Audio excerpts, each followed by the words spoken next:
You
can measure the size of an elephant. You can clock the speed of a cheetah, but you can't quantify the heart of a kings, queens, and in-betweens. Welcome to Dr. Boxing Talk. Stream starts now. The champ is here! The champ is here! The champ is here! The champ is here! The champ is here! The champ is here! The champ is here! The champ is here! If I tell you I'm good, probably you will say I'm boasting. But if I tell you I'm no good, you know I'm lying.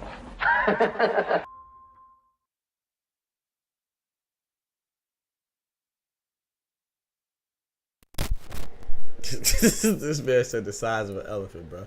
Y'all know what time it is, man. Your boy here. The doctor's in the house. What's good, y'all? Oh Lord, hold on. I didn't set my green screen. Y'all ain't see that. Hold on. I forgot my power went. Hey, if the stream cuts off, it's because it's storming over here. My power went out earlier, so it shut off my computer. And I forgot to readjust the camera. Once it shuts off, I gotta always readjust the setting. I wish it would just save the settings at OBS, but it doesn't. But it's all good. You know what I'm saying? What's good, man? What's good? Hold on, man. Let's get right. Appreciate y'all joining, man. Y'all early on the early ting. You know what I'm talking about? We got my boy Ty. You know what I'm saying? He in the building. Kendrick in the building. What's good? Ty in the building. What's good? Big Dub in the building. Yo, Doc Kendall. What's good, Dub? Yo, big numero uno, man. My boy Ty walking in here like a jefe, like a big boss.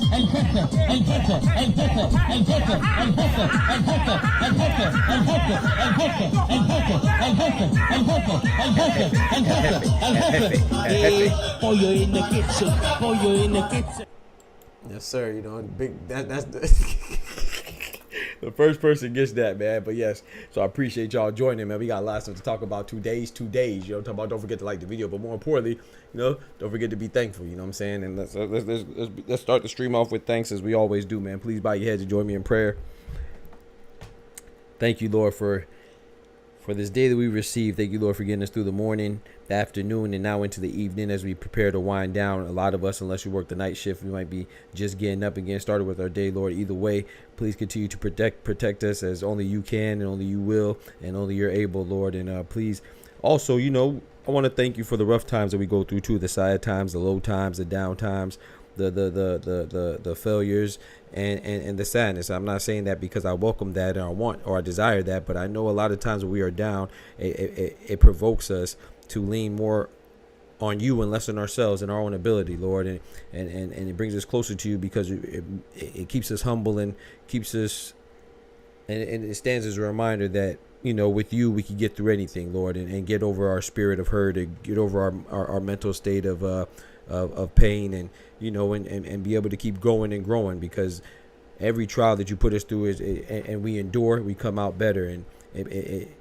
it prepares us for the future, and it builds our resilience, it builds our character, and also it builds our confidence and our love and our appreciation for you, dear Heavenly Father. So please continue to bless us, please continue to guide us, and please continue to comfort us no matter what situation we're in, and let us, and remind us that, you know, even the bad times or the good times, no time is permanent, it's temporary. So when you're in the good times, enjoy them, and when you're in the bad times, you know, try to appreciate it as well, because we know that too won't last forever, and it will just build us for something. It's just building us up for something bigger and better, Lord. Through Jesus' name, thank you, Heavenly Father. Once again, if you wake up, it's time to grind. If you're in a low place, it's time to climb. If you're in a dark space, it's time to shine. And Lord, if you wake us up to see another day, you woke us up to say, dear Heavenly Father, this day is mine. Through Jesus' name, amen. Amen, amen, amen. All right, man, let's get it, man. Amen, amen, amen, amen. My boy Ty said, measure the size of an elephant. So Tank and his team did reach out to Shakur. I might have to walk back some comments. Yes, and we're about to talk about that right now. But but there's a bigger issue with that, Ty. It's even bigger than what we think. You know, I think it's an epidemic. You know, wait, what's bigger, pandemic or epidemic, y'all? Epidemic's bigger, right? So yeah, it's an epidemic, man, with YouTube and just people in general, man. They just wake up mad. They just want want something to be upset about, and usually it's they're mad at their own situation or themselves, but they don't blame themselves. There's no accountability. They get mad at others, you know, and project. But but first off, I want to start off with these announcements, man. We got some fight announcements. Of course, I mentioned it for those of you that made the morning show. October 13th, you know, we have some big fights out of Japan, and the 14th. But the crazy part about that is that on the 12th, we have Artur Beterbiev and Dimitri Bivol, and we will be seeing Shakur versus Cordina and the rest of the people on that undercard, including Fabio Wardley, Frazier Clark rematch, which is going to be great. Sky Nicholson is making the return. Jay Alpataya is making a return. I'm not saying that their opponents are necessarily great or known or reputable, but it's still good to just see them back in the ring, you know. So October 13th, right after October 12th, obviously, we have Takuma Inoue coming back. You know, Naoya Inoue's younger brother. He'll be fighting Seiya Tsutsumi. Seiya Tsutsumi, like I said, he was in a Fight of the Year candidate last year in December, and it was a great fight, and obviously, apparently, it was too great because, you know, the other combatant involved in the fight, Kazuki Aniguchi, 23-year-old man, he suffered some brain damage, and he actually succumbed to those injuries after being in a coma, man. Only 23 years old. Rest in peace to him. And but so he will be fighting his opponent, you know, Seiya Tsutsumi against Takuma Inoue. That should be a good one. He's 11-0 as well, so he's undefeated. But I think Takuma Inoue will win this fight. But I'm not sure, though, you know what I'm saying? But rest in peace to Kazuki Aniguchi, man. 23 years old is crazy. And then on the undercard of that, you have Kenshiro Taraji going against Christopher Rosales. I know Christopher Rosales. I'm not too familiar with him, but I seen his fight against Julio Cesar Martinez. You know, Julio Cesar Martinez is the latest guy who got caught cheating. You know, but yeah, he definitely got caught cheating, and he's suspended currently right now. We do not let people who are on the juice discuss real athletes. That's all. So he'll be going against Kenshiro Taraji. Christopher Rosales, I believe, if I'm not mistaken, he has like 5 or 6 losses. So I expect Kenshiro Taraji to win this fight. And then on October 14th, we got one of my favorite fighters right now, man. Junto Nakatani making a return against Chipatana. I'm not too familiar with him, but I'm just happy to see Junto Nakatani. His last fight was against, I can't remember the dude's name right now, but he beat him in 1 round. Man, I can't. Anubio, I can't remember off the top of my head, but he beat him in 1 round. So that way, with a jab to the body, he stopped him. So it's good to see him back in the ring. And then on his undercard, it'll be Kosei Tanaka versus Kosei Tanaka and Anthony Alasquaga are making a return with their first title defenses. You know, both in their last fights, they both won vacant titles, so that's dope, man. So we're gonna see some title defenses, both in the bantamweight division. I wish that Junto Nakatani and Takuma Inoue were fighting each other, but they're fighting on the 13th and 14th, Takuma Inoue and Junto Nakatani respectively, and it'll be right after Bivol and Better BF. So the 12th, 13th, or 14th of October should be fire. I said fire. Yeah, so I'm looking forward to it, man. And then also, too, this is even bigger news, man. We have Spence versus Fundora. And apparently Pacquiao's making a return. Pacquiao, Pac-Man versus Barrios in December. Now, of course, we've had so many fight dates with Spence and Fedora. It was supposed to be in October. Then it was supposed to be in late October. Then now we say December. So nothing's definitive yet. I want to show y'all right now just so y'all don't think that I'm making this up. This is on Boxing News. It was an article I read.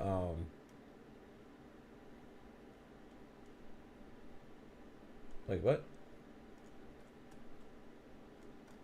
Was that an old one? Or they took it down? I know I just saw. Maybe it wasn't on Boxing News.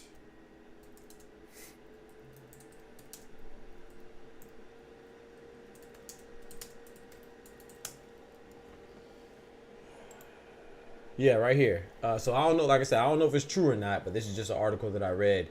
And I said, man, y'all know me, man. I'm not looking forward to Spence. I mean, I'm really not looking forward to Spence either, but I'm definitely not looking forward to Pacquiao return, especially after he just fought that one dude that was like a kickboxer. He didn't look good. So we'll see how it goes, man. Manny versus Barrios. And maybe that's why, you know, I know Barrios just had a newborn daughter, right? So congrats to the Barrios family. But and then maybe that's why he didn't get the Boots fight or didn't accept the Boots offer. I don't know. I'm not giving an excuse. I'm just saying that's a possibility. But if he's coming back to fight Barrios in December, it looks kind of fishy. Or maybe he was really holding out for the Pacquiao fight, you know. Sorry. I mean, Barrios is coming back in December to fight Pacquiao. Seems kind of fishy. But maybe he was holding out for the Pacquiao fight because we've been talking about that for a while. And that'll give him a good payday, which, hey, man, shout out to my boy Barrios, you know. But I'm not looking forward to that fight. I hope Spence does well against Fundora. I hope he bounces back. But we don't know, man. We don't know what kind of Spence we're going to see. But we kind of know what kind of Pacquiao we're going to see. And I don't think we're going to see too good of a version of Pacquiao. I just wish these legends would stop fighting while they're ahead of themselves, man. You don't want to see them get hurt. Because the old Pacquiao, even close to his prime, no disrespect to Barrios, but he would have no problem with Barrios. Kendrick said, yeah, man, Pacquiao tripping, yeah, man. He finna be eating for a straw, yeah, man. New Year's Eve, yeah, man.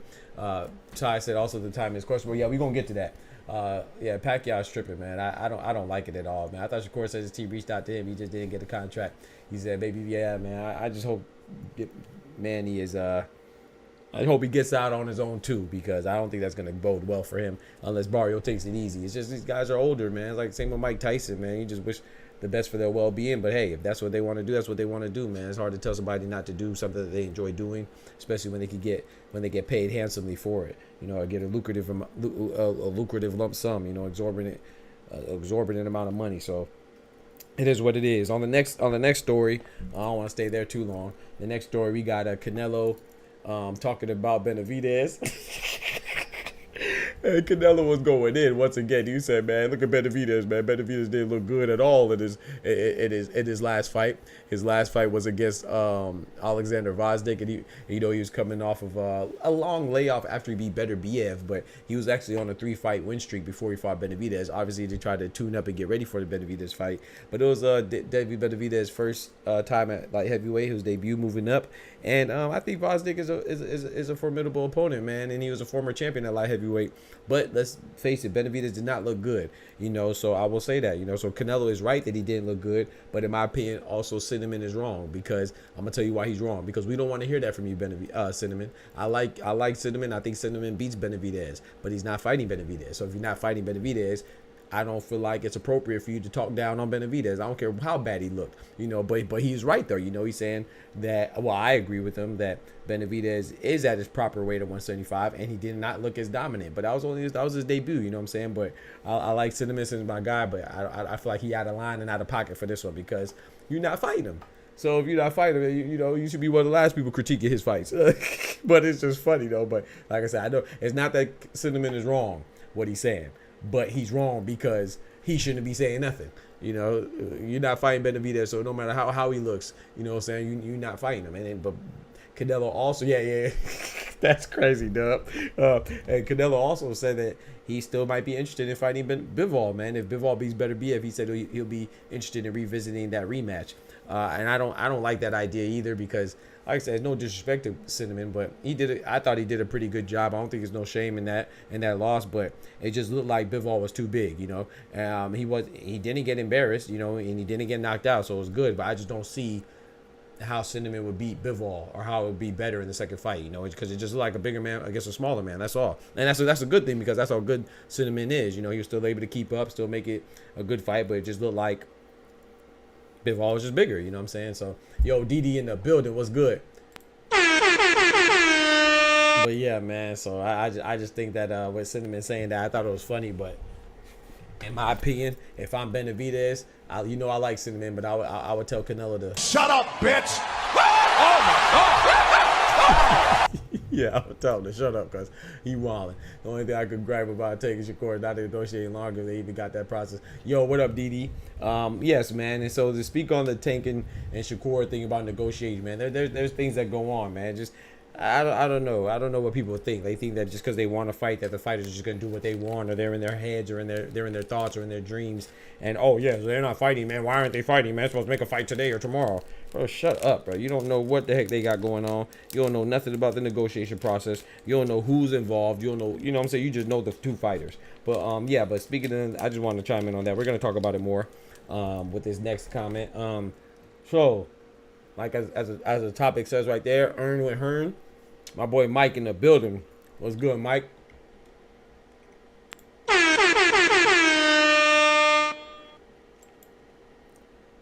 So we gonna earn with Hearn. Apparently Shakur has officially signed with Matchroom, which we already knew that. It's not a surprise to us, right? We've been talking about the Joe Cordina fight. We announced that when Shakur was first getting cozy with Eddie Hearn, we always thought that, well, I always thought that it would be the best place for him to sign. Just because Eddie Hearn's ability to get his fighters fights, and he has proved that, you know. And I see people being outraged and irate and mad.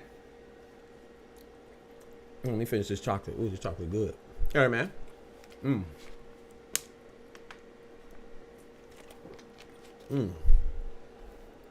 That's a symphony.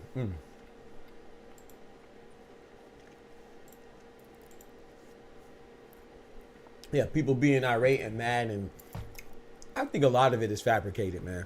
You know,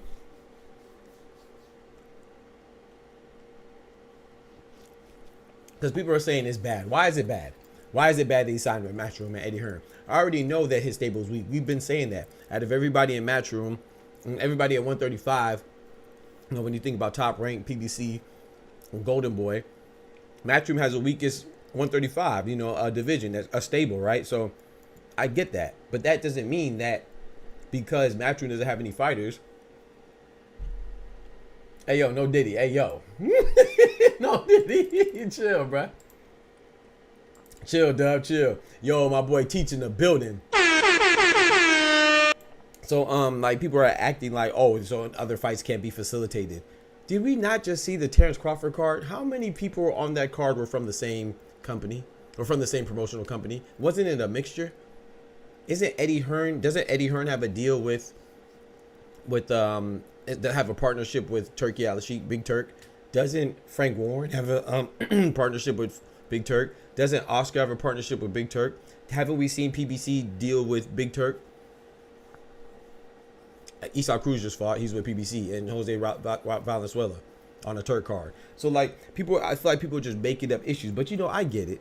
You know, I get it. You know, you got to make content, right? I get it. You know, and so show me where him signing with Eddie Hearn means that he won't get Tank. Show me that him staying with Top Rank is gonna get him Lomachenko. It didn't get him Lomachenko the whole time he was on Top Rank. That's the easiest fight to facilitate. And he also didn't get Tank when he was at Top Rank anyway. But I get it. You got to make content, right?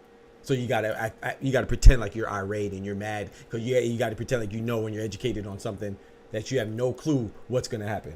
So I'm just sick of the fake rage, man. I'm just sick of the fake rage and BS, man. People just mad for no reason. Like if he signed with PBC, of course it would lead you to believe that he's gonna fight, gonna get the Tank fight. But once again, he was with Top Rank this whole time. He didn't get the Lomachenko fight. So just because you sign somewhere, and even when you make a verbal agreement like him and Zepeda, he didn't get the Zepeda fight. So yes, him signing with Matchroom, we already acknowledged that they have the weakest stable. But what is Eddie Hearn doing? He has him a fight against Joe Cordina. So he's doing what we wanted him to do. He's probably the best promoter for getting fights, period. And we want Shakur and other fighters to be more active. You know, so I don't like the Cordina fight either. I do not like the Joe Cordina fight either. I think it's a disappointment, but we gotta also acknowledge that was not part of the original plan. It wasn't even the backup plan. it was the third alternative, you know what I'm saying? So like it was a pivot. And it's just so funny to me because people are saying that, oh, he's getting Joe Cordina and Joe Cordina just lost and he's moving up and this has never happened before. This has never happened. I've never seen this before. Bullshit! Bullshit! Bullshit, bullshit, bullshit, bullshit! So yes, this doesn't happen often, but this is not new. Excuse me, Fundora. You know when Fundora, who just beat Tim Tszyu? I don't care if it was circumstantial or not. At the end of the day, he beat Tim Tszyu, right? Fundora was coming off a knockout loss, and he got a title fight. Spence is supposed to fight Fundora, another fighter that just come off a knockout loss and a long layoff. He's getting a title fight. Oh, excuse me, Gary Antoine Russell. He's supposed to be get the winner of Alberto Puello and Sandor Martin. It wasn't he didn't get knocked out, but he still lost. So it doesn't happen. It's a rarity that I won't even say it's too rare. It's not that foreign. So people acting like, oh, Joe Cordina getting this fight, I can't believe it. Bro, it's a filler. It's not a main event. He's going to be on the undercard of Bivol and Beterbiev, which is a fantastic. To me, if you're a boxing purist, I don't know how Beterbiev and Bivol is not at least in the top 3 of fights that you want to see in all of boxing. To me, that's the number 1 fight I want to see. So Shakur on the undercard is a bonus. It's icing on the cake. So it's just crazy to be all of this like fake rage and stuff like that. It's like, are you, maybe you don't watch boxing enough, but you're mad at Shakur for pivoting and Eddie Hearn for pivoting and finding a guy that they could fight on essentially short notice, but you're not mad at Naya anyway for fighting TJ Doheny? Is that a good fight? Is that a big fight? Did everybody anticipate him to fight TJ Doheny? Have you been looking forward to Naya Inoue versus TJ Doheny? Oh, but you don't really watch boxing though. You just watch Shakur. You just watch Tank. You just watch Haney. You just watch Ryan Garcia. You don't really watch boxing. Oh, okay. Okay. Because every time somebody fights, it's supposed to be a big fight. Every single fight. There's no such thing as tune-ups. So you missed when Teofimo Lopez fought Steve Claggett. Unless you thought Steve Claggett was a former undisputed or unified or lineal champion or something. Maybe I don't know about Steve Claggett. Maybe you know something I don't know. But last time I checked, Teofimo Lopez, a.k.a. The Takeover, a.k.a. one of the best at 140, he just fought Steve Claggett. Where was the rage?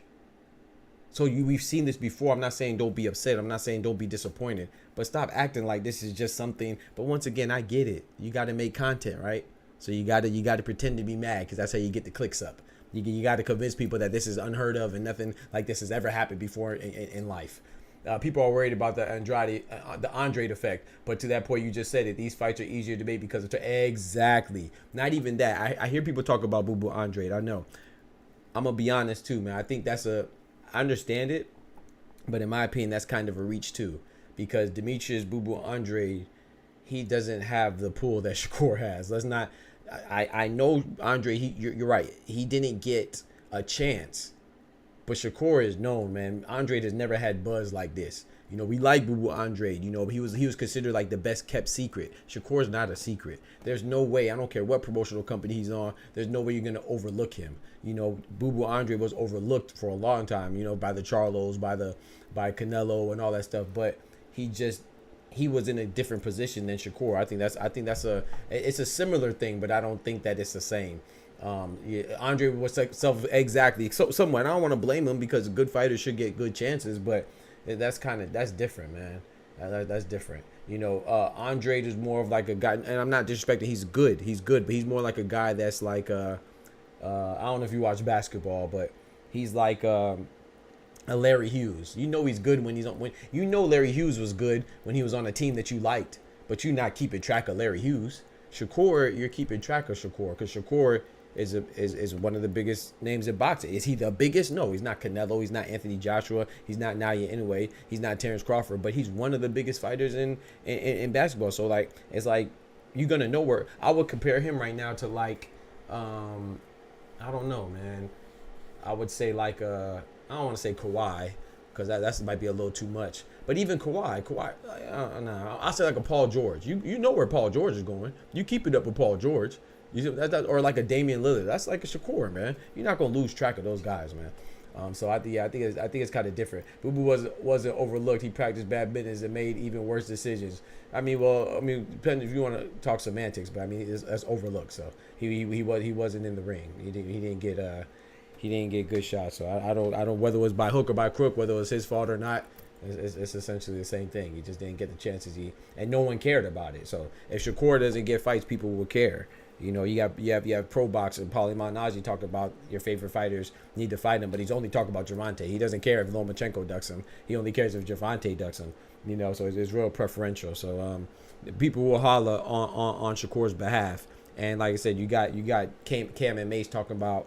Granted, it's different times, you know, podcast time, and that's even more of it too. There's podcasts now, you know, especially like Cam and Mace. Cam and Mace are talking about Shakur. Cam and Mace aren't talking about Boo Boo Andre. Like I said, it's different timing, but there was nobody there talking on behalf of Boo Boo Andre like that. So there's going to be people where Shakur's name is going to be up, so he's not going to be overlooked like that, in my opinion. Salute my boy Bethaniel in the building. What's good? But not taking the fights he clearly could have. Yeah, Shakur Boo Boo Steve.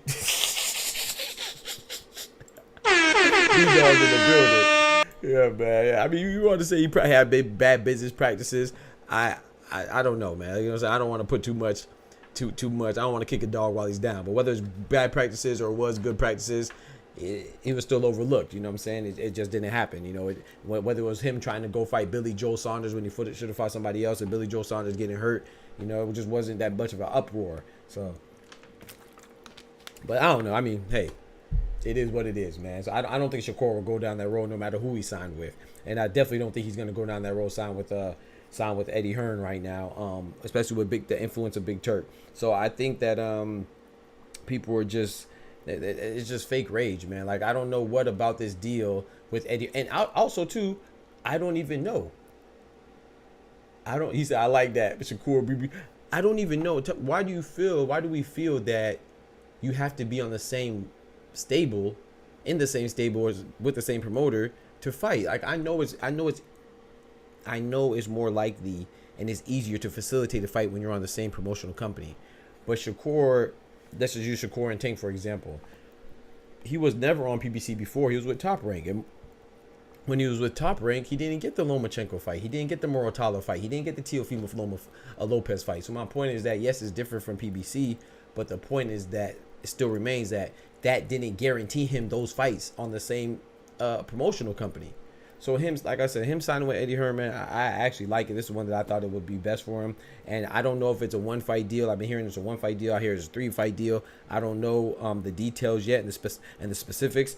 The only specificity I can add is that he's going to be fighting Joe Cordina for sure. And then they're saying that, hey, he might get Zepeda in February. We'll see. Maybe Ty knows. I don't know. At least his deal is short term. Boo Boo was locked. And that's what I'm saying, B-Dog. Like yes, you could make that comparison, but like I said, every comparison that we're making is reaching. But like I said, once again, I get it. You got to make content. But, you know, people will just stretch the truth. Everything is reaching, man. Like I said, I live in America, man. You know, I'm not saying that the judicial system always works out for all of us like it should.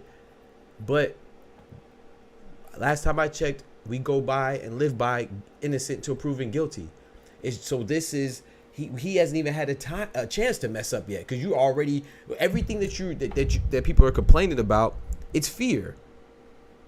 And as the acronym, false evidence appearing real, FEAR, false evidence appearing real, fear. A lot of times that's what fear is it manifests out of. You're just afraid of stuff that hasn't even happened yet. You have no proof it's gonna happen yet.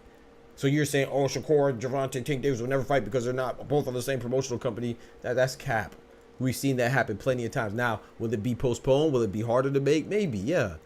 But also, Big Turk wasn't around that time either. So even with the people that had their reservations about Big Turk's influence in boxing, they're mad about what could happen. Oh, what if he does this and what if he does that? What about what he's doing? There's nothing that he has done yet that justifies you to not like him. Because it's so funny that people, the same people that say they want to change in boxing, and people did not care about going across the streets and cross promotional blockages, stopping these big fights, and they wish that they had somebody to come in and drop the bag on them. Now somebody's coming in, dropping the bag on them, changing the game, and now people are they're reserved about that. And not only are they reserved about it, they're actually denouncing it, saying it's not somehow not good for boxing. What has Big Turk done that wasn't good? Everything that you don't like him for is that it is based on your fear of what could transpire, not what has transpired. So yeah, like I said, I get it. You got to make content though. Shakur is teetering the line where he could find himself an Andre situation, requesting ridiculous things, or in a Devin Haney type situation where he made money while upping his status on his own. Yeah, like I said, we could be, once again, that's fearful though, you know. So I mean, I'm not saying that people don't have good reasons to, but at the same time, what I said is fearful. And what is fear? It can be used as an acronym. It's false evidence appearing real. Nothing has happened yet. We're fearful that he might turn into Boo Boo Andre. We're fearful that the fight may not happen because he's not with PBC. We're fearful that, if they didn't make the fight happen right now, it would never happen, or it's gonna happen 2 years later down the line. Like, and that's another thing too with Tank. And I know, shout out to my boy Ty. My boy Ty brought it up. He said that that Tank gave Shakur an offer. I don't even care, bro. I don't care. I'm gonna tell you why I don't care about no offers. I feel like people put too much stake in that. So what if he gave him a bad offer? What if Shakur did a terrible counter offer? What if it got lost in the sauce?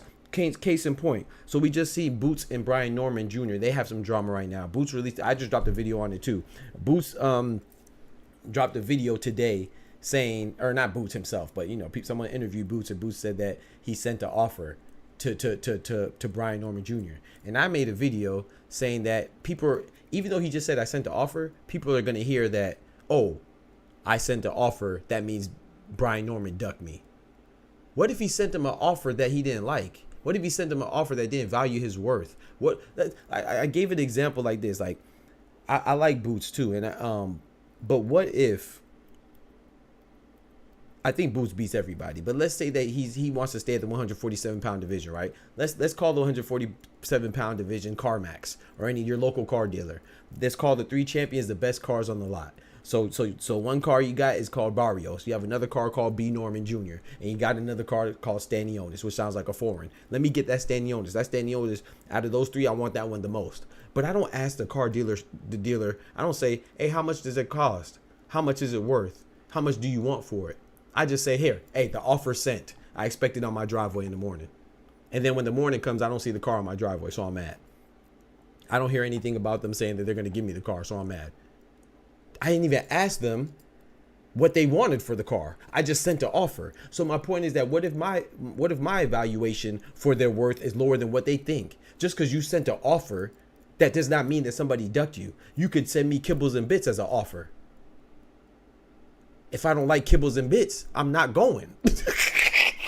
I'm not going. So like I said, once again, I get it. You got to make content, but let's also use common sense too. If you go to the Nike store and they want $100 for these J's, but you give them $80, you think because you made them an offer for $80, you're gonna get them J's?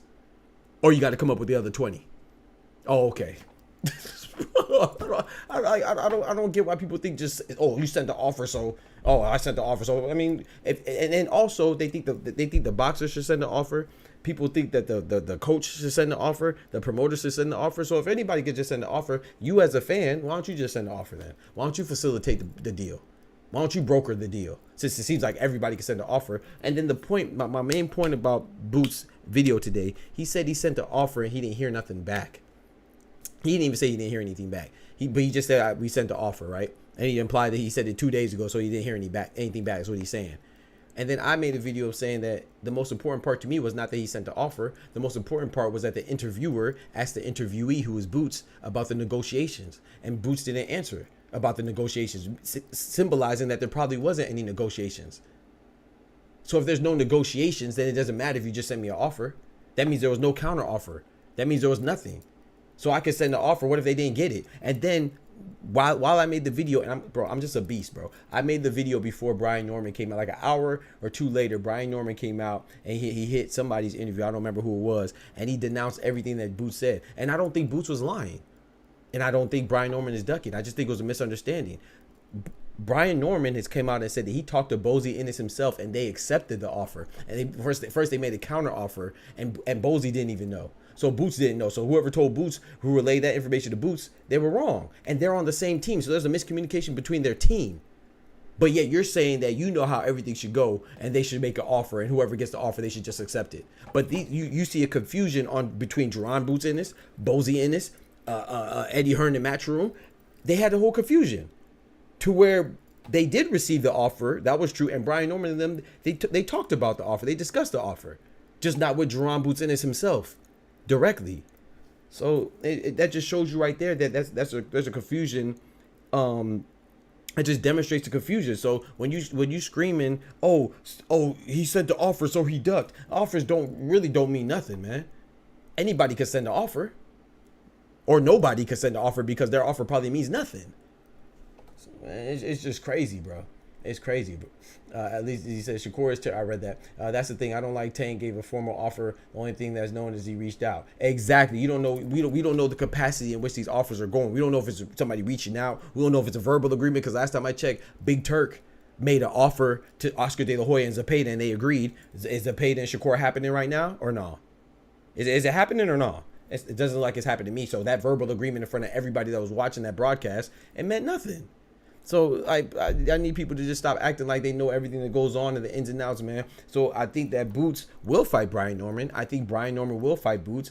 I don't like that fight right now. I think that they're letting Mario Barrios and Stanionis off the hook. I think that Norman and Boots has a potential super fight written all over it, at least the undisputed. But I wouldn't mind the fight right now. I think it's good. And I'm just not prepared to say that Brian Norman is ducking because Boots sent the offer. That's ridiculous, bro. Hey Dub, bro. Hey Dub, I like that whip you got in your driveway, bro. I'm trying to get that. I sent the offer. Oh, you ducking? oh, you ducking me? Oh, Dub, you ducking me? That's crazy. I sent the offer. I'm supposed to get it because I sent the offer. Y'all are ridiculous, man. B. Norman's actually live on BFTB right now. That's what's up, man. Good for him. And Boots and B. Norman Jr. are still negotiating. The only thing they are still going back and forth is over location.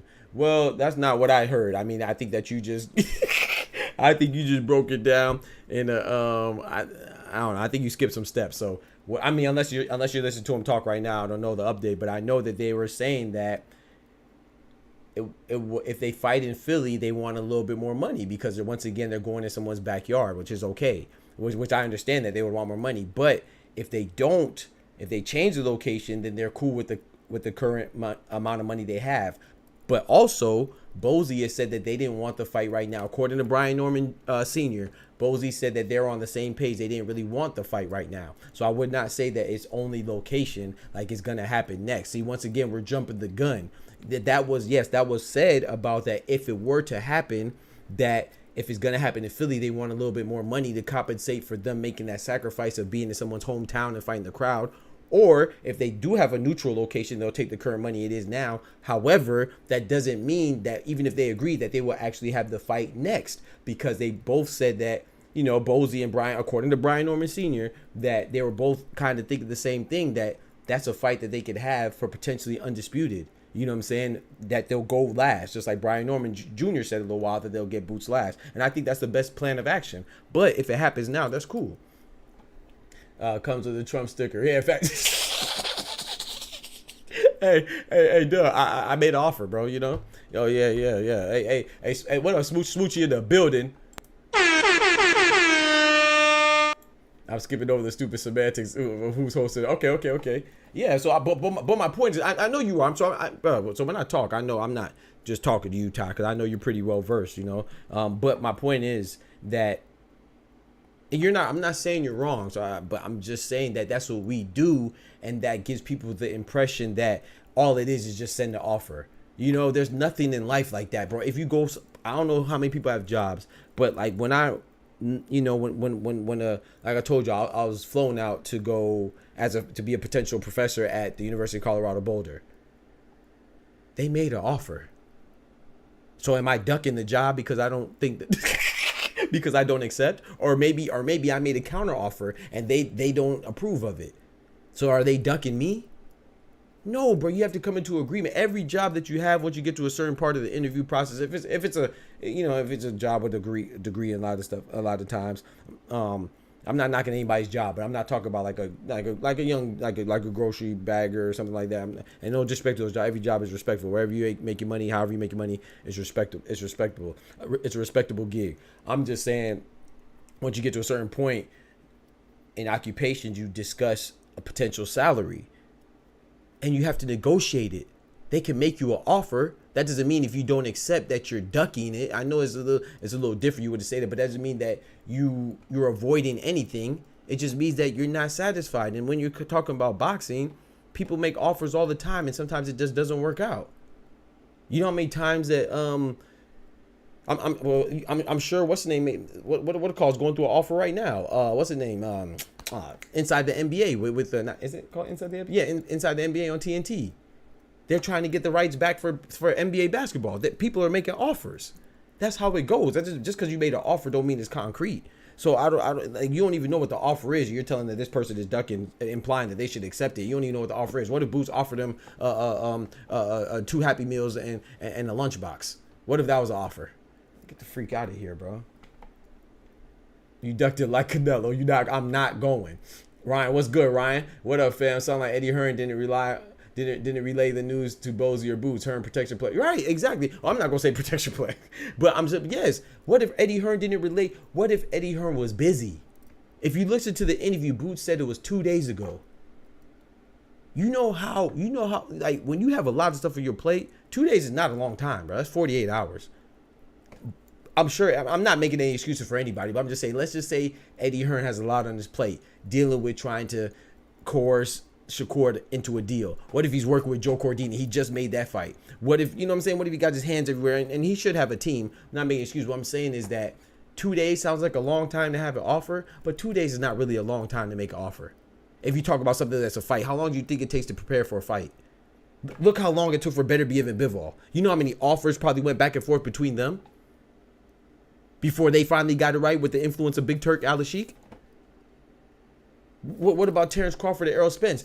All those offers, they had to go by themselves and make the offer between themselves and or negotiate the terms for themselves. You know how many offers probably went back and forth between them? Whether it was Terrence Crawford and Al Heyman and Errol Spence and Bo Mack or Derrick James, this person getting in contact with this person. People have talks all the time. Just because you have a talk doesn't mean it's an official offer. It doesn't show how elaborative the deal could be or the potential agreement could be. So like come on, bro. There's so many times in life where you talk about things that doesn't come into fruition just because it's crazy to me, man. It's crazy to me, bro. Shakur versus Cordina is an odd fight. Would have made sense if Kerr was at 130. Yeah, but what's the name? Been up to 135 before, Bafaniel. And yes, I agree. It doesn't make the day before yesterday's bro, B-Dog, that's why I rock with you, bro. The day before yesterday, bro. To send an offer the day before yesterday and then make a video saying that the offer was sent. What if they didn't even receive it? What if Brian Norman Jr. doesn't live with Brian Norman Sr. and you sent it to Brian Norman Sr. and he hasn't had a chance to relay the message to his son yet? Or what if you sent it to the team and they didn't even have a chance to talk to Brian Norman Jr. or Sr. yet? What if you sent it, it got lost in the mail? What if your representative talked to their representatives and their representatives were waiting for the big boss to okay it before they even presented it to Brian Norman Jr. and Sr.? What if they took 48 hours to look through the terms of the offer and make sure they weren't getting screwed over? They weren't getting screwed over before they approved it to say, okay, I think this is sufficient enough for me to send over and push to the next step of the protocol and the procedure. Like, we don't know this. I don't know how many steps it takes to make an offer or to validate an offer or even to draw up an offer or to counter an offer. But and I'm not, like I say, I'm not knocking Pause. I'm not discrediting Boots because I don't think he's lying. I just think that that's how we are in this day and age with the internet. Everything has to happen instantaneously. Everything is like a microwave. Sometimes things gotta marinate. Sometimes you gotta let it chill in the sauce for about a couple hours, maybe a couple days, and then you throw that thing on the grill because you don't want to have something served raw. You know what I'm saying? You don't want to have something undercooked. You want to have something nice and fresh and prepared perfectly. You know what I'm saying? To utter perfection as much close as you can.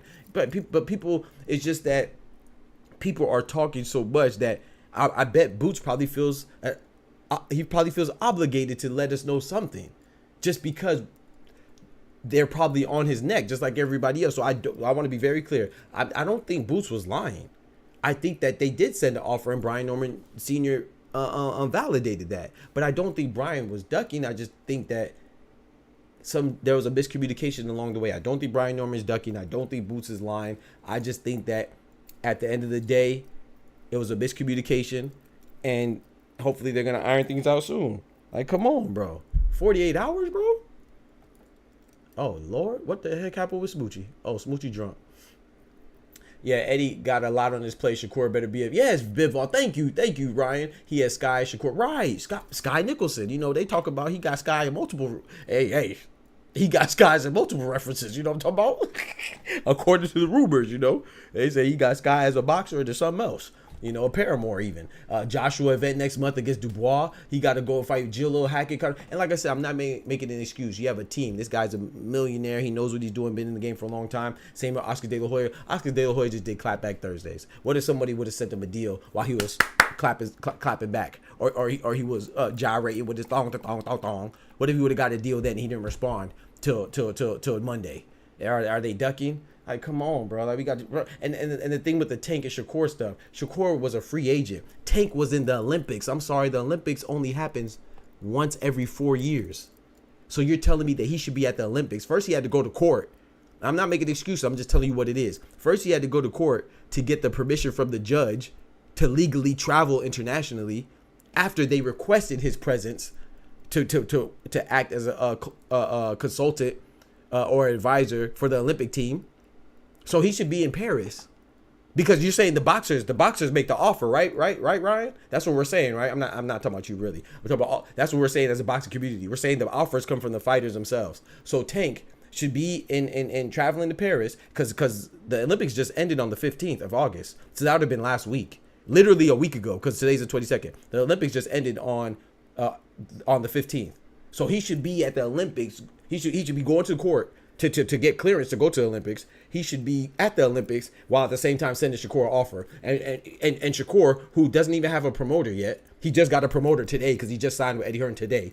He should be sending that to Shakur. He should be keeping track of where Shakur is, and they should be communicating back and forth, because the fighters make the offers and they make the deals. That's what we're saying. But then sometimes we'll say, oh no, Oscars make this deal, the promoters. But then sometimes we'll say, when it's convenient, we'll say, oh no, Coach Kenny Ellis and Coach Calvin Ford or Bomac, they make the deals. It's like, bro, come on. You don't know what you're talking about, bro. And it's okay not to know. But when you pretend like you know, that's where there's a problem and a lot of misinformation gets started. But I get it. You got to make content. Come on, bro. Stop faking the funk. I think Boots, I came in and said, and nobody acknowledged me. That's crazy. That's a lie.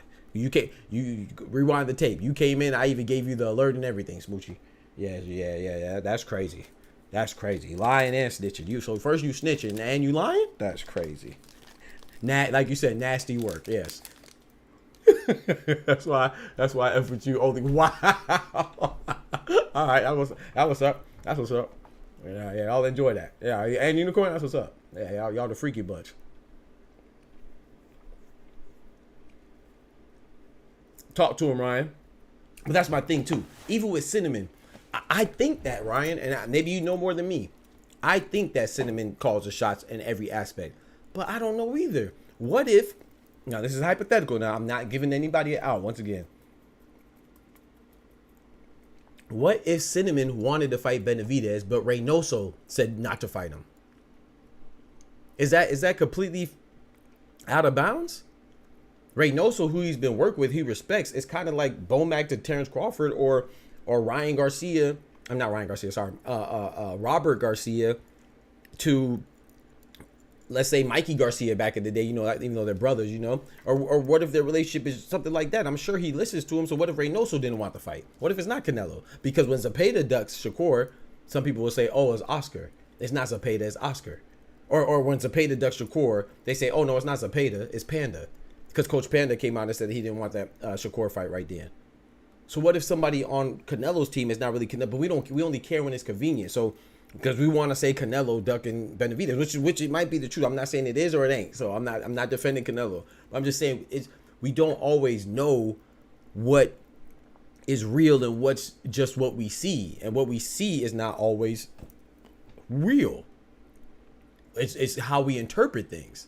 So yeah, I don't know, man. I just think it's just crazy that people are saying that Shakur and Tank are ducking each other, and they're saying that Boots and Brian Norman are ducking each other. I don't think anybody's ducking. I don't think I said this before many times. I'm gonna say it again. I like Barrios. I like Stanionis.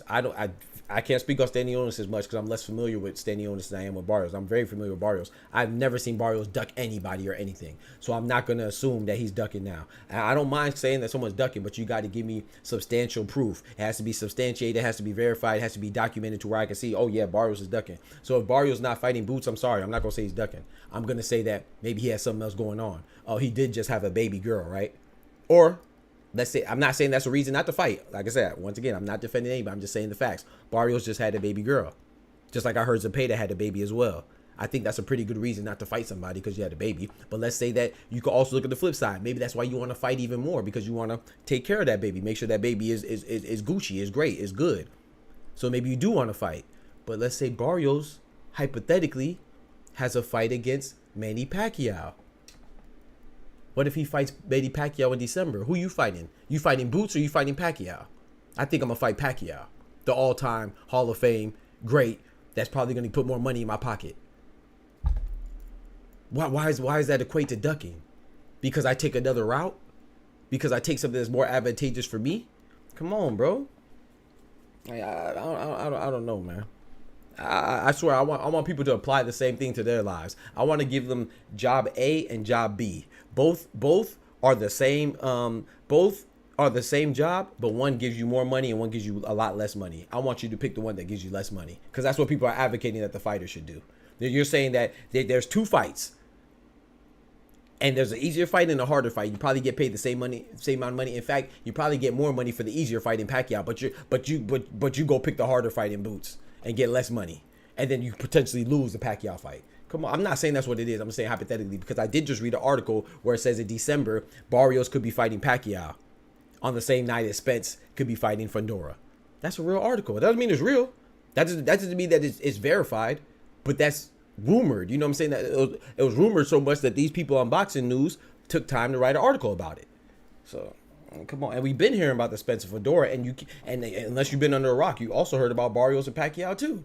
So like I just think all this stuff is just a lot of reaching, man. Everybody's reaching with no facts. Anything close to facts is just emotion and feelings, and usually you're inheriting that. It's not even your authentic, genuine emotion. It's usually you're inheriting your emotion because you're listening to somebody else who's faking the emotion and pretending at the same time that they know what they're talking about. There's no way. There's nothing to prove that Shakur won't get the Tank fight because he signed with Eddie. There's nothing to prove that, because I could prove to you the opposite, the contrary, so easily. Where so many times people on different promotional companies ended up fighting. Now, if you want to say something more accurate and more logical and more even tempered and say like, okay, well, the fight may take longer because they're not on the same promotional company. Okay, I'll listen. But to say that the fight won't happen at all, that's asinine, and it's simply not true. Simply not true, especially with the influence of Big Turk. We just seen how many people, how many promotional companies were on Terrence Crawford versus Israel Majimov. How many promotional companies were on that card? Fighters that represented different promotional companies. What about the Bivol and Better BF card? Oh, excuse me, we just did a 5v5. That was also pioneered and trailblazed by Big Turk. 5v5, Matchroom versus Queensberry. Never heard of before. Big Turk did that. So there's all the information and evidence would lead us to believe that you being on the different promotional companies, especially right now in this moment in 2024, probably doesn't mean too much for stopping a big fight. I'm just saying. So like, people just, I don't know, man. Unless he lands on an undercard. Wait. Yeah, that little defense, that title defense is more than likely going to pay more than unification with Boots, unless he lands on undercard. Unlike a Kenny is to the major decision made for Tank's fight option. Yeah, so I think so. I want to say that I'm not saying that he is or he isn't. I'm saying that I don't know, bruh. I'm telling you all, I have a boxing channel. I do a lot of research. I do my due diligence. I'm very meticulous and thorough, and I want to keep my integrity. I want people to know that what I tell them even if I'm wrong sometimes, it's never intentional. I'm never trying to manipulate information or push a narrative. And with me having a boxing channel, and some people say, oh, they love my analysis, and they be putting money on fights that I predict. I be giving them a disclaimer saying I'm not always right. Some people call me an expert. I'm telling you right now, I do not know, bro. I don't know if the fight between Tank and Shakur is gonna happen. I don't know why it's not happening. I don't know if Boots and Brian Norman are gonna fight next. I don't know why if they don't fight. I don't know why it doesn't happen. I don't know what if the contract negotiations fail. I don't know why it failed. I could tell you that. I have no problem telling you that because I don't have to fake the funk.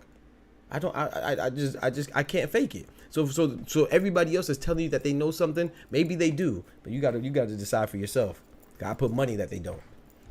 But it sounds good, you know. But I get it. Like I said, I get it. You got to make content, right? We all got to make content, but just what kind of content you making? I see people way too adamant about what's gonna happen and what's not gonna happen in the future. Like I said, the perfect example is today, man. Boots himself erroneously said that Brian Norman was ducking him. And like I said, I don't think he was lying. But I think we ask these fighters so much to do so much and to know so much and to give us an answer for so much that they probably feel obligated to give you an answer, even one that's premature and just untrue, because that was debunked in a matter of hours. And like, yeah, so I don't know, man. And then now, with all that being said, even though we've seen how there's holes in the communication game, even within their own camp, everybody's camp, there's miscommunication that's possible for anybody. I guarantee you, if the fight doesn't happen next, they're still gonna say Brian Norman ducked, or they're gonna say Boots ducked. Somebody's gonna duck. It's not that it just didn't happen. It's somebody's gonna duck. Watch. So like in the next month, either Boots or Brian Norman is gonna be a duck. If they don't fight in December, one of them ducked each other. Watch. We'll see. Remember, I told you that. Shit, for all we know, the negotiations are probably still ongoing. Exactly. What if the negotiations are still ongoing now? What if the deal is between Tank and Shakur, and they said, hey, we'll fight next, but let us both get a tune-up fight? And what if Joe Cordina is the beginning of that? What if Joe Cordina is the first part of the process of Tank and Shakur fighting? You don't know. Well, let me not say I don't know what you know. I don't know. What if Tank is gonna fight Rayo, and Shakur is gonna fight Joe Cordina, and then they're gonna fight in February? Granted, I know they said Zepeda's in February, so I don't know. I'm just giving you hypothetical. Or what if it's Shakur fight Cordina and then fight Zepeda? Tank fight Rayo, then fight, I don't know. I'm gonna throw out a name. I don't know. Eastside Pitbull Cruz rematch, and then they fight. But we don't know, man. We don't know, man. I promise you, a lot of the folks that are saying that they know, a lot of them don't know. I'm not saying a few of them don't know. A few of them may know, but all the ones that are hollering that they know, they don't know, bro. They don't know, bro. And the scary part is that when people don't know something, they have a problem saying that they don't know. There's nothing wrong with not knowing, bro. You're not gonna look dumb, but you're gonna look dumb when you're wrong. You're gonna look dumb when you say you know something and you don't know it. I have no problem saying I don't know something, man. That's one thing I guess because I'm humble, and also because I know what it feels like to know something. I have no problem saying I don't know anything. But that's applicable to anything, though, Ty. That doesn't have to be isolated to Tank and Shakur. What you just said is applicable to anybody in almost anything that has to do with negotiating. Even in basketball.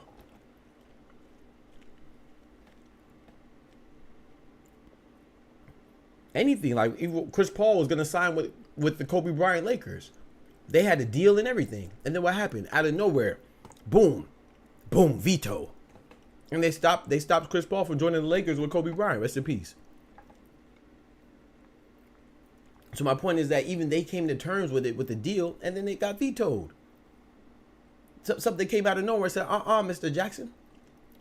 You know, the commissioner said no, he stopped it. So things could just pop up sometimes too and stop a fight from happening. Back to Boots and Norman. The one thing I like, I don't like, is how Bob is trying to put no bread on this unification. Man, you know what I like about it though? I'm gonna say what I do like. I liked how Boots handled it, because even though I don't like the premature accusations of ducking, I do like that he didn't really slander him too much. He was just wrong, you know. But he just said, yeah, he said offer was set. He didn't say, oh, Brian Norman is a punk or a coward, but that's what he was implying, you know, when you say the offer was set. You know, they didn't respond. I'm frustrated because nobody wants to fight me. That's what you're implying in so many words. But I just like the fact that he didn't go that extra mile, you know. So shout out to them, and then also shout out to Brian Norman Senior as well, and Junior. They didn't really speak on Boots, and even Brian Norman Sr., he even said verbatim, he was like, yeah, you know, I don't think that Boots was doing it intentionally. I just think it was a miscommunication. And so shout out to him, even though he was mad and people called him a duck, or he felt like he was being accused of being a duck, he had duck accusations, he still approached it as a grown man. And I rock with that, man. So yeah, Brian Norman, I was already a fan of Brian Norman Jr. and Sr., but I'm even more so now. Yeah, it's just crazy to me, man. Like when people just jump so far. What the heck? Oh, I thought my stream cut off. People just jump the gun so much, man. You're ready to just jump off the cliff. But yeah, but if they do fight, like I said, I would much rather it does happen. Like, and I don't want to disrespect Stanionis and Barrios, because I do think Stanionis could beat Boots. Barrios, I think stylistically, Boots has a much better chance of beating him more easily. First of all, I think Boots beats them all. But I think that Stanionis has a good chance. You know, I would say, like, if I had to put a percentage on it, I would say like a 30% chance to beat Boots. I think Barrios, for the stylistically, I think it's probably like a 85-15, you know, in favor of Boots. I would say Stanionis like a 70% chance in favor of Boots. And then Brian Norman, I just think Brian Norman is a little too green right now. I think that he does have skills, but I would like to see him, just considering the fact that he just acquired the belt by upsetting Giovanni Santillan. He was an underdog, right? So, and he went into his hometown. You know, I think that I would like to see Brian Norman like defend it a couple times before he goes for unification. Like, let's say he defends it against his number one mandatory in IBF. Sorry, not IBF, WBO. Because that's the belt he has. It's Shakram Giyashov. I would love for Brian Norman to fight him, you know. But then again, too, I recognize that I'm not in a rush for these things to happen. You know, I know some people are, because, like I said, in my theory, I could be wrong, but for me, the people that are so impatient about these fights, I want to see good fights more than I believe that I'm one of the biggest boxing fans. Because of how much boxing I watch. But at the same time, because of how much boxing I watch and how easily excitable I am in regards to boxing, period, I'm more okay with these fights marinating. But it's because I like boxing, not because you're more of a boxing fan than I am, but because you're actually less of a boxing fan and you're more of a boxer fan. You like a particular boxer, so if Boots is not boxing, you're not watching boxing. If Shakur is not boxing, you're not watching. If Brian Norman is not boxing somebody you approve of, or Boots is not fighting somebody that you approve of, like Bud or somebody, you're not watching. I'm always watching. Pause. Yo, a watcher. So my boy Scholar in the building. Ain't nobody ducking, in my opinion. Barrios gets beat like V. I agree, Ty. I agree. I think Barrios loses, but I can't say Barrios is ducking, man. I just can't do it. I watch Barrios too much. I seen Barrios fight Keith Thurman. I seen Barrios fight Ugas. I seen Barrios fight Tank. I seen that's so disrespectful to say, oh, just because he's not fighting Boots now he's ducking. He could have something going on, like a newborn baby. I'm not saying that's, like I said, I'm not giving nobody an out. Or he might have somebody else on the table like PACQUIAO. Once again, I'm not giving anybody an out. But unless you know what somebody got going on, unless you know the offer that's being sent, that it's a fair evaluation, or even an offer that they would, it don't even matter if it's fair. It matters on what I feel I'm worth. So if Barrios doesn't feel like he's getting enough and he doesn't take it, is he wrong for that? Like when people say that Shakur ducked Haney, I'm not hearing that, bro. He just didn't like the offer, you know. If I'm gonna get my face punched on, I better get this cake. You feel me? If I'm gonna get my face punched on, what's wrong with wanting as much as you can? I'm not saying that you should ask for a ridiculous amount. I'm not advocating for you to ask for a ridiculous amount, but at the same time, you should get what you're worth on both sides. If Boots gets a bad offer, he should also decline. You know, so I saw somebody say that, oh, if Tank This is how thirsty they are. If Tank fights Ryo, there's been no sign of Tank fighting Ryo. But if Tank fights Ryo, he definitely ducked Devin Haney. What? How the heck did you go to Devin Haney? I can't make this up. I literally read that if Tank fights Ryo at 140 for a belt, he definitely ducked Haney because they tried to say that he could have been fought him at 140, moved up to 140 and fought Haney. A lot of things could have happened. Maybe I don't want to fight Devin Haney at 140, but I'll fight Ryo at 140 because Ryo is more close. Is closer to my natural weight of 135. Ryo moved up too, just like Pitbull moved up. So it's a circumstantial situation. So I mean, but my point is even bigger than that point. If you're gonna say that Devin Haney was ducked by Tank because he's gonna go up to 140 and fight somebody else because that's where Devin Haney is, then that means Devin Haney ducked Tank because he was at 135 and he left before fighting Tank. So not only did he duck, he ran and hide. He ran to a whole nother division. All right, come on, bro. Just have some common sense, bro. Come on, man. That's too much. Not fighting it for that reason. I'm out. I don't need these Smoochie here. She wasn't here, but then she said I ignored her. Just disrespectful. I would never ignore Smoochie. That's cap. Exactly, Ty. Exactly, Ty. I'm not saying that you can't say Tank ducked Haney or Haney ducked Tank or this person ducked that. But please, just have at least pretend like you have a good reason. Come on, bro.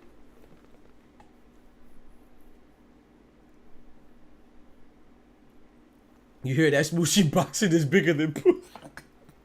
But that's the thing, like, people just be too thirsty, man. People be too thirsty, man. But that's all I wanted to say, man. If anybody wants to join the Discord, man, feel free. I just got my my boy Supporter in the building. I got my thoughts off, man. That's all I want to talk about. I think it's a whole lot of fake raging going on, man. People just want to be mad for no reason. Bro, just be happy, bro. Like, boxing is, man, it's crazy, bro. Like, I guess it wouldn't be so overwhelming. I mean, it's not overwhelming, but it wouldn't be so annoying, I guess, if I didn't really care about the truth. But because I care about that so much, it does annoy me, man. I ain't gonna lie, bro. And they don't even be convincing. They just speak with passion and conviction, and they speak loudly, so people believe them. No, bro, like a lot, bro. I ain't gonna lie, bro. But like I said, maybe I'm dumb, cause I'm still a small channel, so maybe I need to start just saying BS and stop liking Boxing Scholar. You know what I'm saying? Boxing Scholar. See what I did there? Maybe I just need to stop liking boxing altogether, Scholar. I just need to like a fighter. So from here on out, chat, who we gonna like, Smoochie? Who we gonna like? She called him a shitty chin. Damn. That's crazy. James Daly, who we gonna like, man? Y'all pick a boxer, man. And from now on, we're gonna be pro that boxer. Nothing. That boxer's gonna be infallible. That boxer's gonna be invincible. That boxer's gonna be the richest, most perfect, most philanthropic, playboy genius, cancer curer, researcher, time traveling great. He's just gonna be all types of awesome. So everything they do, they could beat everybody. They're the fastest person on earth. You know what I'm saying? They sip on Dos Equis for lunch and breakfast. You know, the most interesting man in the world.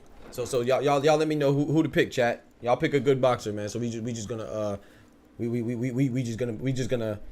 make the whole channel about them.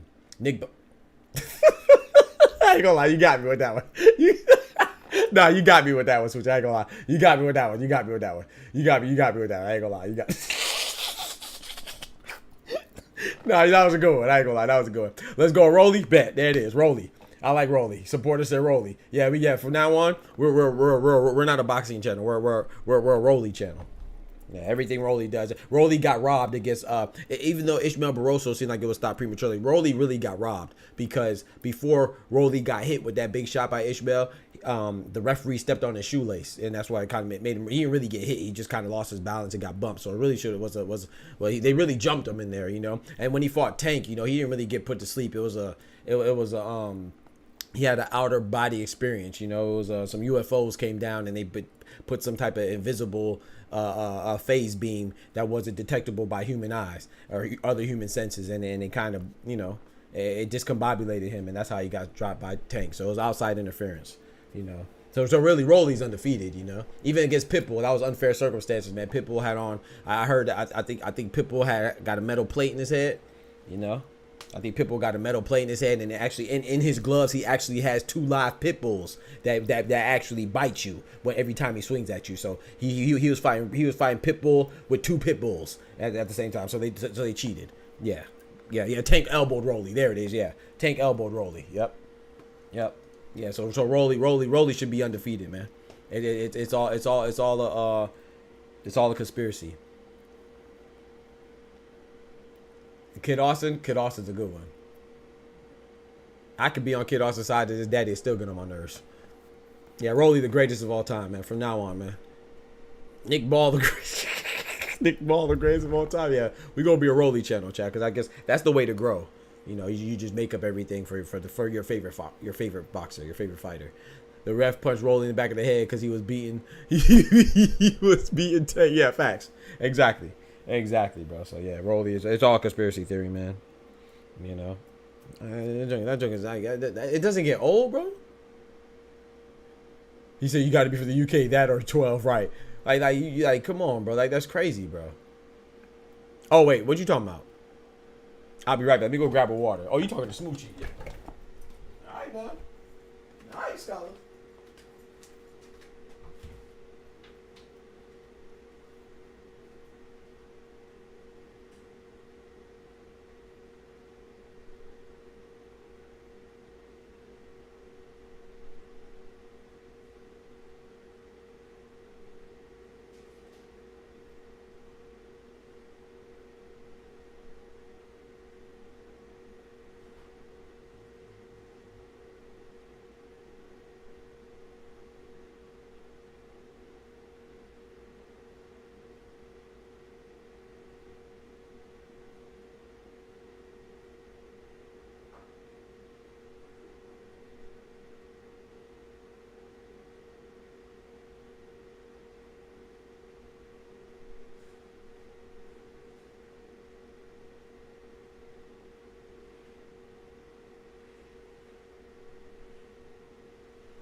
I forgot to run the ad. Hey, but that's funny though. Scholar said that. I thought when you said you got to be for the UK, I thought you talking about in order for me to like Nick Ball, I got to be for the UK. I was combining people's messages, but you said you're for the UK because she said a bad joke. That's so funny. I thought I was the only person that thought that my UK brethren and sister be saying some terrible jokes. I ain't gonna lie. I thought I was the only person that thought that.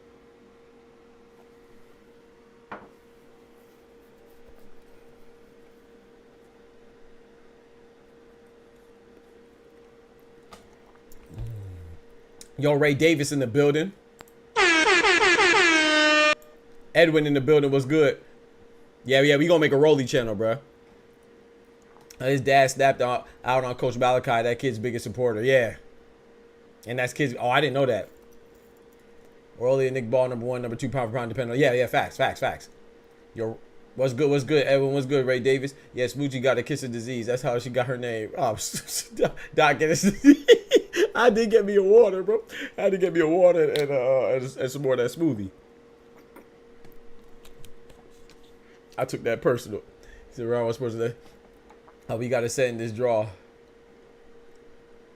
No, I timed you out for 10 seconds because you're still on my top.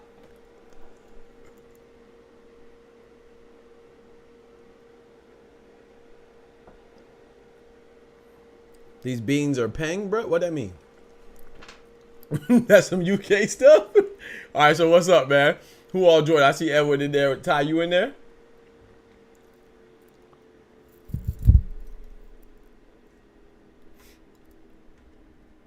I'm in the bus. I got you, bro. I'm gonna pull you up, bro. We got a time limit on we got a time limit on these dialogues though. We not going all day. Definitely got a time limit. But yeah, man. So I just think these fights are just crazy, bro. We got to chill out when we say that these people are ducking, man. Everybody can't be ducking all the time, man. Everybody cannot be ducking all the time.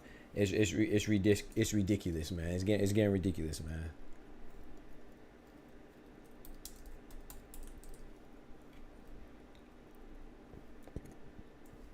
Excuse me. I'm setting up something right now. Give me a second. I'm joining the Discord. All right, bet. I'm gonna put both of y'all up at the same time. I'm gonna let y'all talk about the Shakur situation.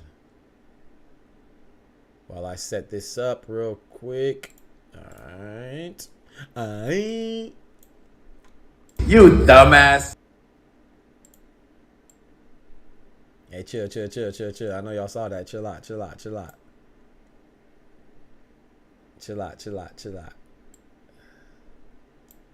I gotta organize my stuff, bro.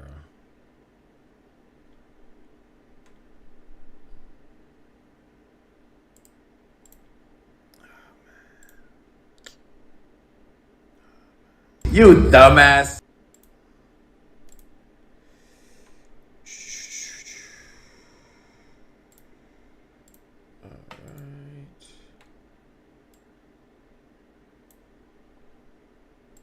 You dumbass. That's it right there. Hold on, let me tell Holly Berry. Stop saying, hey, yo. You dumbass. What y'all talking about, bro? It's big back season. I just got home, but my voice is going, so I'm going to pass it now. All right, bet, Kendrick. I appreciate you, bro. I feel like I'm fitting fine. What about your old obese? Hey, yo. Smoochie said she fitting fine. Hold on now. I don't know nothing about it. How can people know about it? I don't know nothing about it. It could be anything on the internet, yeah. That's true. It could be anything. But yeah, man, so with this stuff, man, I just think like but my main point is that we don't know what's gonna happen with Shakur and with Tank. We don't know what's gonna happen with Brian Norman and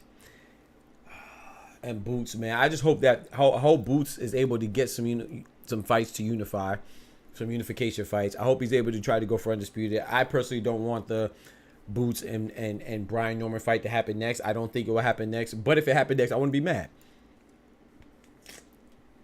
I personally believe that's a fight that we let marinate, man. You got to play the clip I sent you. Oh, I didn't add that one, man. I want to say, man, yeah, I don't mind you suggesting stuff. Please suggest stuff. Like, sometimes I need some topics to talk about, too. So, please always suggest stuff, but just don't be offended if I don't use it. You know what I'm saying? Whether it's a clip or something you send me. I'm not going to be able to use everything that everybody sends me or talk on everything that everybody sends me, you know? Like, I remember this one guy sent me a long time ago. I haven't seen him since. Unless maybe they just lurk. But there's one person. I don't even remember their name.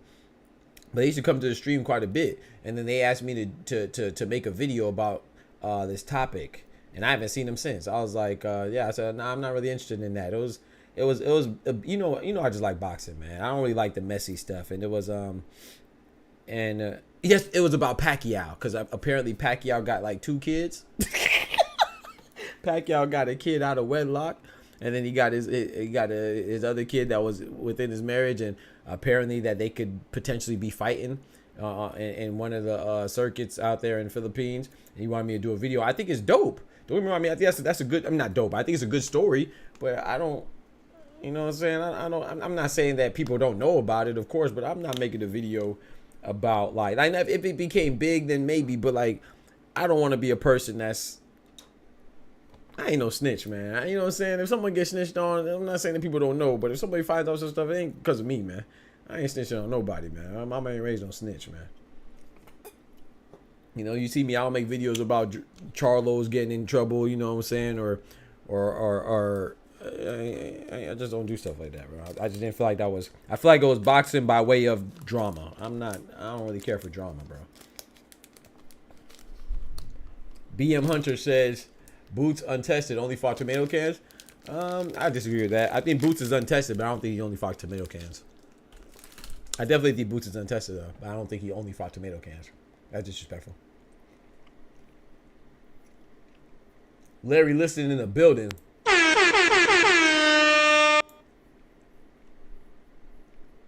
I agree, Larry. I don't care who he fights either. I wish he wants to fight. I wish he fights a champion, but at the same time, it might be the IBF. You know, I mean, not might be. It's the IBF, right? The IBF ordered Karen because he's a mandatory for him to make his first defense against Karen, and unfortunately, Karen, who's his mandatory, happens to be somebody he already beat thoroughly before. You know, so I'm very disappointed in that fight too. I'm hoping that Eddie Hearn could somehow maybe pay him some step aside money and get Barrios to agree to a unification fight, or get this Brian Norman fight. Like, I'd rather see Boots versus Brian Norman for unification, Barrios for unification, Stanionis for unification, Conor Ben,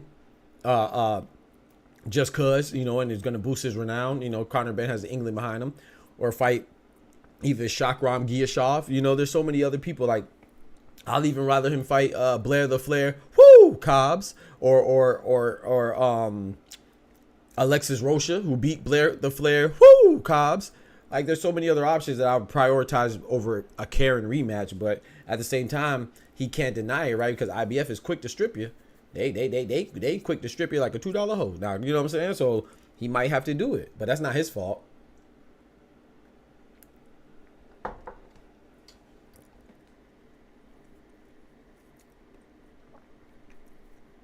Fighting for daddy's love. Yeah, that's what they said. He says, that's what they said. Oh, Scholar got shot up out of there. Oh, Lord. I told him.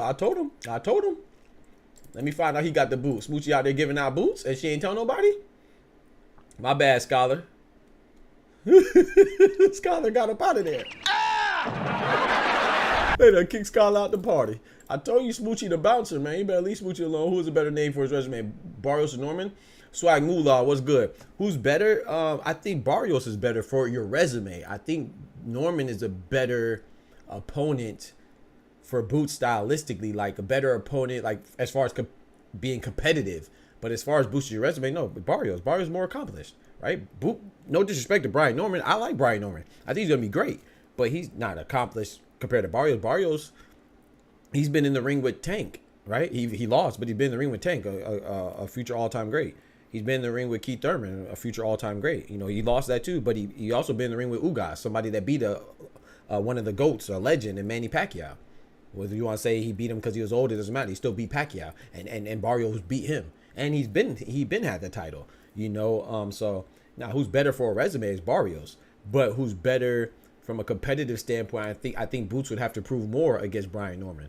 So it depends on what you're trying to accomplish, you know what I'm saying? So, and just my opinion, Swag Moolah. Yeah, but if he fight Ben or Giyashov, they might strip him. Yeah, exactly. That's my point, Larry. So he might have to fight Karen. Exactly. Yeah, I said that. 24-hour KO, can't say nothing about the Boots guy. Pussy Boots got the division shook. Wait, you gave him a 24-hour? Dang, Smoochie? 24?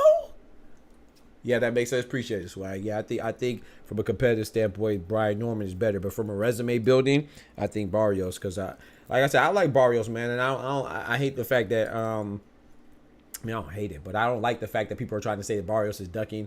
I don't think Barrios is ducking anybody. Now, are things lined up for him how they should be? Probably not. I'm going to give him the benefit of the doubt. I don't think Barrios has been in there with, you know what I'm saying, I got to give him, Barrios has never shown me that he's ducking. I think Barrios will fight anybody. Why he's not fighting Boots right now, I don't know. I could just speculate and say maybe because he's still in line for the Pacquiao fight, which is a lot of money, a lot of moolah, a lot of cheese, a lot of cheddar, a lot of biscuits. Or maybe he's not fighting because he just had a baby. He literally just had a baby girl a week ago or a couple days ago. That could be it too. If you're going to take off some time from boxing, I think it would be appropriate time to do is when you have a newborn child, you know. So like I said, I'm not giving excuses. I'm just saying these are the facts. You can look this up. They're saying that he might be fighting Pacquiao in December. You can go look up. I can show you where he just had a newborn baby this past week. So those are reasons. You know, if you want to call them excuses, that's up to the person that's bestowing these judgments. But and then Stanionis, last time I checked, he said he'll fight Boots too. Why they're not fighting, I'm sure I don't know. But I'm not just going to assume that these people are lying. And same with Boots. You know, it's like if someone says, or Brian Norman, you know, when they say Brian Norman is not responding to the contract or he's scared, I don't believe that. I think Brian Norman is the same guy that was the underdog and went to Giovanni Santillan's backyard and took that belt. You know what I'm saying? He just got the belt, man. You know, he just got elevated to Superman to Superman. He just got elevated to Super, man. When Bud vacated for the WBO. So I was fine with him being here, but he was obsessed with me. Only one person can be obsessed with Smoochie, and that's me. You know what I'm talking about?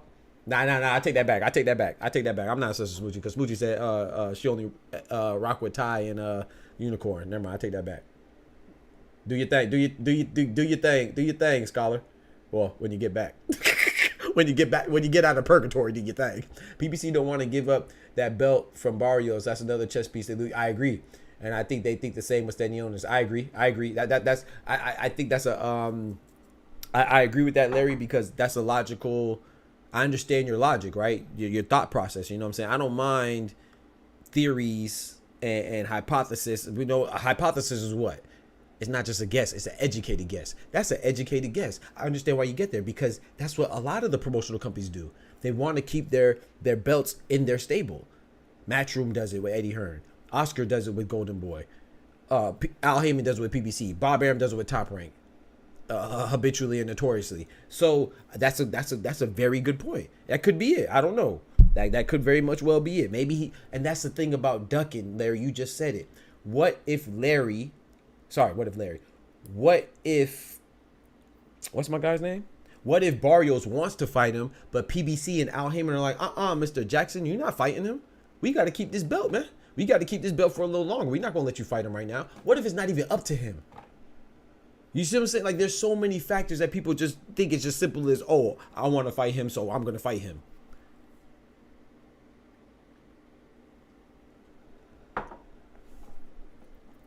That's crazy. Says Smooth gave Scholar an H2O sleep. Smoochie gave Scholar an H2O sleep. Oh, you got to slide. All right, Edwin, take care, bro. I was gonna get there, but I'm gonna wait till Ty joins and I can get y'all both at the same time. But if you got to slide, it's all good. You can just join back later.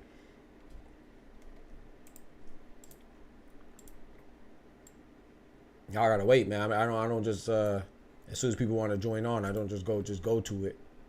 We got to have a time where we have people on. You see what I'm saying? Norman Jr. and Senior said they did respond to the offer. They just didn't agree with the offer. They want more money. No, Swag. So that what you just said is part of it. I mean, I made a video about this, right? So you can go check out my last video. I describe it. But so what happened? I mean, you're kind of right. You're partially right. What happened was, to tell closer to the whole story, they did receive the offer, but they want more money if Boots wants the location to be in Philly, because that'll put Brian Norman in another disadvantageous position to where he would have to go to somebody's backyard and not just fight the opponent. He had to fight the fans, and he had to fight the judges, and he had to fight the ref. So he'll be at a disadvantage. Again, he just came out of that same scenario against Giovanni Santillan, and he conquered it. But that puts a lot of strain on you. So if they fight in Philly, he wants more money. But if they fight in a neutral location, then he's cool with the money. That's what Brian Norman Sr. said. But also, what they also said is when he talked to Bosi Ennis, they were both on the same page about potentially unifying with Barrios and Stanionis first and saving Brian Norman and Boots for last. So if they go back to that, then the fight won't happen next regardless. You see what I'm saying? So yes, you're partially right, but that's not the whole. Yeah, fighters aren't scared of each other. Usually the teams and promotions, exactly. All the people around the fighter bankrolling on his career, exactly. Don't want to stop that. I'm going to read that again just in case y'all missed what Larry Liston said. My boy Larry said, yeah, fighters aren't scared of each other. Yeah. It's usually the teams and promotions and managers. Yeah. All those people around the fighter bankrolling on his or her career don't want to stop that money train. Yeah. Facts. Hit that like button. Appreciate that, Kendrick. Thank you. Thank you. Yeah. So, no, you're partially right, Swag. But, so it may not happen next. It may happen next. I know Brian Norman has really put his foot down now. He's like, hey, man, Brian Norman Sr. and Jr., they were like, yeah, we'll fight him. But I think what they were mostly saying is that it wasn't true that he was ducking. And it's not, like I said, I'm not blaming. I don't think Boots was, people are saying like, oh, Boots was lying. I don't think Boots was lying. I just think that that's how fickle and the situation it is, like, and how fast things move, and they move with such fluidity in boxing. It's like Boots probably was relayed that message that Brian Norman didn't respond, but the person that told him that relayed that message was just incorrect. So now Boots is going off what somebody else told him, and the initial message was erroneous. So I liked how Brian Norman Jr. and Sr., they came out, they stood on business. They're like, hey, no, I ain't never been no coward. I ain't never been no punk. I ain't never been no pussy. That's not me. I'll fight anybody, you know what I'm saying? But at the same time, you know, they said that, hey, man, Boots is probably not lying. He's just wrong, and I'm going to correct him. But I don't think Boots is saying anything that he doesn't, that I don't think he's intentionally saying anything wrong. It's just he just happens to be wrong. You know, he did say that. He was like, yeah, man, I don't think Boots is intentionally misleading people. I just think that it was a miscommunication and a misunderstanding. So I don't think Brian Norman is ducking, and I don't think Boots is lying. I just think it was just a misunderstanding between their team and between their team within internally and the other team externally. So there's a lot of moving parts in boxing, man. We in here deep. All right, yeah, I'm gonna pull y'all up. Give me a second. Ortiz just fought Boachuk for a belt. Boachuk, excuse me. Ortiz just fought Boachuk for a belt. Madrigal fought Bud for a belt. Fedor and Zhu fought earlier this year for 2 belts. And Murtazaliev won his IBF earlier this year. Yep. And Murtazaliev is fighting Tim Zhu now. That's why I asked with you. You be on. I appreciate the swag. Big salute, bro. Like that. Yeah, I like that. I like that, bro. And I appreciate that swag. Thank you, brother. I'm glad you rock with the channel, man. I just try to give it. I just try to give a whole picture. That's all. I don't. Like, I understand people trying to make content, but I really think that really perturbs me, man. I don't think that people should be misleading people intentionally, man. Like, if we all make mistakes. I'm not saying that I always repeat this. I'm never gonna be 100% right, but I'm 100% always. I'm always gonna report things with integrity, and I'm always gonna give my best effort 100%. I'm 1,000% always gonna try to give you the correct information. I might be wrong along the way sometimes. I'm not perfect, but I will never intentionally mislead somebody based on an agenda that I have or based on a boxer that I like. That's corny. Like, unless you're on their payroll, then why are you doing it? And even if you're on their payroll, you're still kind of corny. That means somebody could buy your allegiance. That's kind of corny. I got to keep up. It be hard. That's why I come to your place. I appreciate this. Why? Yeah, it's tough, bro. It's tough, man. Bro, I be dedicating, bro. I dedicate a lot of time to it. I know, brother. Trust me. I don't know this stuff by accident, man. I have to dedicate a lot of time to it. It's kind of embarrassing almost. Ortiz just, I wrote that. 147 is moving way too slow for casuals to have an interest. In fact, even me at hardcore, it's annoying. Turkey got to throw money at 147, either stage it in Saudi or do something right. I got to keep it. Yeah, man, it's hard. It's tough, bro. All right, let me pull up these gentlemen here, man. So we're gonna talk about this Shakur situation. Unless we have something else we want to talk about, but let's see. I'll bring up my boy Ty, see what he want to talk about first. Ty got the most seniority. What up, Ty? Yeah. What y'all trying to talk about, man? I think we're gonna talk about the Tank and Shakur stuff, unless there's something else you have specifically on your mind.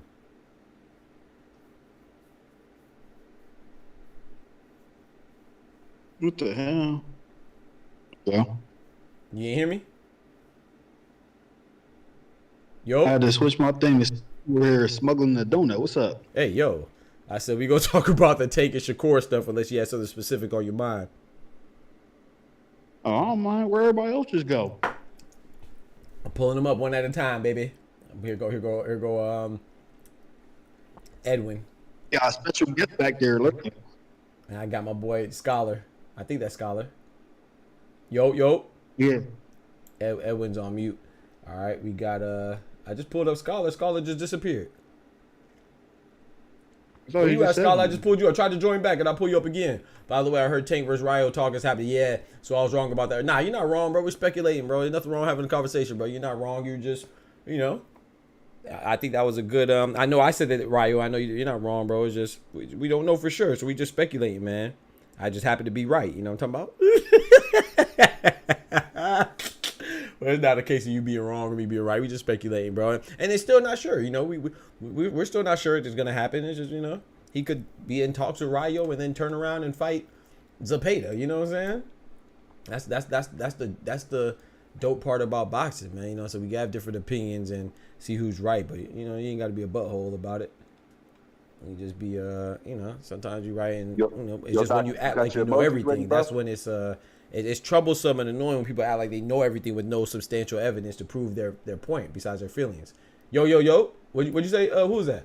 Was that got Scholar? your emojis ready? Because I'm ready to say, I thought I told you that we won't stop. I thought I told you that we won't stop. Oh boy, Scholar, man.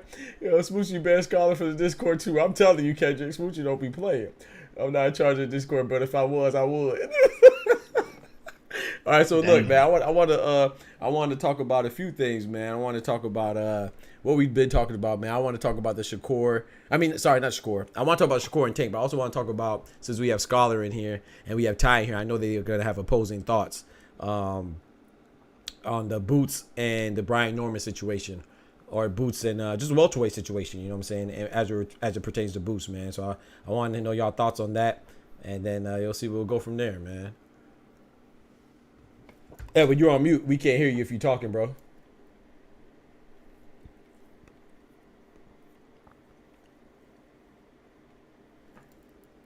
Yeah. So Yeah, I can hear you. Nah, I said, oh, you can hear Edwin? Yeah, I can hear him. I can't hear him. Oh, so it's my fault then. Yo. He wasn't saying anything though. He was just chilling. Okay, I can hear him now. Wait, yo. Hey, what's up? Yeah, I hear you now. What's good, bro? Hey, what's up, man? What's up, man? Nah, I'm just listening to you guys talk about the stuff. You know, Yeah. a little slow motion today. Just wanna like kick back and listen to what's going on in boxing. Yeah, let's get it, man. Let's get it. All right, so we gonna start off with the Brian Norman and the boot stuff, man. So who wants to start off? If you want to go first, Ty, or you want to start it off, Edwin?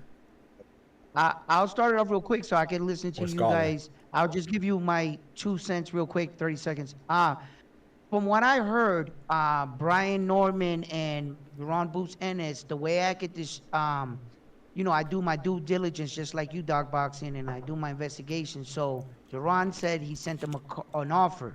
Now, out of Brian Norman Jr.'s mouth on an interview today, he said he received it.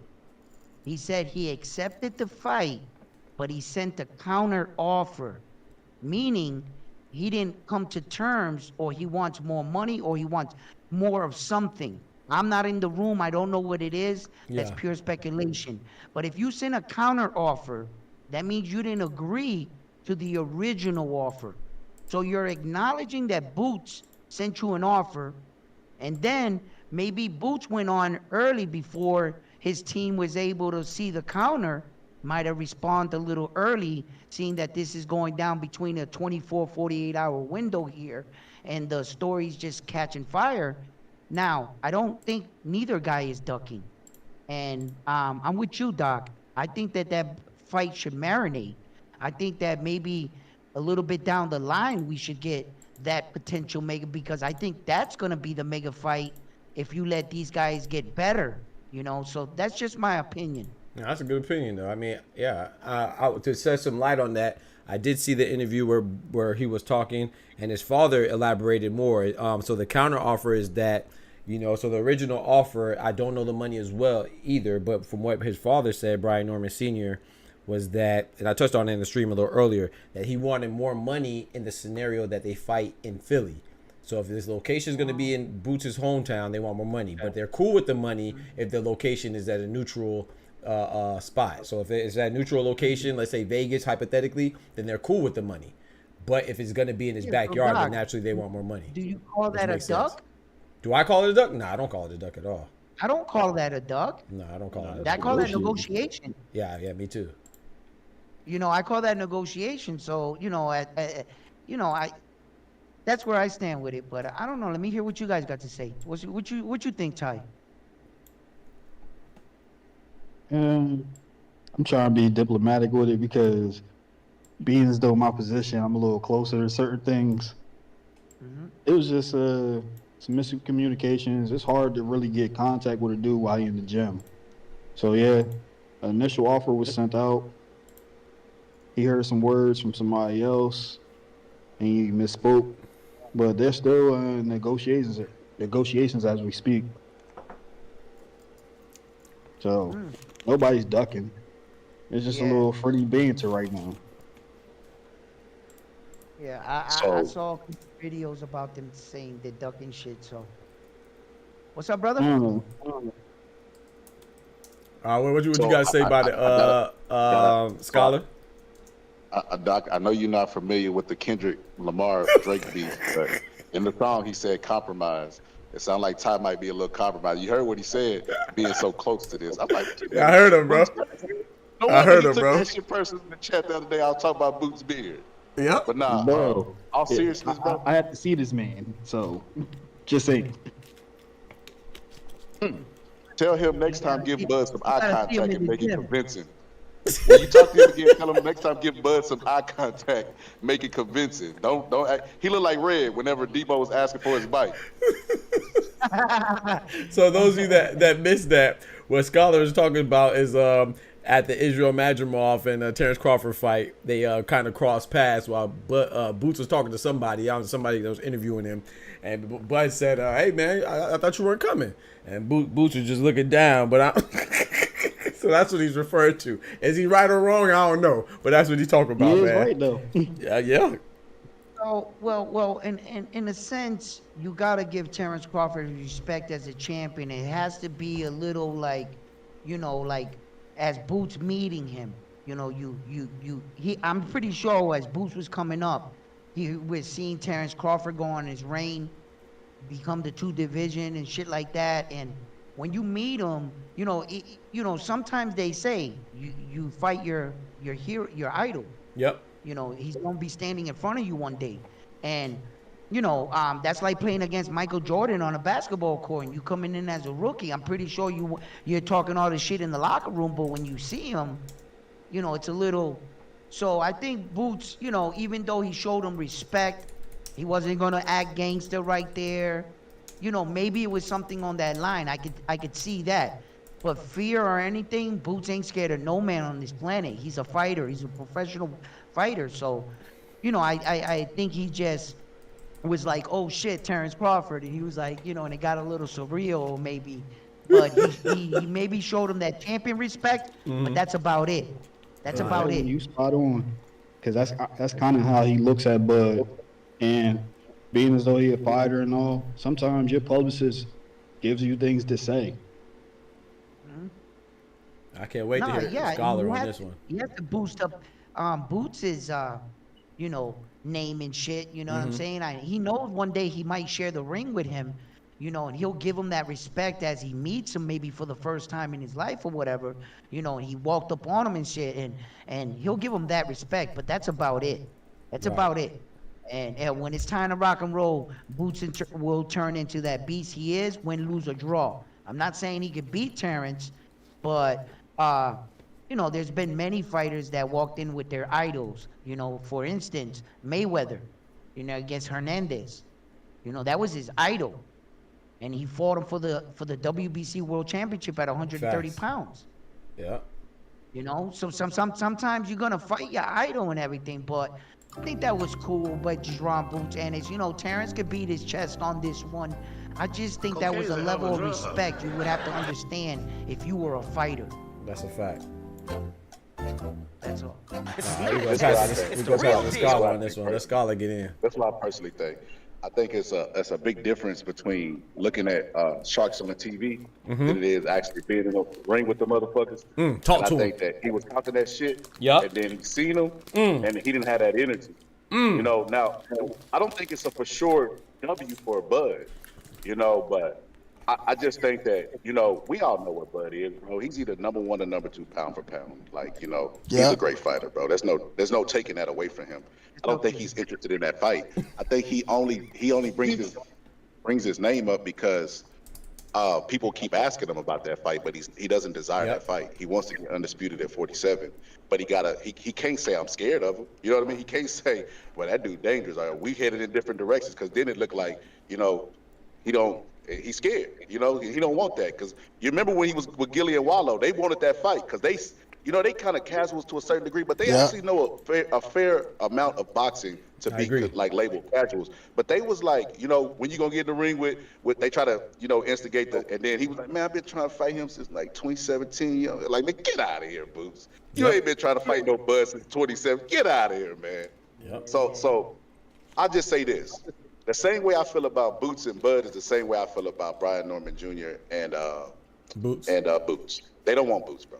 And I seen Brian Norman because he makes a bunch of appearances on his late night show, right? And he does a ton of media there.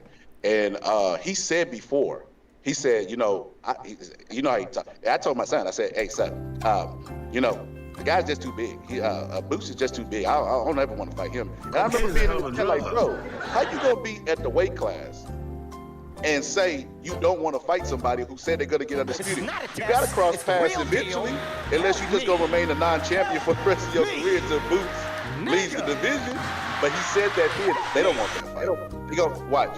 He gonna keep negotiating back and forth, and the fight's never gonna get made. I bet we gotta let my boy Edwin get in here, man. Before Edwin gets in here, though, I want to say to that with the Gillian Wallow thing, I do remember that distinctively too, because I remember when I believe it was Wallow, he DM'd Terrence and then he let it out. You know, he put that DM out, and then Terrence got mad about that, rightfully so, man. You don't DM somebody and then put it out in public, man. It was kind of a little. I know he probably had good intentions, but it was a little shaky, man. But go ahead, Edwin. What's your response to that? Well, you know, there's a lot of ways we can view this, and we know that in boxing, sometimes the politics behind the scenes tell otherwise. Sometimes we get all hyped up and we're like, this guy gotta fight this guy and he's gotta send him an offer, but in real life, it's the managers and the promoters that do the dealing behind the scenes. The fighters are the kind of like sometimes the last people to know. I've seen fighters actually. I agree. Hear about their fight scheduled on a YouTube channel. Like, right. Oh shit, I got the fight. I've seen that happen. So when we're thinking about this, you know, let's make no mistake. I believe if you were to let both guys fight in a parking lot, they'd go at it. But what would you gain out of that? Nothing. So there's processes at the top level. Exactly. There are venues that need to be booked, hotels. People are gonna fly in. You know, you gotta, you know, and a lot of these places are booked. Like if you try to book something in Las Vegas right now, that shit is booked into like 2,100. Yep. You know what I mean? Like it's almost impossible to get a gig in Vegas. Yeah. So, yep.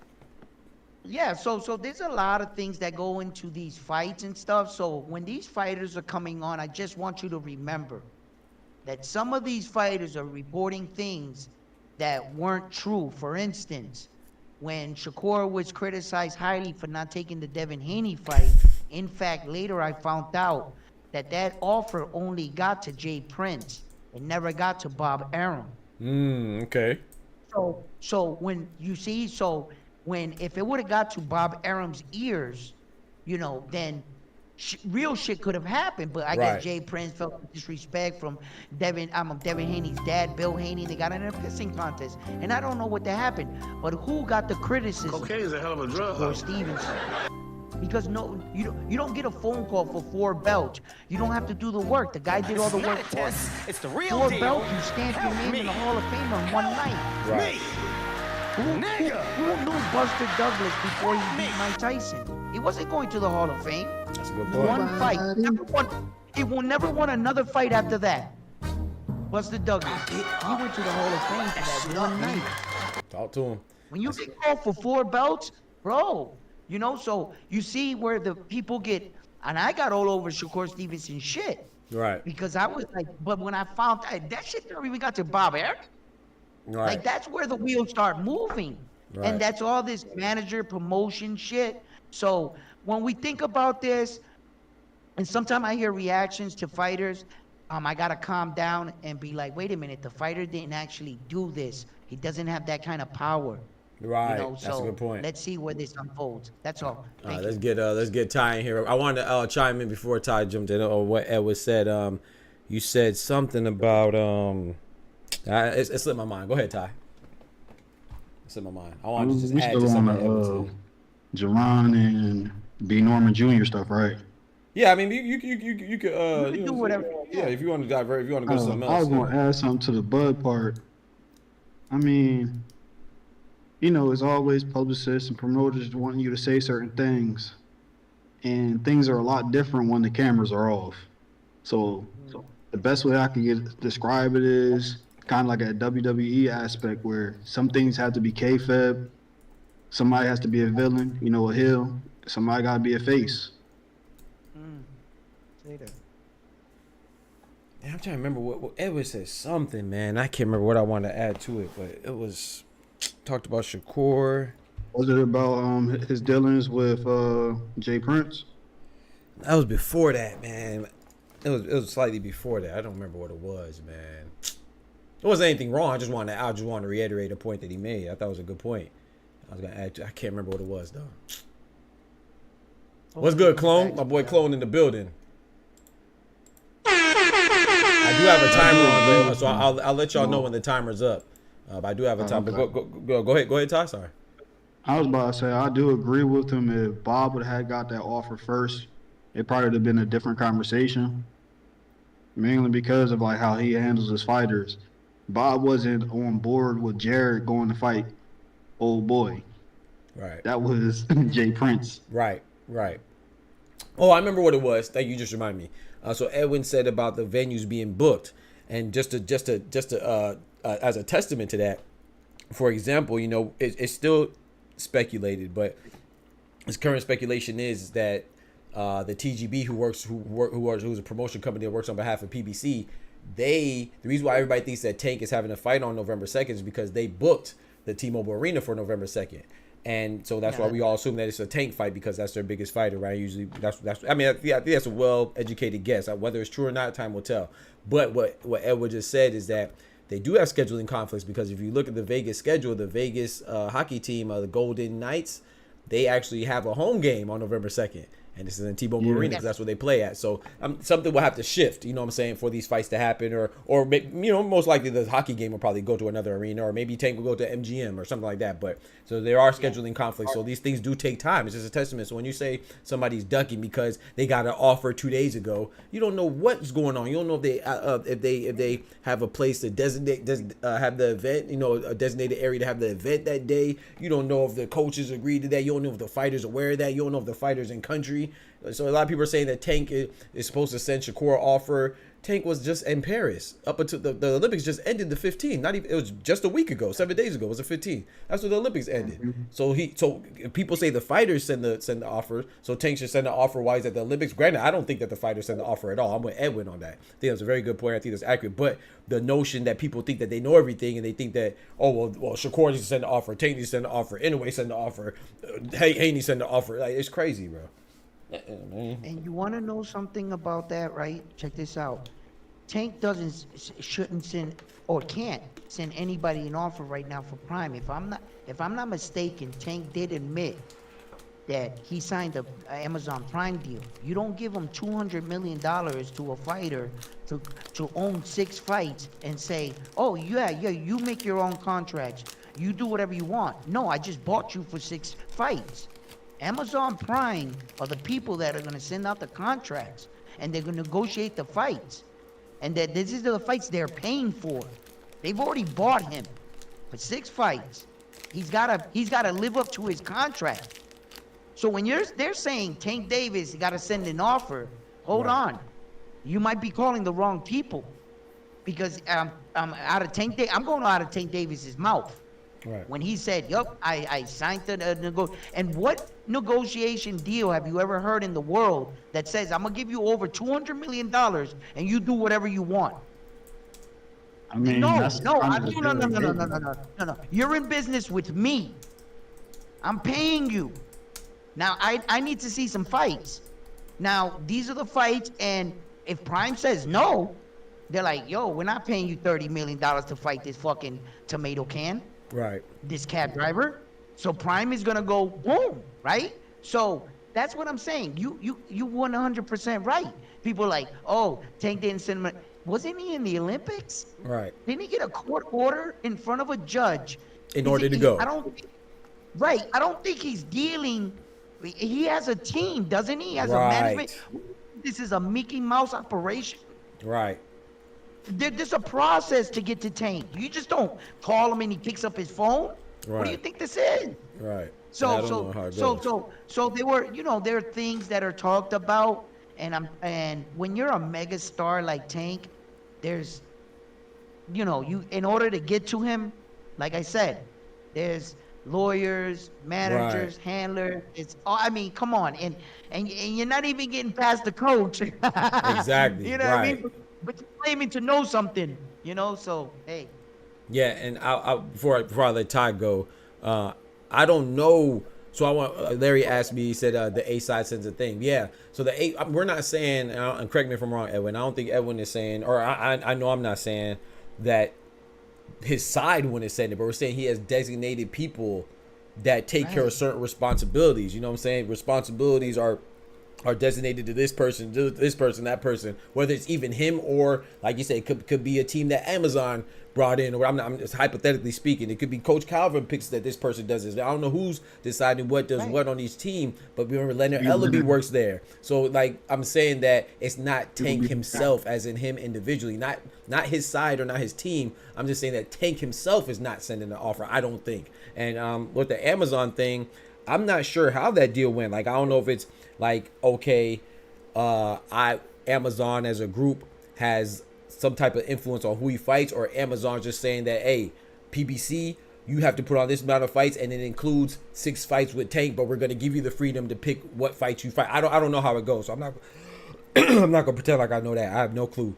But he's right though. Amazon has to deal with it, so Amazon is not gonna. They're not going for Tank versus the ranked number 15 guy for 7 straight fights. Like I don't think it's going like that either. So they probably have to have a certain amount of money or bottom line that they guarantee that they will make, you know, to Amazon before Amazon gave them that, you know what I'm saying, promise them that money. That's how grants and proposals and contracts work. Oh, go ahead, Ty. My bad. Go ahead. I think also as well is like, if you go into business with Amazon, I think you get all their benefits, wouldn't you think? I think you'll get their negotiating team. I think you'll get their top lawyers. I mean, they're gonna defend their asset. So I kind of think that Tank, you know, man, whatever Amazon has, they're powerful. I'm pretty sure. You know what I mean? Yo, Amazon, what's up, bro? Handle this, like, yo, you know what I mean? Yeah, right. I at your discretion, I think Tank's stock definitely went up, and I think he's on that level shit where Canelo that.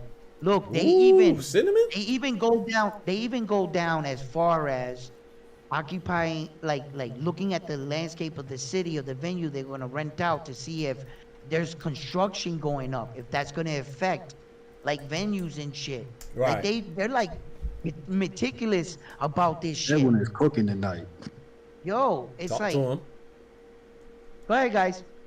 Nah, go ahead, bro. Finish the thought, bro. I said you was cooking. Yeah, he said you was cooking. Yeah, he said you was cooking. Yeah, I got the delay, and I thought you were gonna say, "Yo, I'm taking too much time." So No. I made a little joke out of it. I don't know if you're in the stream or not, but I put like a little Jeopardy sound. So now you're good. That's why sometimes I'm laughing, but now you're good though, bro.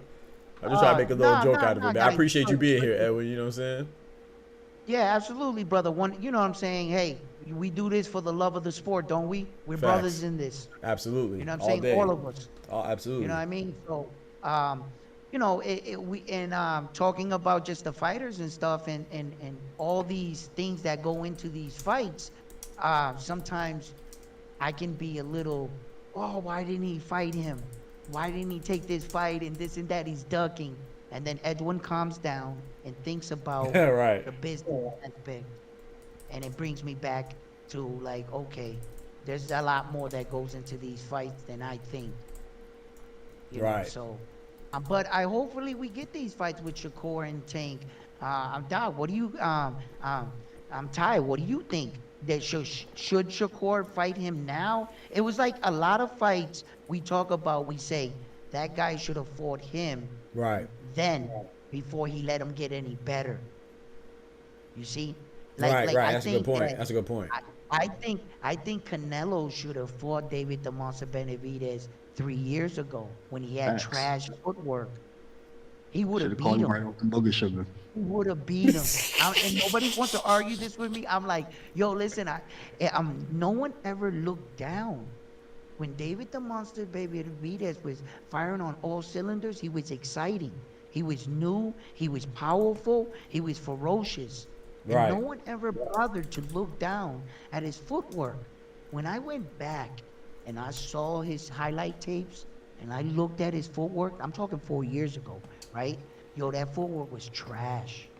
Yo, he would like cross his feet. Right. He would drag his back foot, and Canelo would have did away with that. But now, you know, I'm not gonna say he's come leaps and bounds, but he has made great improvements on his footwork now. So David is a little bit more solid from the base down more now. Right. And I just think that he let that fight drag on a little too long. Whether or not it happens or not. I hope it does. But I would say I agree with everything you said, except I think Cinnamon beats him regardless. That's my boy. Cinnamon over everybody, man. Go ahead, Ty. I had promised myself when I got on with you next time, I was like, yo, you gotta stop calling him Cinnamon. You gotta stop it. Nah, call him Cinnamon. Why I can't call him Cinnamon, bro? That's his name, bro. Yo, listen, it's one of those things that sounds cool in the other language. Right. Translating. Yeah, it sounds bad. It's not right? Yeah. So every time you call him that, I'm thinking like yo, a little zesty. He sounds sweet as hell. So, unless somebody heard you talking that realized that you actually like him, that's by true. calling him that, I'm thinking people are gonna click off quick because they're like, oh, this dude just straight disrespecting Saul. Like, it doesn't, you know what I mean? So as a Latin man, I'm just letting you know what other Latin men hear. I appreciate that. And you know what's crazy about that too? Because every time I make a video about Canelo, but I never think about that though. I just think that people don't even listen to me, man. They just see me and they think that I'm automatically being disrespectful to him because I'm a black dude talking about his Hispanic fighter. But Canelo's one of my favorite fighters, bro. Yeah, and if they don't stay on and listen to that, then they wouldn't know. But as soon as you come out, you keep saying it like that with the smile and everything. I'm like, yo, he's crazy. Like, yo, because it just trust me when I tell you. I believe you. Latin, that sounds cooler. You know what I'm saying? Like that, right? You, you know, it's bad enough that he's a Mexican and he has red hair with freckles. Right. And they call him like the fucking stepchild, right? You know what I'm saying? That's the stepchild, and that's why he got into fighting because he was bullied as a child. Because he was bullied as a child for looking different. Looking like and I just humbly like yo, Doc, I know for a fact you got a lot of respect for Saul Canelo Alvarez. Absolutely. And I know you like him as a fighter. Absolutely. A lot of controversy aside, that doesn't change your opinion. No. You know what I'm saying? Because one thing you know about boxing, you don't let one man or one fight dictate your passion for the sport. Absolutely not. See? No, I appreciate that that advice though. I'm gonna try, right? I can't make no promise, but I'm gonna definitely try though. Yeah. I appreciate it, bro. I appreciate it. Yeah. And to all my Hispanic brethren and sisters out there, man, no disrespect, man. Same with Angulo, they call him El Perro. I used to call him the dog. It's just something natural. I think I don't know why. I guess because me taking Spanish classes, and learning that, I would just always translate it first in my head and stuff like that. I don't know, my stepfather being from Honduras, I practice with him and stuff like that, and so I don't know, but go ahead, Ty. I'm going top with my boy Banana though.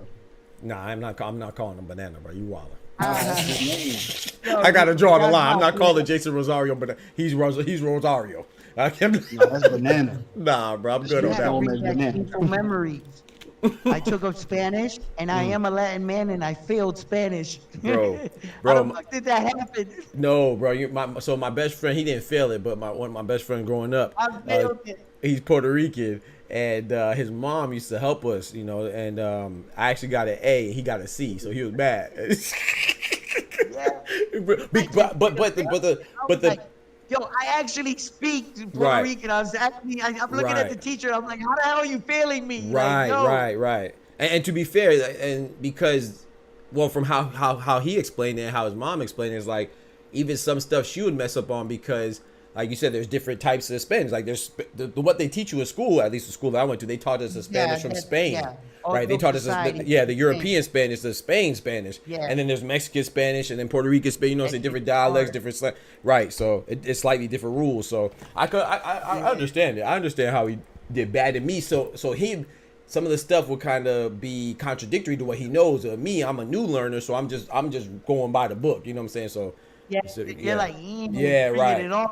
Right. He's a little cocky because he thinks he knows the language like me. Right, Until we right. realize, hold up, this ain't not our lingo right here. And the lady's going like, she's going 20 seconds mile per hour than faster than Puerto Rican. They're Right. like, and I'm I like, still "Dude, can't I roll thought my we were tongue. fast." Yeah. I'm like, I thought we were fast, but y'all are like fast. And then they got like a word for everything. Right.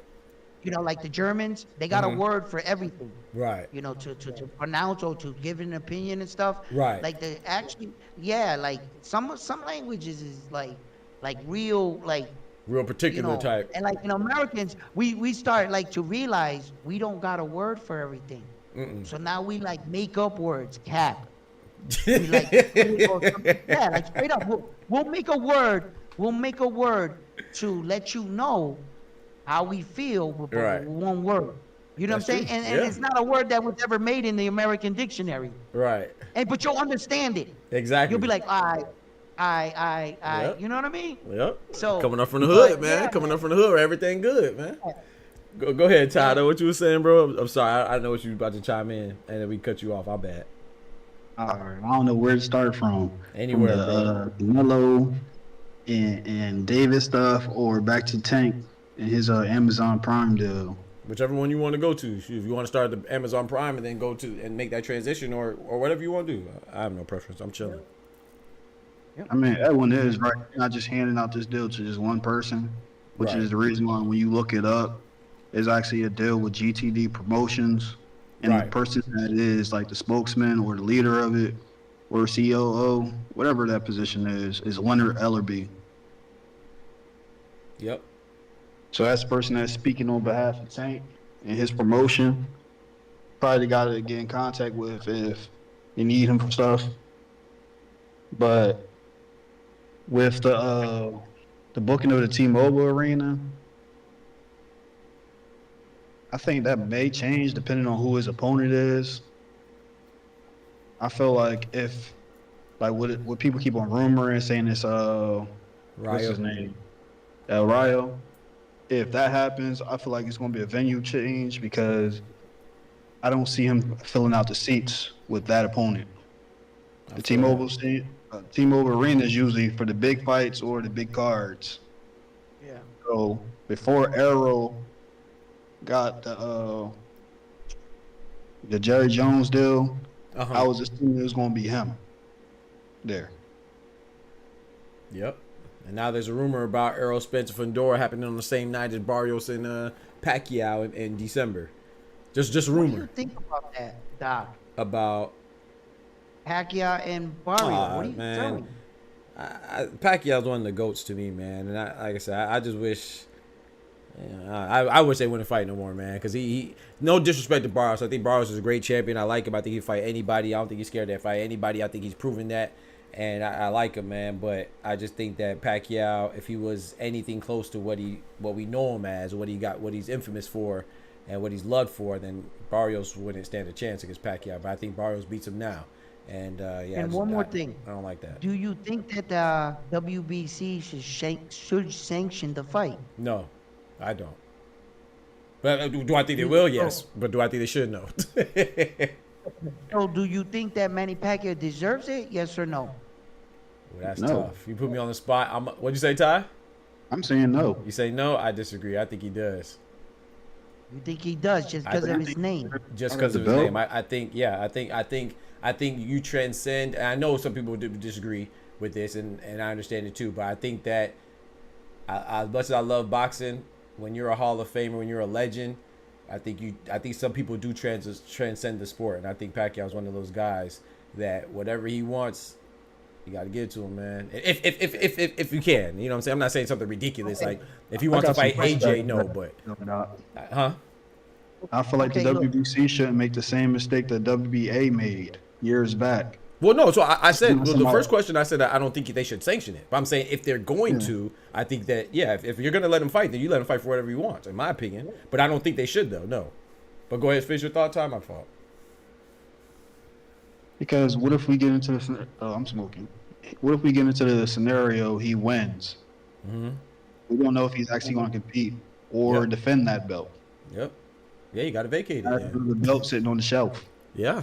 Hey, they shouldn't have let him come back in the first place. But if you're going to let him come back, I feel like Floyd, Pacquiao, Canelo is fighting now, so he that's not a good example. But I don't know who just retired recently in a big name like Mike Tyson. I don't think Mike Tyson should come back. I don't think it should be sanctioned. But if you're gonna let him fight, then hey, if Mike Tyson want to come back and fight for a belt, and let him do it. Shoot, you already in there, might as well.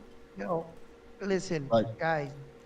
The problem with this whole scenario, it's much deeper than what we think, and here's why.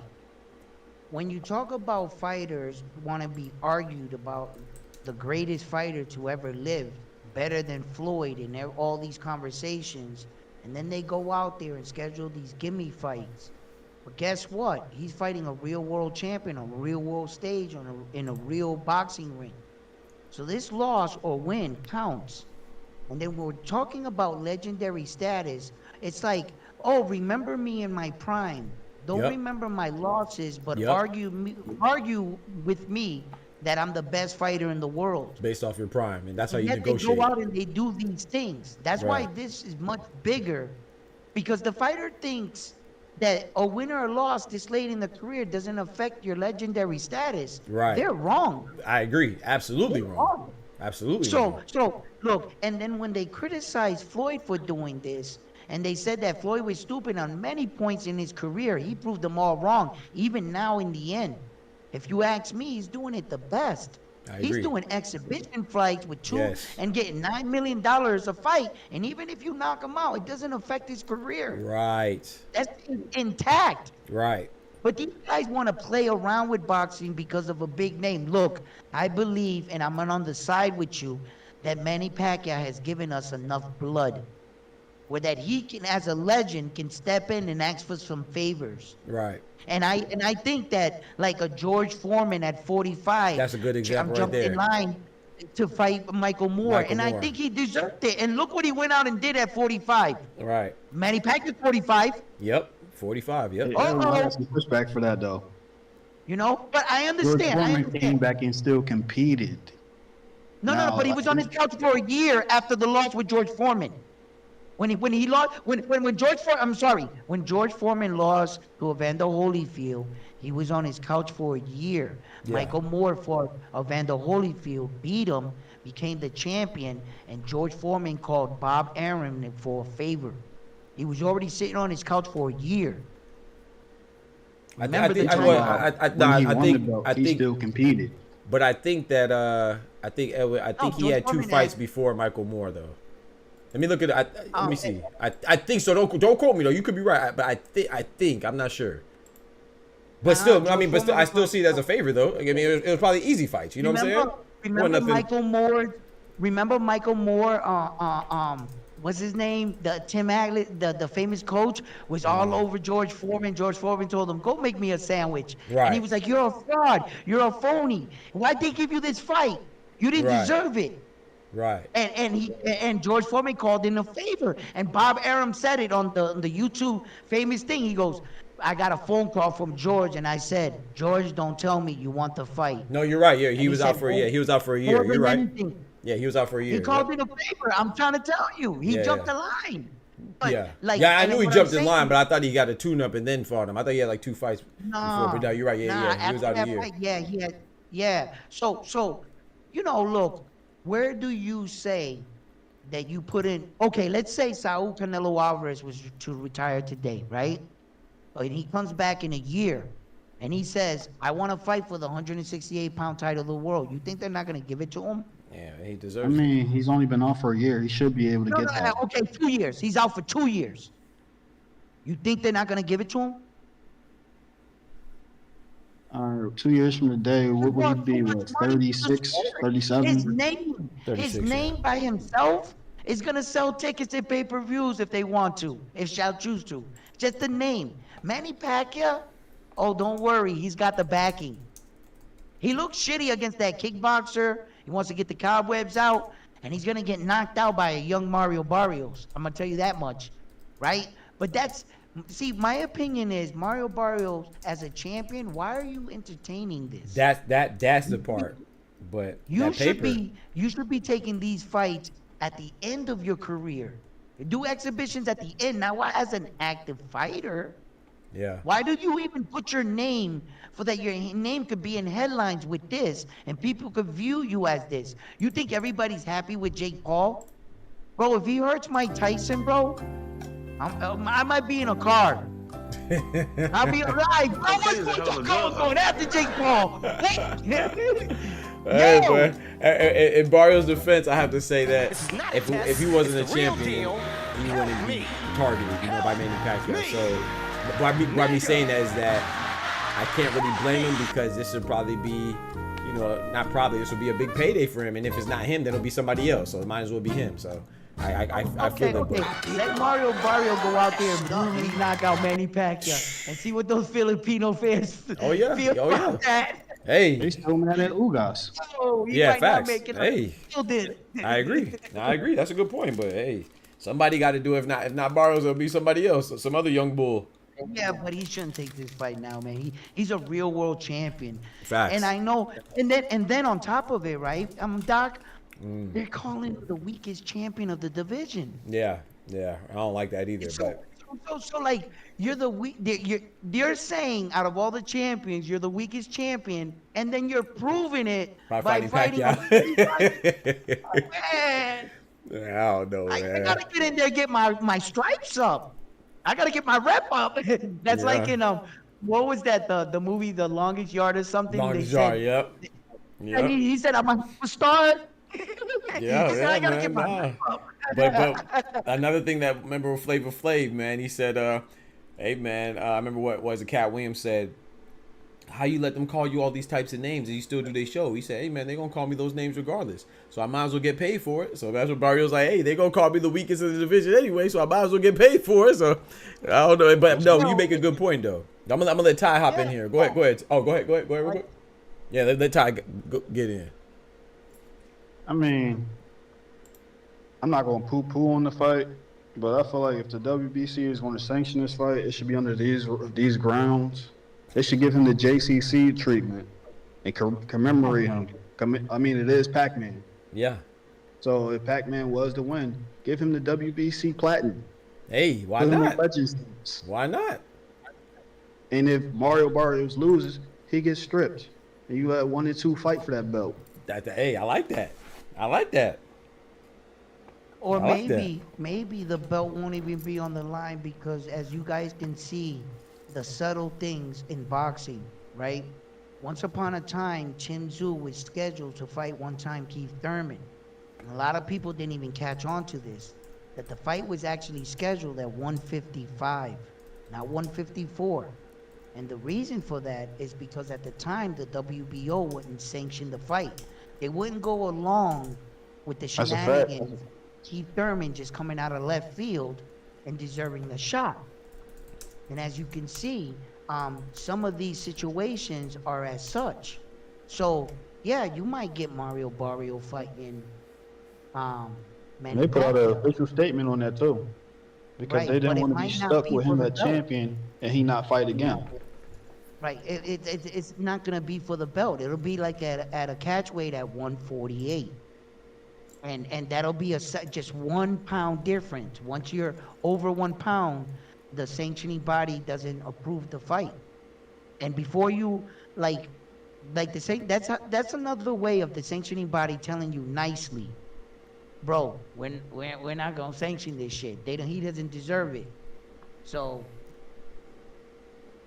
time will tell. But I don't know. Doc Box had a good point. I mean, what do? Do you fight this guy for probably the most money? Right. And they're already calling you the weakest. Right. You gotta go for the bag, and we criticize fighters for going for the bag. Yep. But when the bag is there, right? Yep. You know what I mean? And sometimes it's timing. Because truthfully, I would like to see Ron Butanes fight Mario Barrio. Me too. What do you guys think about that? Yeah, Eddie Hearn sent the offer, so we'll see how it goes, man. I think I IBF like the idea, but I got word when I was at the gym. Eddie sent over an offer, and when the response he got was, Mario wasn't available. That's the reason why I was sitting here like, He may have a fight lined up. Yeah, Or potentially he's for just not, Pacquiao. he might just be fighting. Well, two things. So, I'm leaning for oh, him my bad. having Go a ahead. fight. Sorry, my fault. I thought you were done. Sorry. Oh, that's all right. So I was gonna say, yeah, you know, of course, like we said with the Pacquiao joint, but that's potentially there. And then also too, he just had a new addition to his baby, man. I mean, to his family. So shout out to him, you know. Shout out to him and his, you know, the Barrios family. Congratulations to them. So he did just have a baby girl like a couple days ago or something like that. So yeah, I'm not saying that's why he should be unavailable. I'm just saying that that's a pretty good reason, if you ask me. You know, you got a little excuse there. Yeah. But at some point, you know, I know that Jaron Boots Ennis' goal is to do as his last countryman did, Terrence Crawford, and unify all 4 belts. So his father has expressed that that's what they want to do. So, I mean, you know, we can get all these other kind of fights. I'm not happy with Shakur Stevenson fighting Joe. I mean, you know, I don't know how you guys feel about that. But sometimes, you know, you got to go with the punches in boxing. Let some of these fights materialize, and some of these fights that we think we're going to get, we actually never get. But as long as that, I think that these guys stay active. That's the one thing I can say about Shakur. Yep. You know, right now. Activity is great. Stay active, my boy. Like, don't listen to the headlines. You know, maybe you're not getting the fight you want, so take these other guys out until you, and then I'll know you're ready. I'll know that you haven't sat on the sideline and allowed yourself to another person to dictate your career. I like that. You know, like you know, like people will make ridiculous statements. Devin Haney at one time, I'm gonna stay out until Ryan comes back. No, Exactly. You never let a man dictate what you do. I agree with that 1000%. You know, so I didn't like. It wasn't a good statement from him, but you know, like these are some of the things in boxing. Cocaine is a hell of a drug. Start to come to realize it. Yeah, what do you think about that fight with Shakur, Doc? Joe Cordina one. I think I'm gonna be honest, man. I don't like it. I'm disappointed. However, I don't blame Shakur because I see it as an alternative, even essentially a short notice fight. You know, I see it as Eddie Hearn just being Eddie Hearn and, you know, getting one of his guys that is available to fight him because the Zepeda fight fell through. I mean, we watched Big Turk, Oscar get on stage in front of everybody that was watching that broadcast, in front of the millions and the 1,000 people that are present, the millions watching, say that they would get Zepeda and Shakur.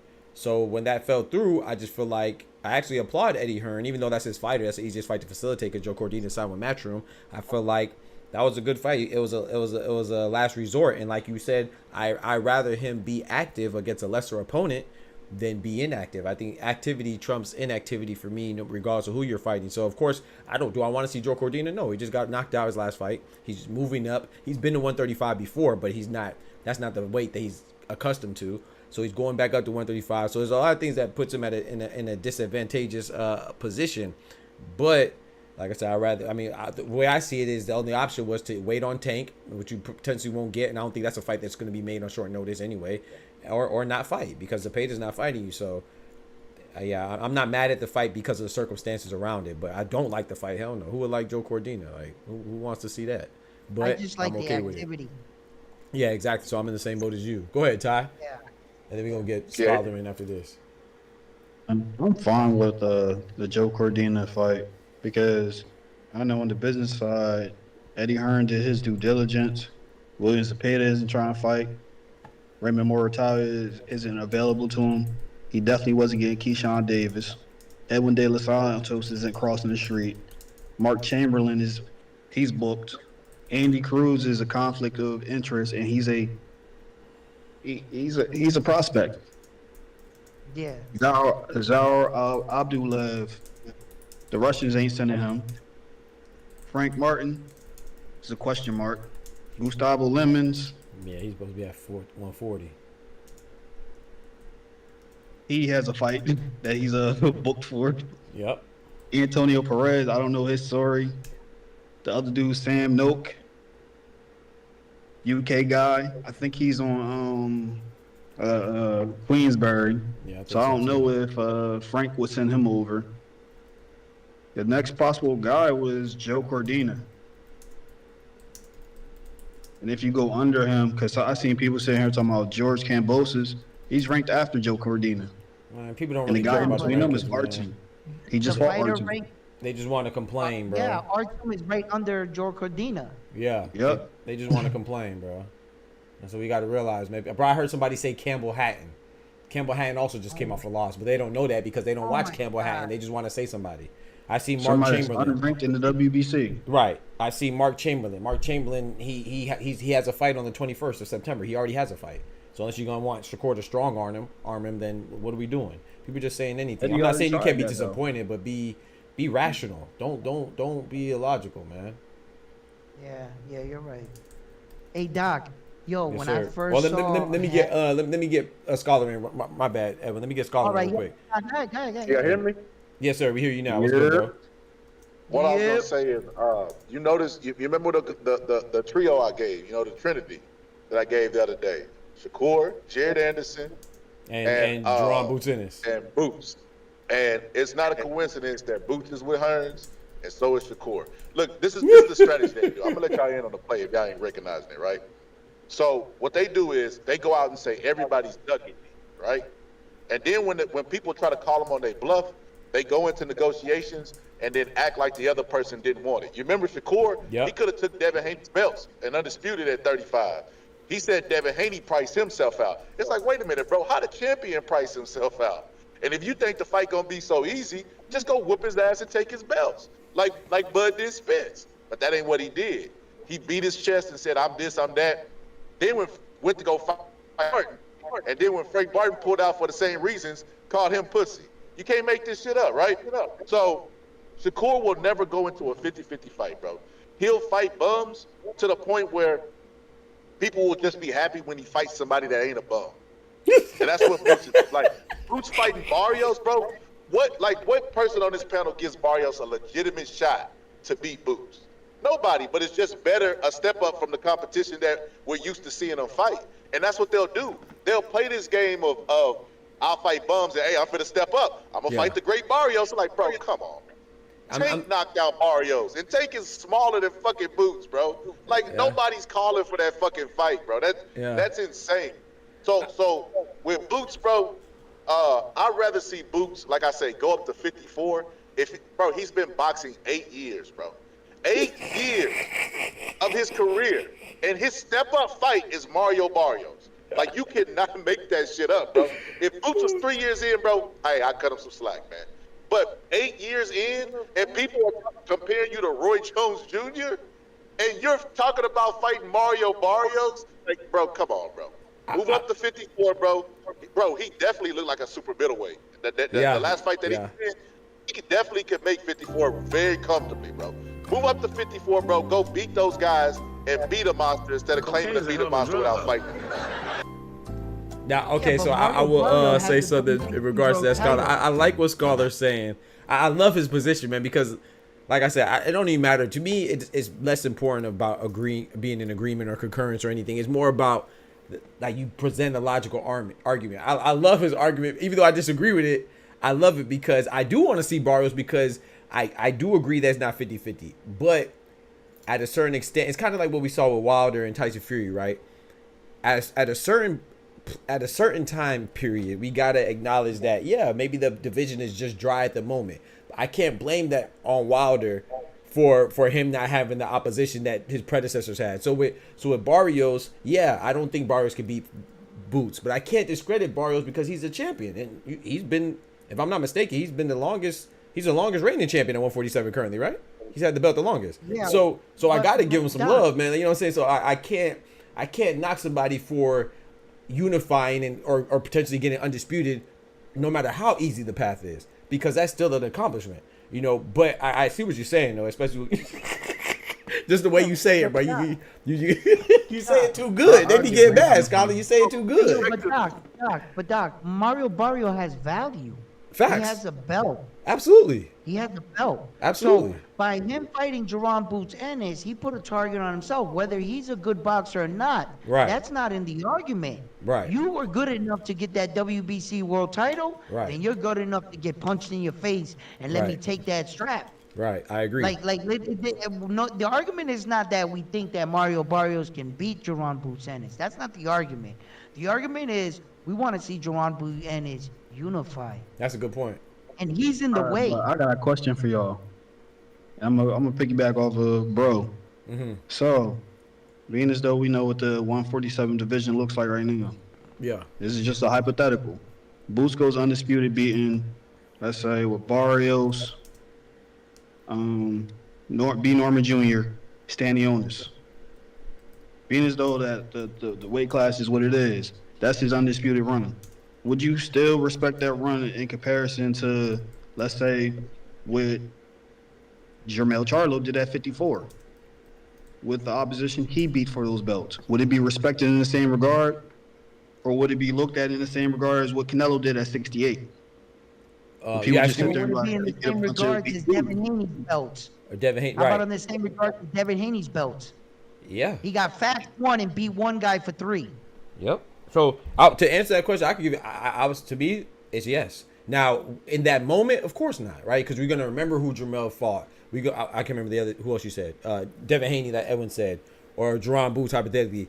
We're at the moment, no, of course we're gonna remember that. But at the end of the day, like what Edwin just said, Devin Haney, I'm gonna go back in the history books and see who was undisputed. It's gonna say Boots Ennis. It's not gonna say Boots Ennis against the weakest competition in the worst division ever. It's just gonna say Boots Ennis.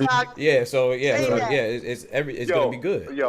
Nah, that's cap. I got a That's rebut cap, for bro. He said that's cap. Hey, I'm glad you asked. That was a great question that you asked, Todd. I'll tell you why. Because when Bud was a fit to fight Spence, what was the argument that they used? His resume. They said his resume was trash, even though he had two-time undisputed. Wait. Who said that though? Let's be fair, Scott. Who said that though? One time, We're talking about the general consistency. Stop it. Stop. Nah. Stop it, bro. Nah. I mean, yes, but come on, man. Only slow people question Terrence Crawford's resume. Come on, man. You know I ain't saying, ain't nobody on here question Terrence Crawford's resume. I can say that confidently and comfortably. Yes, that part. That part. We don't care about them. 140, Terrence Crawford's resume at 140 was dominant. Come on now. It was real dominant. He Come on might have now. beat Arrow for 3, but Come on now. there's nobody questioning what he's the first man in boxing history. Talk to him. But there's a solidified case to right say there. that Josh Taylor's undisputed run at 40 was better because of the opposition. No one's gonna remember that, bro. Now, I know You you say guys that, might but that's the first thing that's brought I up. know you guys might not know about fair, this Ty. guy That's fair. right here too much. I know the guy I'm about to mention. You guys might not know about him, right? Please don't say But I Joey gotta admit, he got the belts the most prestigious way. Naoya Inoue, the monster, got him one at a time. He That's didn't a beat a fact. guy for 2 belts. He didn't beat a guy for 3. He got every belt one by one. Jermell That's the Charlo most did too, right? prestigious way. Jermell Charlo did, I believe. Yeah, but he got to a draw with Castano, He got right? two off And then of he Rosario. yeah. Okay. You see why I'm Still, calling the cap? name Because still hold better than some other people's undisputed runs. Right. you see why I'm calling cap? Because what Ty just said is what the question that he posed. But Edwin was essentially saying the same thing. He said, Devin Haney beat one guy and got 3 belts. Like, he was calling the question as undisputed. So that means undisputed can be called into question, right? Okay. So That's what we fair. gotta That's start- fair. And he still beat a champion that won his belt off another champion. If Boots was the one undisputed at this one, it'd be a bunch of dudes that got their belts handed to them. They didn't win it in the ring, technically. Boots didn't win his first belt in the ring either. I was about to say he got elevated too, right? So All 4 guys that's at 147 did not win their belt off the guy. yeah, but why? That's circumstantial though, because Terrence Crawford was undisputed and he left. So that's no one's gonna win the belt off the guy in that case. They're coming right They behind didn't even Terrence. give But They as need a to give Bud fighter, a chance. They just stripped him from the belt. He Right. didn't even announce 54 officially. okay, to answer both questions real quick. First of all, that stripping off Bud for the IBF, that was a brilliant move. Because the IBF was the first organization to realize that Bud was never going to defend those belts at 147. They were just going to sit on the shelf. by stripping him and giving it to the next reigning superstar, Jaron Boots Ennis. That was a brilliant move. Okay, but at the same time, Boots could have opted to fight for the belt instead of being elevated. But wait a minute. Let Edwin finish his thought real quick. Let him finish his thought. Then we're going to go to you, Ty. He could never opt to fight for the belt because Terrence Crawford wasn't going to make 147. His trajectory was 154, then he vacated. So, when Boots got the belt at 147. I'll be right back. Let me go use the bathroom real quick. I'll be right back. Hold it down. Go ahead. Just knocked my train of thought right out the window. Keep going, Edwin. No, go ahead. Go ahead. Oh, my fault. I had to go use the bathroom. My fault. No. It's just okay. My man had another question. I was gonna answer him on the You other want me one. to put my point out though? What was it? I was gonna say, Jaron Ennis, instead of just accepting being elevated, he could have simply told the IBF, "I will fight the number one or number two contender for the belt." Okay, and actually win my belt in the ring. Okay, Ty. Okay, now, we all know when guys are elevated to championships and they were handed over by facts like Devin Haney and so forth, with which in fact he was not the first fighter in history, but he got roasted the most for it, ironically. But this is what happens. As a fighter and a champion, you complete the ceremony when you go in the ring and you beat somebody. Once Jaron Boots Ennis went in that ring and beat that guy, that was it. He's officially the But IBF that's not always enough. People didn't respect It has to be enough. It has to when be, he got elevated. Okay, but wait a minute. The only time that comes in effect when that can't be enough, when the champion is still activated in that division. Terrence Crawford is no longer the king in that division, and he has made that abundantly clear by winning the belt at 154 and announcing his plans to further that direction. So once the champion has officially withdrew, the only time that can come into effect when the champion's like, yo, you ain't really beat me. That's kind of like the situation with that nobody seems to be acknowledging. I get what you're saying when a person is named champion, but I'm saying when you are elevated to champion, you don't get the same respect as a dude that won his in the ring. Whether if you got it off the previous guy or not. Okay, now a different regard when you actually compete for it, just like the guys that may have competed for a vacant belt. They get a little bit more respect than the guy that was elevated. You are 100% right, Ty. Okay, and I'm saying that you're right?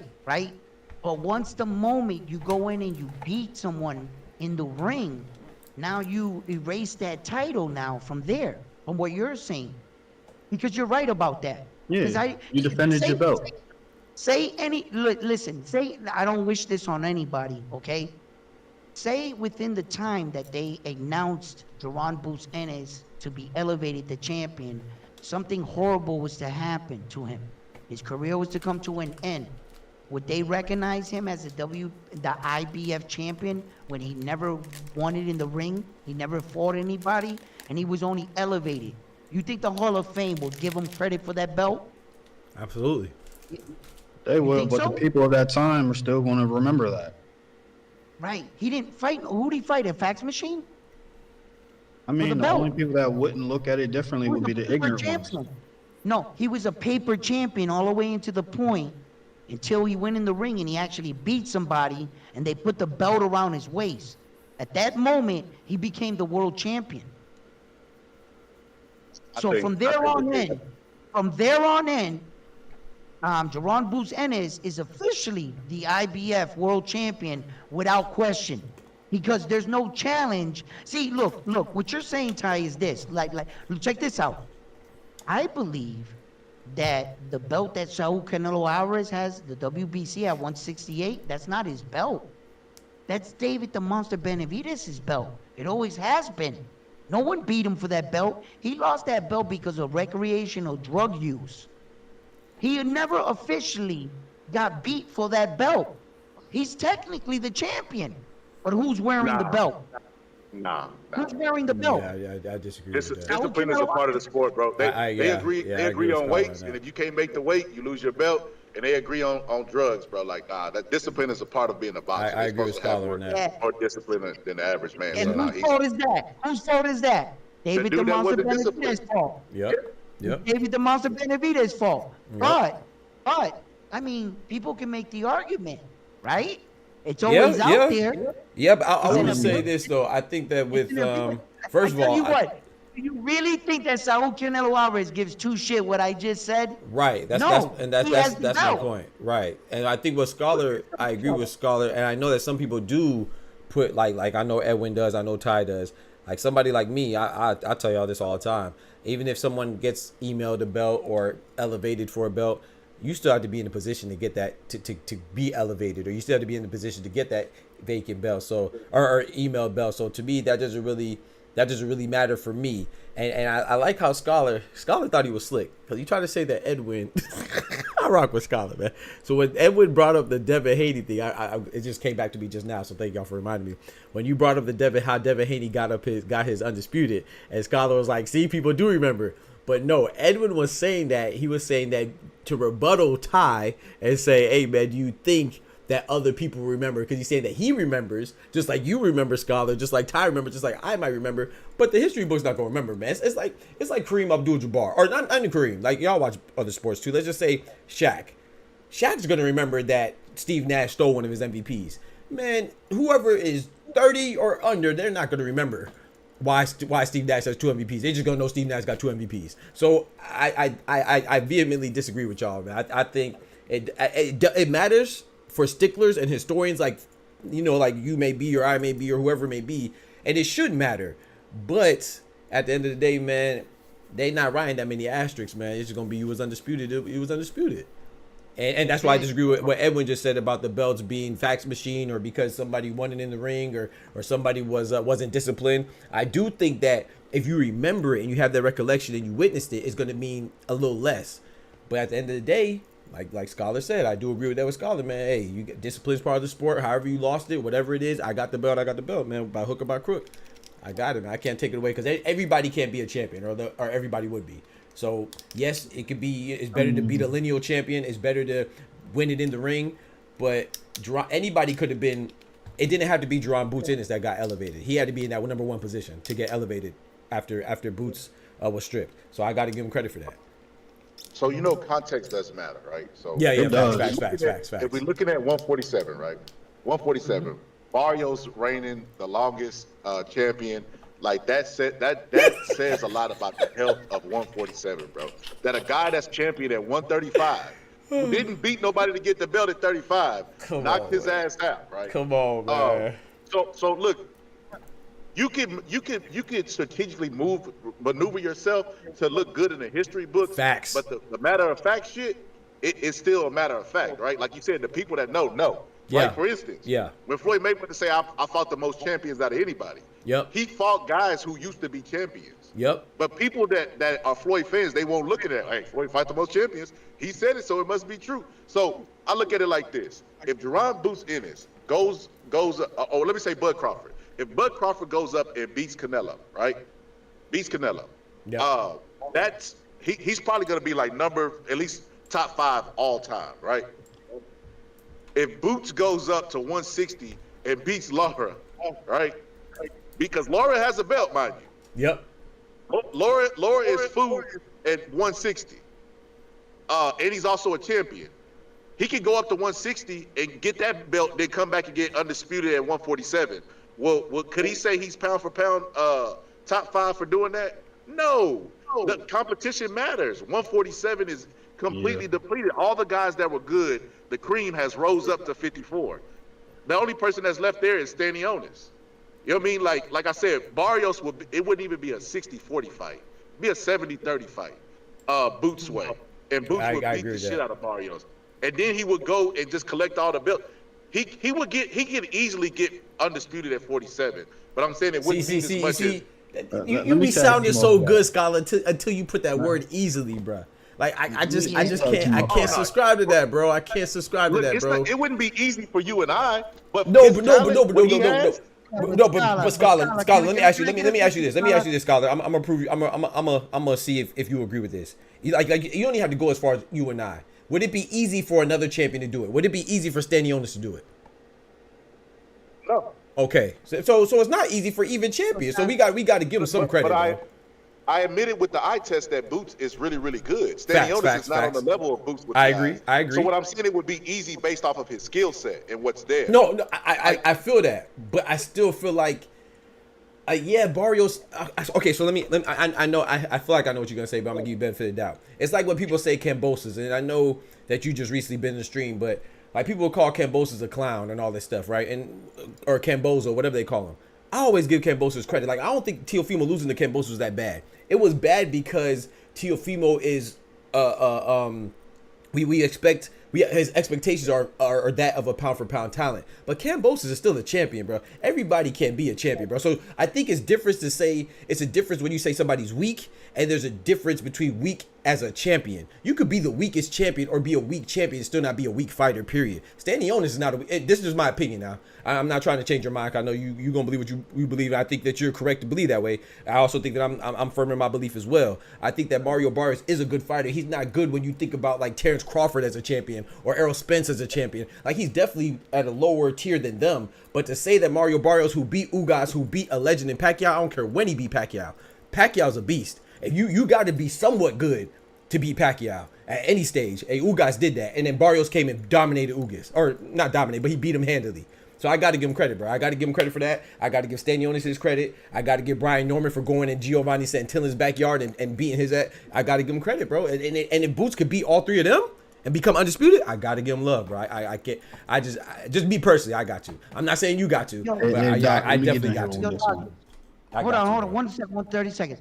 The only pushback I'm gonna give him is that how could you criticize anybody's reign to unifying all 4 belts as garbage? Ooh, you said it myself. That Ron Boots Ennis, even if he was to unify all 4 belts, it's not his fault he's that dominant. But you need to do some legendary shit for yourself as a fighter, and you could say, at least I did this. And if anybody else was better than me, why didn't they do it? Right? So for you to downplay the fact that he could unify at 147 as nothing, that like just the opportunity, the way you're saying it, is like, okay, he could unify at 147, but you know what? That's not good enough for me. I'd rather him to go to 154. To do what? To chase a belt? If you're at your job and you're the best in your field, why should you leave? To prove something to you?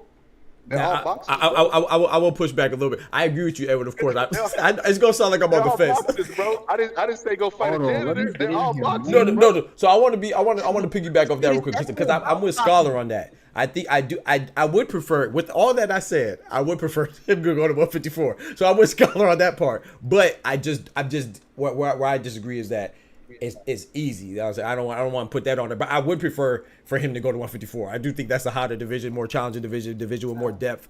So if I had a preference, I'm with Scholar on that part. But I just disagree about the 147. This is what I say. My preference would be 4 belts Hall of Fame. My preference would be, you know what? There's no Hall of Fame is different tiers to it. True. I know.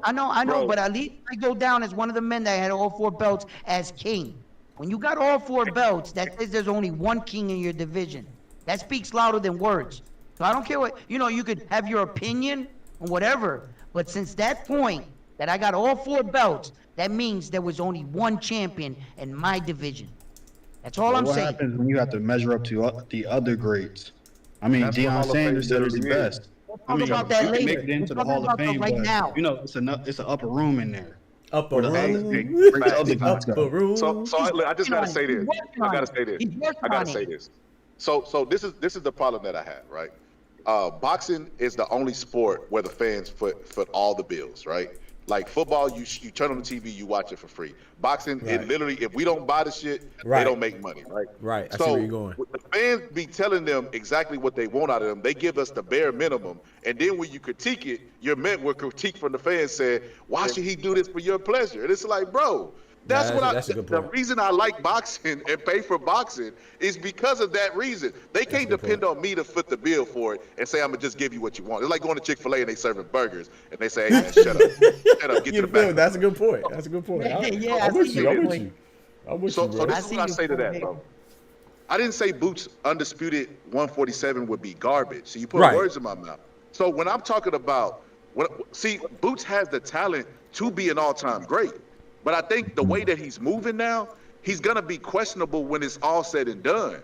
Because that 147 run that he's gonna do it, bro. There's no doubt about it. He's definitely gonna get undisputed at 147.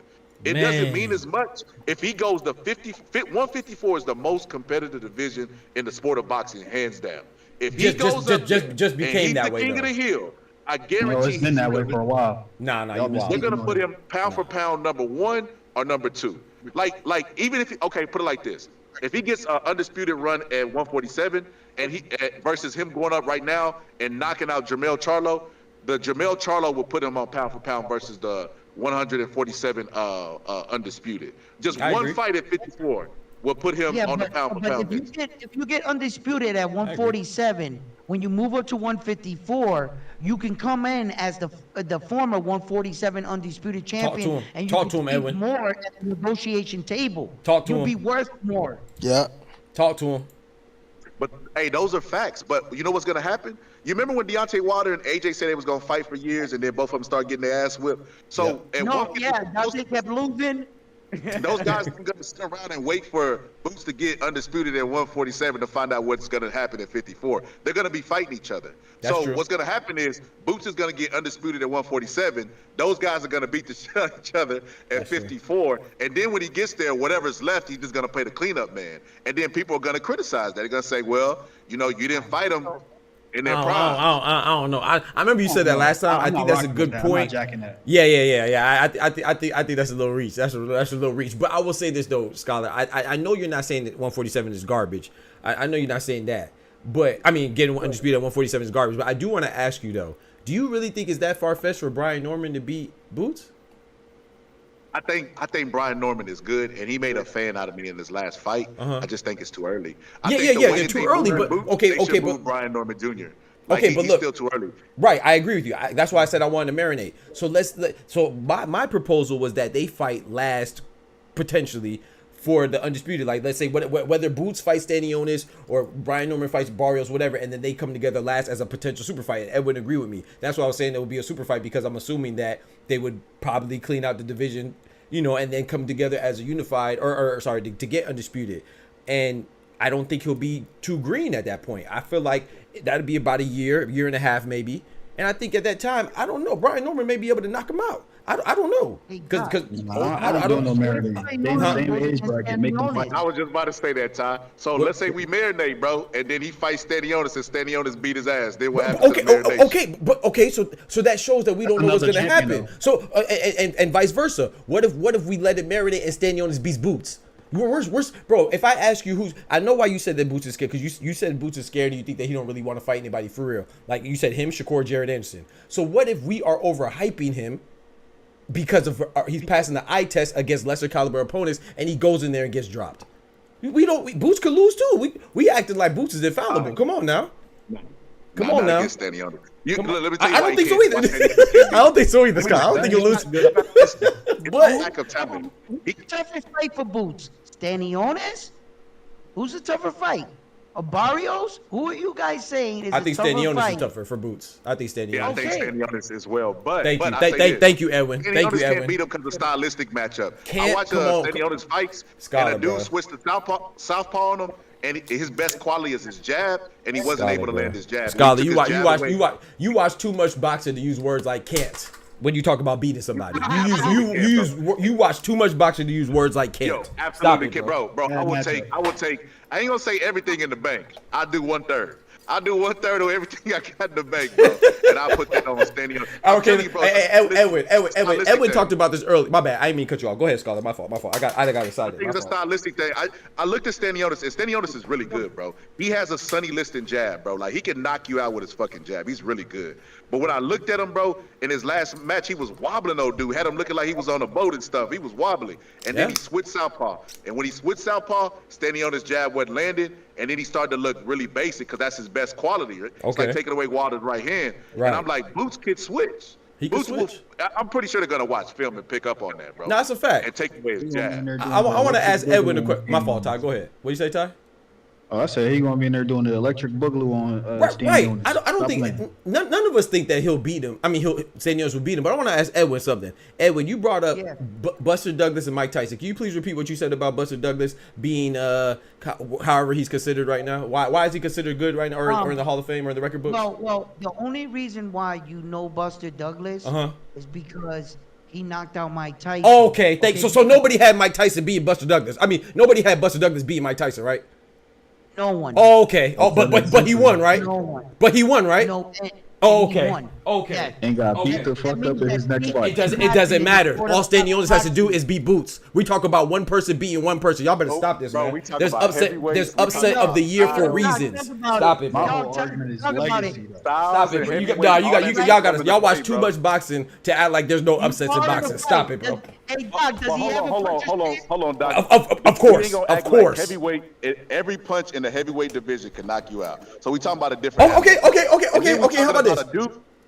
We talking about a dude who had an uppercut, and Tyson's main thing was he liked to leap into clinches. So, so Scholar, you want me to give you another one? Is what you say? It sounds like you want me to give you another example. All right, give me another. I can oblige. Edwin, me and you argue about these two people all the time. What just happened with the steroid allegation? Who was that involving? Ryan Garcia. Oh, okay, who had Ryan Garcia beating Devin Haney? Who was the favorite, David Haney or Ryan Garcia? Okay. So that was another upset. It's street toys, bro. If we didn't know about the steroid, I'm talking about on face value that night. That wasn't an upset, bro. Yeah, it was an upset, but we all know that Ryan Garcia had a good left hook as well. Oh, now so Stanionis ain't got a good nothing. A good jab that's gonna be taken away. Come on, bro. Come on, Scholar. You gotta stop. I explained the style. You gotta stop it, bro. You gotta stop it, bro. So Espinoza came in against Robersi. Talk to him. Robersi Ramirez at El Divino. Upset of the year. Come on, man. Awards, okay? And no one. You know what? I'm shocked at you guys. I'm shocked because I've seen this movie before. When he said, "What are my odds? Give it to me." She said, "There's 1,000,001 chance." He said, "So you're telling me there's a chance?" That's what y'all are doing to me right now, bro. Boots is gonna beat the shit out of. Bro, okay. No, Edwin. He want me to give him another one, Edwin. I got another one for you, Scholar. H2O Ashton Silv. What just happened when he was fighting Lucas Body? He beat him essentially every second of the fight. And what happened? Okay. Okay. But upsets don't happen though, chat. Upsets don't happen, chat. Who will you be putting your money on if they fall? I promise you I'll put it on Boots, but nothing's guaranteed, bro. Ain't no point of bringing up all these scenarios if you gonna put your money on them. Your money show where your instincts. No, I don't disagree with you. I know. So okay. You gotta acknowledge Doc. You gotta acknowledge Doc that there's a possibility. Thank you, Edwin. Thank you, Edwin. And to answer your question, I put my money on Ryan Garcia. So one of those upsets, I put my money on Ryan Garcia. So one of those upsets, I did put money on. Put his money where his mouth is. Come on now. Sure, and depending on how them odds look, I'll probably put money on Stanionis too. Depending. Just might. Not just might. Hit the over under. He passed 6 rounds. Right. Come on, man. We got. Come on, man. It's boxing, man. These fighters, come on now. Ain't nothing given, man. It's earned, man. That's why we love it, man. Listen, what do you guys think about Berlanga's chances against Saul? If you're talking about such a massive underdog and about somebody having a chance in a fight, Berlanga got 60. Here you go with the Berlanga. If you wanna throw something at the wall, I'm not gonna lie. The odds are so fucking good. I put $5 or $10. Some of you would spend on food. You see what he just did? Beat him. I don't think Berlanga can beat him because he's his idol, bro. He said he dreamed of fighting him. It's like, yeah. He over there getting wet. That makes me think that if he knocks him down, he go like, Canelo, are you okay? Like, yeah. He wilding. He dreaming about it. Yeah, I agree with that. Yeah. But I still got to. I give him. You got a dream about him. You don't do that. I say though 85-15, man. I give him a 15% chance. I feel like that's generous. No, but I might bet on that 15, bro. Hey. See my cash out. Hey. You never know, man. You never know. I hit the lotto before that happened. Okay, the last fight I betted on To tell you the truth, I don't bet. I don't gamble. Yeah. Because I got my own motto.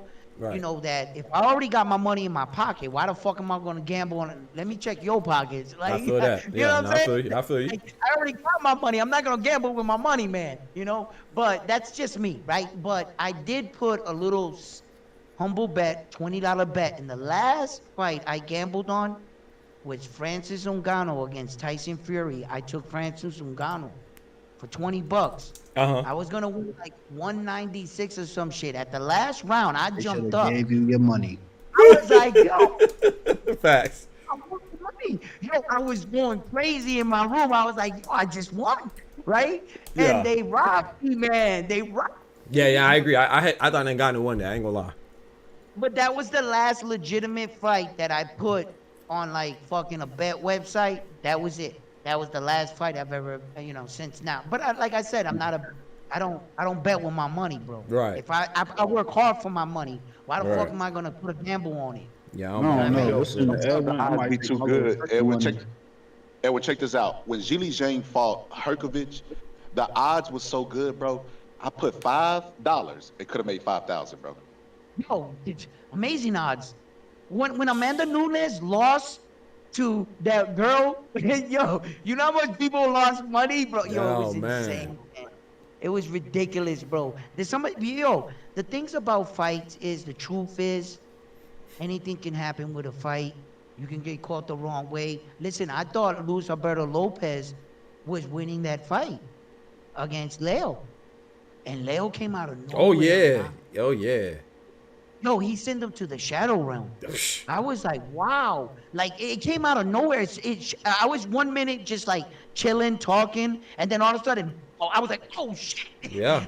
Yo, he was, and you can tell. And you know what made it comical? The referee's counting 1, 2. I'm like, disrespectful. Right.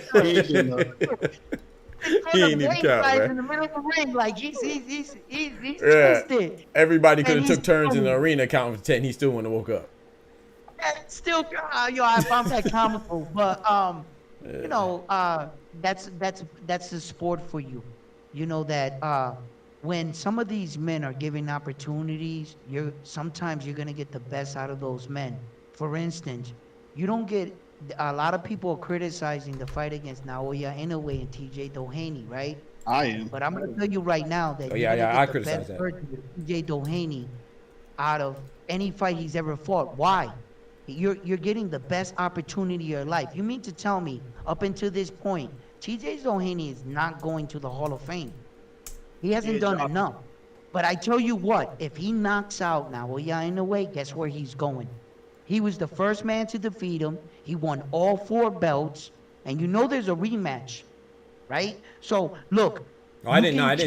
I didn't know there was a rematch. Yeah. Facts. I know. Yeah, if now anyway loses, it'll be a rematch. Yeah. When if Doheny won, I'm getting the pistol. Listen, when you get a fight of this magnitude, listen, if you were TJ Doheny right now, and you were given this phone call to change your stars, you wasn't going to the Hall of Fame. You hadn't did much all the way up to this point. This is your moment. This is what you got into boxing for. Everybody's counting you out. You're in the gym and you're training and you're betting on yourself. Win, lose, or draw, you're trying to get to the moment you trained for. Whatever the his and his team is going after, I'm going to tell you right now, you can't take that away from that man. And he got that phone call and he stepped up. He said, hell yeah, I'll take that fight. He can change his stars. That's a fact. It's all in your hands. Talk about going and chasing your dreams. He just put it all in your hands. Yep. And all you got to do is don't leave any stone unturned in that gym. Go for it. Listen, when everybody saw Luis Pantera Nari drop him, that cloak of invincibility got lifted off the monster. And everybody's thinking, if you can do it, I can do it. Listen, in some parts of Mexico, Luis Pantera Narváez was celebrated for that knockdown. They didn't care about the outcome of the fight. They cared about the moment. And that's how much can bring you from just dropping a man such an accomplished as that Japanese dude. This moment is so big for TJ Doheny, and I can respect him for stepping up. And as a matter of fact, if you want to really dive into it, we're criticizing Naoya Inoue for fighting the number 2 ranked opponent in the world. When people are saying that Doheny is a duck, and that he's not worthy, and if you're saying, that the number 2 guy in the world isn't good enough, what's that say about you as a fighter? How dominant you are. That not even the number 2 guy is worthy for our liking. He was. Where do they do that at? Where do they do that at? He's not fighting anybody in the top 5, the top 15. He's fighting the number 2 guy, and yet that's not good enough. Right. Yo, I'm gonna let Ty get in here real quick, man. My bad, Ty. I feel like we've been skipping over you, man. My fault. He definitely only got that ranking as of lately. Talk to him. He wasn't the number 2 ranked guy a month ago. That's a little Bob Arrow magic. Talk to him. Sorry. Talk to him. We was not clamoring for TJ Doheny, aka the Henny guy. Henny Lord, I'm bad. But I do agree with you. If he did win, that would be monumental. Facts. The bookies would be crazy. Somebody getting shot. The Yakuza is hitting the block. They spinning and running around getting everybody. He's what, 37 years old. He lost to the person that Naoya Inoue was going to fight, Sam Goodman, before Sam Goodman pulled out. Yeah, this would be great. So I do agree with Edwin. I disagree with Edwin as far as people complaining. I feel like people like you touched on before, Edwin. I think people just don't know or don't care because of smaller weights. But I don't like that fight, but I don't give Naoya Inoue crap for it because I also don't mind that Shakur's fighting Joe Cordina. But what I don't like is the people that are mad at Shakur fighting Joe Cordina with the circumstances, but then they're okay with Naoya Inoue fighting TJ Doheny. I feel like if you're gonna be mad, you should be mad. Are the same people that are mad about Shakur and Joe Cordina, but they weren't mad about Tio and Steve Claggett. You know what I'm saying? So just be consistent. Right. And like you said, Doheny is whatever his rank is, by hook or by crook, he's ranked number 2. So by that case, those people should not be mad at Canelo. We shouldn't be mad at Canelo, right? Because Berlanga's number 1, right? Right. I just try to sell it to the people, right? And you guys kind of call me out on the live on it, which is pretty cool, right? On TJ Doheny, right? Because they did slide him into that number 2 spot, and I knew that, right? Right. But hey, listen, at least I try, right? He said, at least I try. Yeah, we give you credit for that. One thing I gotta say, is this. I gotta tell the truth on this one, right? Check this out, right? Stephen Kubo Fulton is scheduled to fight on the Saul Canelo Alvarez fight September 14th. Yep. That means to tell you he could have made the September 3rd fight to rematch Naoya Inoue and try to fight for his 2 belts back. Hell no. Edwin, I can tell you personally, he does not want to see that man. Yeah, you wallet. You wallet. Yeah, you wallet. But listen, Papa. But listen, Ty. Thank you. But the truth of the matter, he is the number 1 guy. You see, when the number 1 guy is opting to fight somebody else, and then the guy that was going to fight you and Sam Goodman pulls out, kind of puts a monkey wrench in your plans when you should have been fighting Sam Goodman in September. Now Naoya Inoue's team had to scramble to fight an opponent. All of a sudden, Akmadalia didn't show up, Casimero didn't show up, Stephen Kubo Fulton didn't show up, and no one in the division picked up the phone when his schedule opened up. No. MJ Akmadalia wanted that fight. Bob Arum didn't acknowledge it. Akmadalia wanted that fight. He did so much silly shit that Bob Arum was tired of him and his promoter, and they were saying, "You're actually saying some ridiculous stuff like MJ." Me and asking ridiculous requests, but look, we're giving you an opportunity at 4 belts. Why don't you just take the fight? So what is the negotiation like that Bob Arum himself blocked fucking MJ's manager on social media that he got so much full up with his shit? Because I track shit like that. Yeah, but I think he did that because, like I could be wrong. So mad. But I think he's so mad because I think he feels disrespected that they were getting traction, bro. Like, I even made a video about MJ Akmadalia calling out Naoya Inoue. Bob Arum was kind of right? Bob Arum was kind of right. He was looking at MJ and saying, listen, if you were so good, like you're claiming to be, you should have held on to your title. You should have been Marlon Tapales. Would have been fighting Naoya Inoue, would have been you. Right. Then you only got 12 fights with 1 loss. So your record doesn't sell tickets. right? So Marlon Tapales was reaching for more. But I got to be fair too, because Tapales did beat him, but it's top rank. It's top rank, first of all, you know, and it was a split decision loss to Tapales. I'm not saying the wrong person won, but it's not like he got blown out the water against Tapales, and then he came back and beat Kevin Gonzalez. Your opportunity passed by you. But Kevin Gonzalez, passed by you. right? And you but had he to has watch the other man in the ring with him that night, Marlon Tapales. That should have been you. Right. However, even if with that loss. That's just like Casemiro fans saying, "Oh, Casemiro beat Naoya anyway." Well, if Casemiro was that good, why wasn't he up there and had one of the belts? Well, like I said, so with MJ Akhmadaliev, even though he lost, right? Yeah. It was a split decision loss, but even though he lost, he came back and fought Kevin Gonzalez, who was 27-0, and so he beat an undefeated big champion, right? And so you can't argue, at least in my opinion, you can't really argue that even if he messed up his other opportunity, he earned that other opportunity now, especially when you consider him fighting TJ Doheny. Come on, bro. You're right. I'm not going to say that Akhmadaliev is not a worthy opponent. Right, in the 122. I don't think he beats him. I think now you beats him, but it's definitely he's top tier. He's top tier at 122. Right. MJ, he's top food. I mean, if after this fight, let's be honest, Sam Goodman doesn't want no Naoya in the way. Okay? Yeah, I don't think now so he's either. claiming it broken out both hands. And Yeah, I that don't he think so can't make either. the December date. So he don't want nothing to do. He don't want that smoke. So No, I I don't think so. believe if he stays in 122, he'll fight. The next person will be MJ. Will be sensible. That's what I would think. Yeah. That's my opinion. I don't know what he does, but come on. The only person there left is MJ. Right. So after he knocks out this little TJ dude, if he's not announcing that he's going up to 126, who's left? MJ. I'm glad you said that too, that 126, because I meant to give a little pushback in regards to Stephen Fulton. First of all, I don't think Stephen Fulton should fight Naoya Inoue again. I think he loses again badly.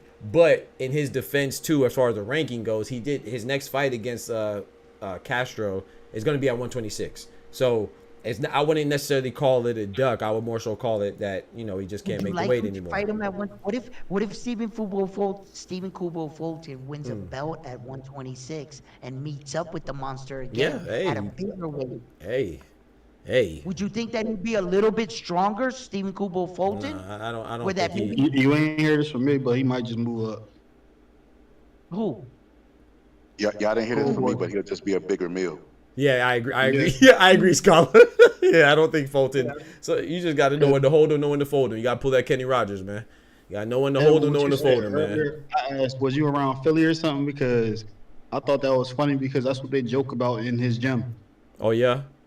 He don't want no parts with him. He damn near gave Fulton CTE. Yeah, you can kind of see that, man. I don't think there's no shame in that either, man. Shout out to Stephen Fulton. You know, sometimes you just gotta, just because you lose or you're undefeated, you don't always have to get it back, bro. You could walk away, man. Just walk away, man. Hopefully he didn't hear me say this, but I still got to see that guy. Well, I mean, it's on. You didn't really. I mean, I knew he was going. I knew the next fight was at 126. So you didn't really reveal it. Like, don't feel like. Don't feel bad. Look. That must have been humbling, man, because let me tell you something. All the way up until that point, Stephen Kubo Fulton was an undisputed two-belt holder at 122, and he was also undefeated. He was also campaigning to be placed higher on the pound-for-pound list going into the Naoya Inoue fight.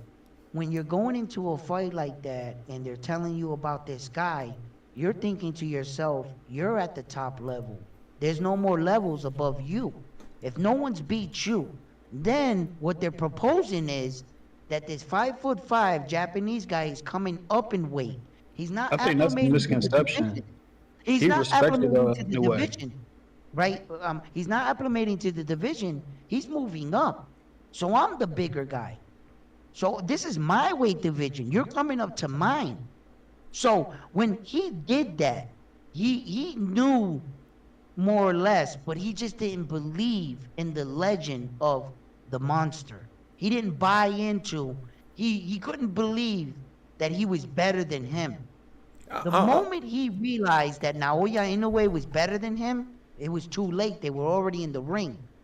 And it was probably around the second round that he realized, wait a minute, there's levels to this. That had to be humbling. Well, As a fighter, realize he was that much better than you. And then when I think, one more second. Nah, go ahead. What I think that Stephen I'm gonna let Ty get in Fulton here. can take away from this fight, though, he can finally see that he was in a ring with a fighter such as Naoya Inoue, and he can go back and say, I know there's levels to this now. I got to get here. And you can learn from that. That can either break a fighter or make a fighter better. It could tap into your competitive nature and say, yeah, I might have lost that fight, but I see where I got to be now. I see that there's fighters like this. Now, what I've been taking like a little nonchalant, maybe I got to step up my training, whatever it is. All right, we're going to let Ty get in here now. We're going to let Ty. Go ahead, Ty. I don't think it was a case of Stephen Fulton feeling like Inoue was easy work or anything. He did respect the guy. The mistake he admits to is not going out to Japan early to get acclimated, to prepare for the fight properly. I think that's a mistake that a lot of fighters make when they go to other countries, just showing up like a day or two before the fight instead of getting there weeks in advance. To get acclimated to the time difference and jet lag and all that. I think that would have change any different where he acclimated to the time zone. He would have put up a better fight and still got beat though. Huh? He would have put up a better fight but still got beat. It's all Monday morning quarterback stuff. What if Wilder didn't wear that heavy suit? You know what I mean? Fighters, I always tell people this, bro. I tell people this. I say, fighters always make excuses to continue their career.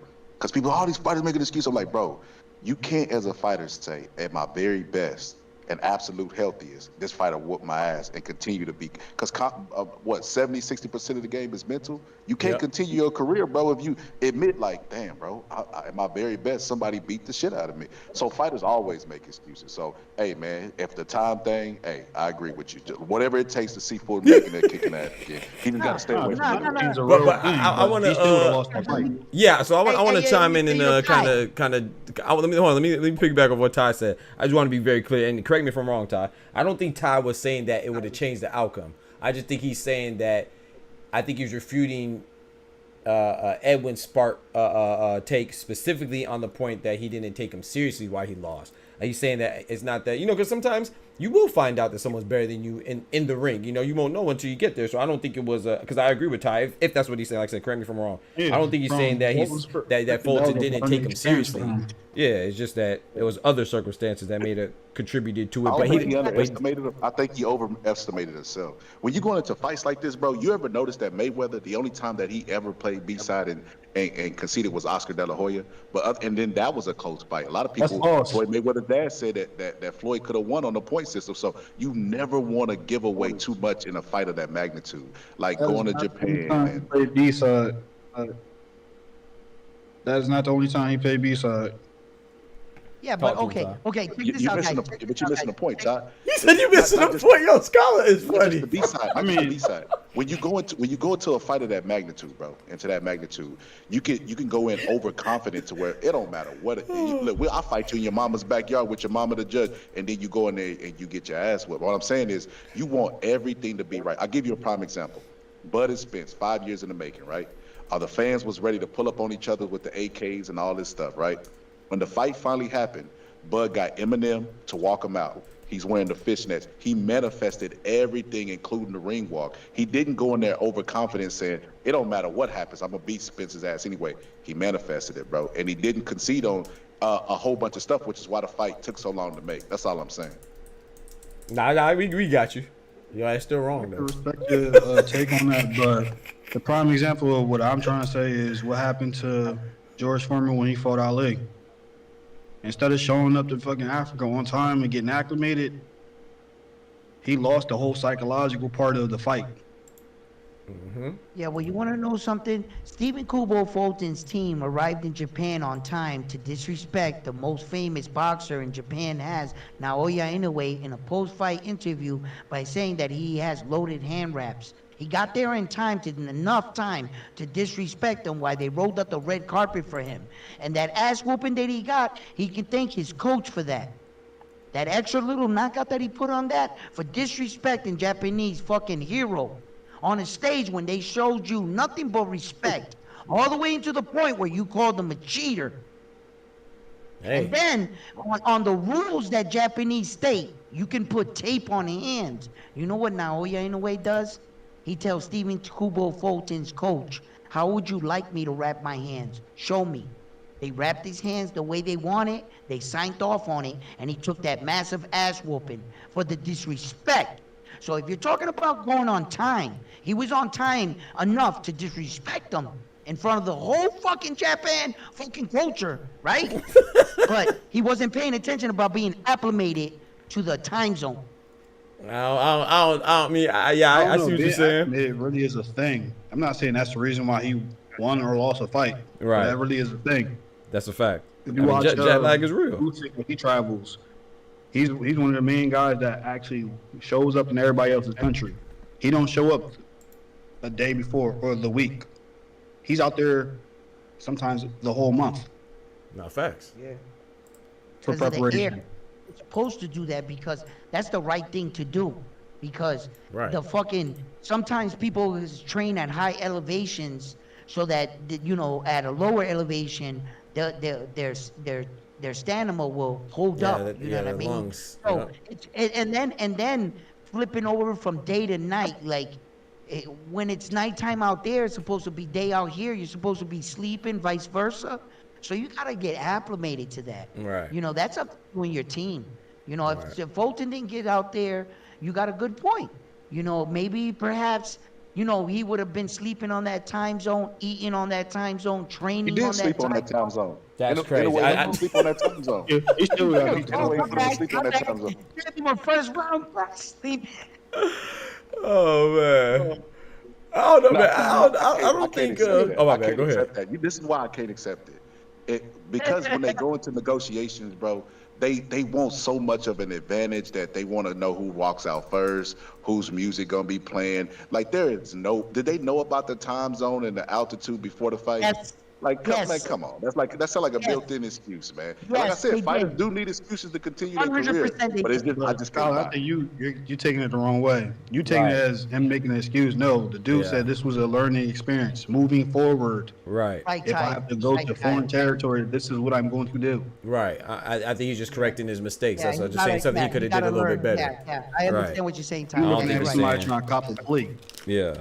Right. Is it easier to say, look, man, the altitude was a little bit too much for me and I didn't get acclimated to it and I learned my lesson and moved on. I'm just gonna stay away from this moment forward, or to just say Inoue whoop my motherfucking ass and I don't want to fight him. I don't even want to say any letters with the word I anymore. I see what you're saying. Yeah. Psychologically, I see what you're saying. Yeah. With door number 2. I'm gonna go with door number 2.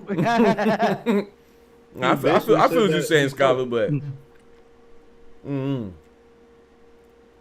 And I still, you, man. Going into that fight, look. So this is the thing I don't like about boxing fans these days, bro. I feel like, and I'm guilty of it myself because I enjoy boxing conversations, right? Right. But I feel like boxing fans don't know their place these days, and this is what I mean when I say that. Like until Floyd Mayweather, nobody was even talking about money or contracts, right? We was just talking about fighting. Nobody said A side, B side, none of this stuff. Floyd Mayweather came in. Now everybody's saying Bud should shut up and take what Errol Spence was offered. I'm like, wait a minute, what? Who made you decide? When did you become a manager? So like they don't know their place. And this is what they used to do in the old school. If you go listen to all the old school clips and tapes and everything, those guys sound like fucking haters, bro. But this is what they would do. They would challenge you. They would say, well, Muhammad Ali, he's too skinny for the heavyweight division. Yeah, he's fast, he's this, he's that, but I don't think he could beat this guy. Then he goes and beat that guy. They criticized him so much until he just kept proving them wrong to where he was great. Nowadays, they do the opposite. They give you a bunch of praise while you do nothing and don't want to challenge you. Anybody that tries to challenge you, they say that they're a hater. A hater, That's why I think boxing has gone wrong. Yeah, I agree with that. I agree with that. You can't have an opinion or critique anybody. You're a hater. Yeah, that's a fact. Yeah. I think that we have come in. Look, as you talk about Mayweather, I think Mayweather did a lot for the sport and he hurt the sport. Mayweather was the one that introduced that retiring undefeated was like one of the best things, and I think it stalled out a lot of fights because people didn't want to take that risk of taking away their O. And you could say that about a lot of fighters, but I also believe that Mayweather paved the way and set a standard for boxing, for boxers, and he let them know that, look, if you believe in yourself, you can achieve this much. So for as much as he did Mayweather, he's a real staple in boxing, and I believe that you know, every era we have our times.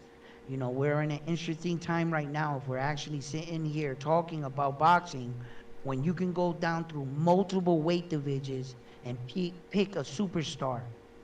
And sometimes there was only one weight division with 4 superstars. That was it. And now if you think about boxing and you think about it as in a whole, we have so many boxers we can talk about. We have the Tank Davises of the world, the Joan Bruce Ennis, the Terrence Crawfords, and the list goes on. And that's very good. And look at the potential prospects that are moving up. The Keyshawn Davises, the Abdullah Masons, the Camille Motons, the Xander Zions. This is what we got coming up. Right. So I believe that boxing has really evolved. But my man's right when it comes to the fact that you can do very little now and get high praises, like a Jake Paul. Hasn't fought anyone in the world of boxing. All of a sudden, in some circles, believe it or not, he's like the fucking best thing in the world. Yeah. You know, and it's crazy. It's crazy talk, but you know, my man was right that they can put the cart before the horse. Yeah. And he said it earlier where that they're gonna say, yeah, we just believe Joan Bruce Ennis can knock this dude out, but we didn't see it. Right. You didn't do it. But then when he doesn't do it, they're gonna say, oh well, it was too early. But they're already giving him credit. According to some of these fans, he's already walked through the 147. He already has all 4 belts in their head. But that, like me and you know, dog boxing, that's easier said than done. Facts. And when you're in the ring, you are in a fight, and these fighters have a punching chance. And I believe we're talking about professional fighters. Right. So they are professional. Facts. And they're the best of the best, at least in the rankings, whether he's 100 ranked, 122, or 100, 250. He is a registered professional boxer. I understand there's levels to this. Right. I understand that. Yes, there's definitely levels to this. But in a fight, I believe if you're in a fight with Joan Bruce Ennis and you're a champion, you made your own way. And I have to give both fighters their just due. We talked about this, dark boxing, about always trashing the other guy. Right. And not giving him his credit so that when he knocks him out, the fans are going to come back and say, you yourself said he was trash. Right.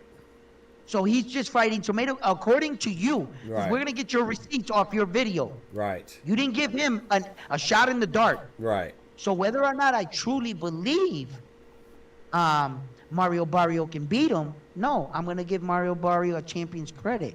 Right. I'm going to talk him up like the champion that he is, and I'm going to present it.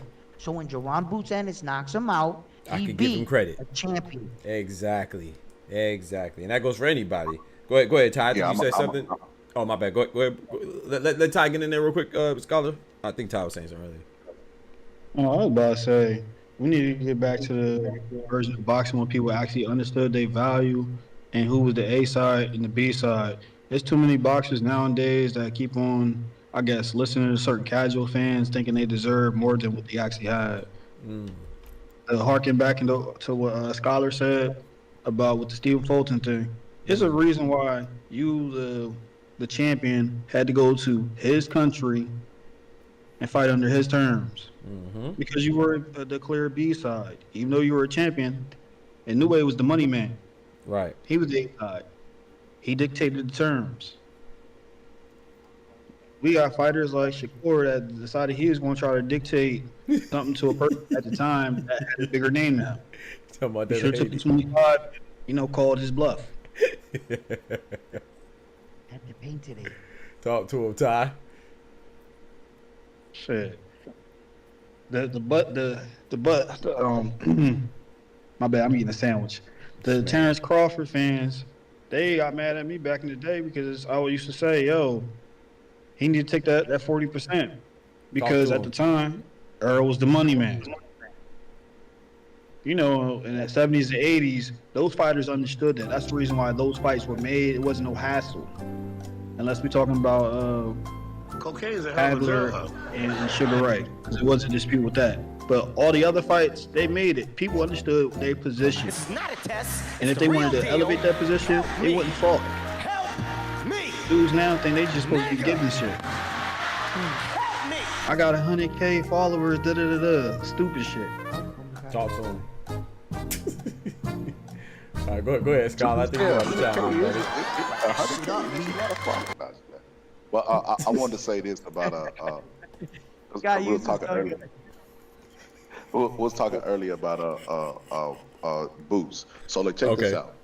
I can remember at one time, right, where bro, look, I'm the person that's not gonna say the popular opinion because I'm gonna just say what's on my mind. I ain't gonna go with the flow. Sometimes my opinion will go with the flow, but if it's what I'm feeling at the time, it is. Like, I wasn't the biggest fan of Inoue, bro. You know what Inoue did? He kept winning. I said, okay, let me see him against this guy. I'm not an idiot. I'm not gonna just double down and die on the hill just because it's what I said. I was like, hey man, this guy is a real monster. But you got to remember, Manny Pacquiao started at the same weight as him, so I was comparing him against other greats. I'm like, well, Manny Pacquiao, by the time he was this age, he was this way. Oh, you got to let go of the past, scholar. You know what I mean? So I'm like, I'm just letting you know. You asked me, was the man great and was he a monster? I seen a real monster. His name was Manny Pacquiao. But after he kept going up in weight and winning, at that point, it's like, okay. I even put him pound for pound number one. They was mad at me about that. How could you put him over Bud after Bud? I said, look, bro.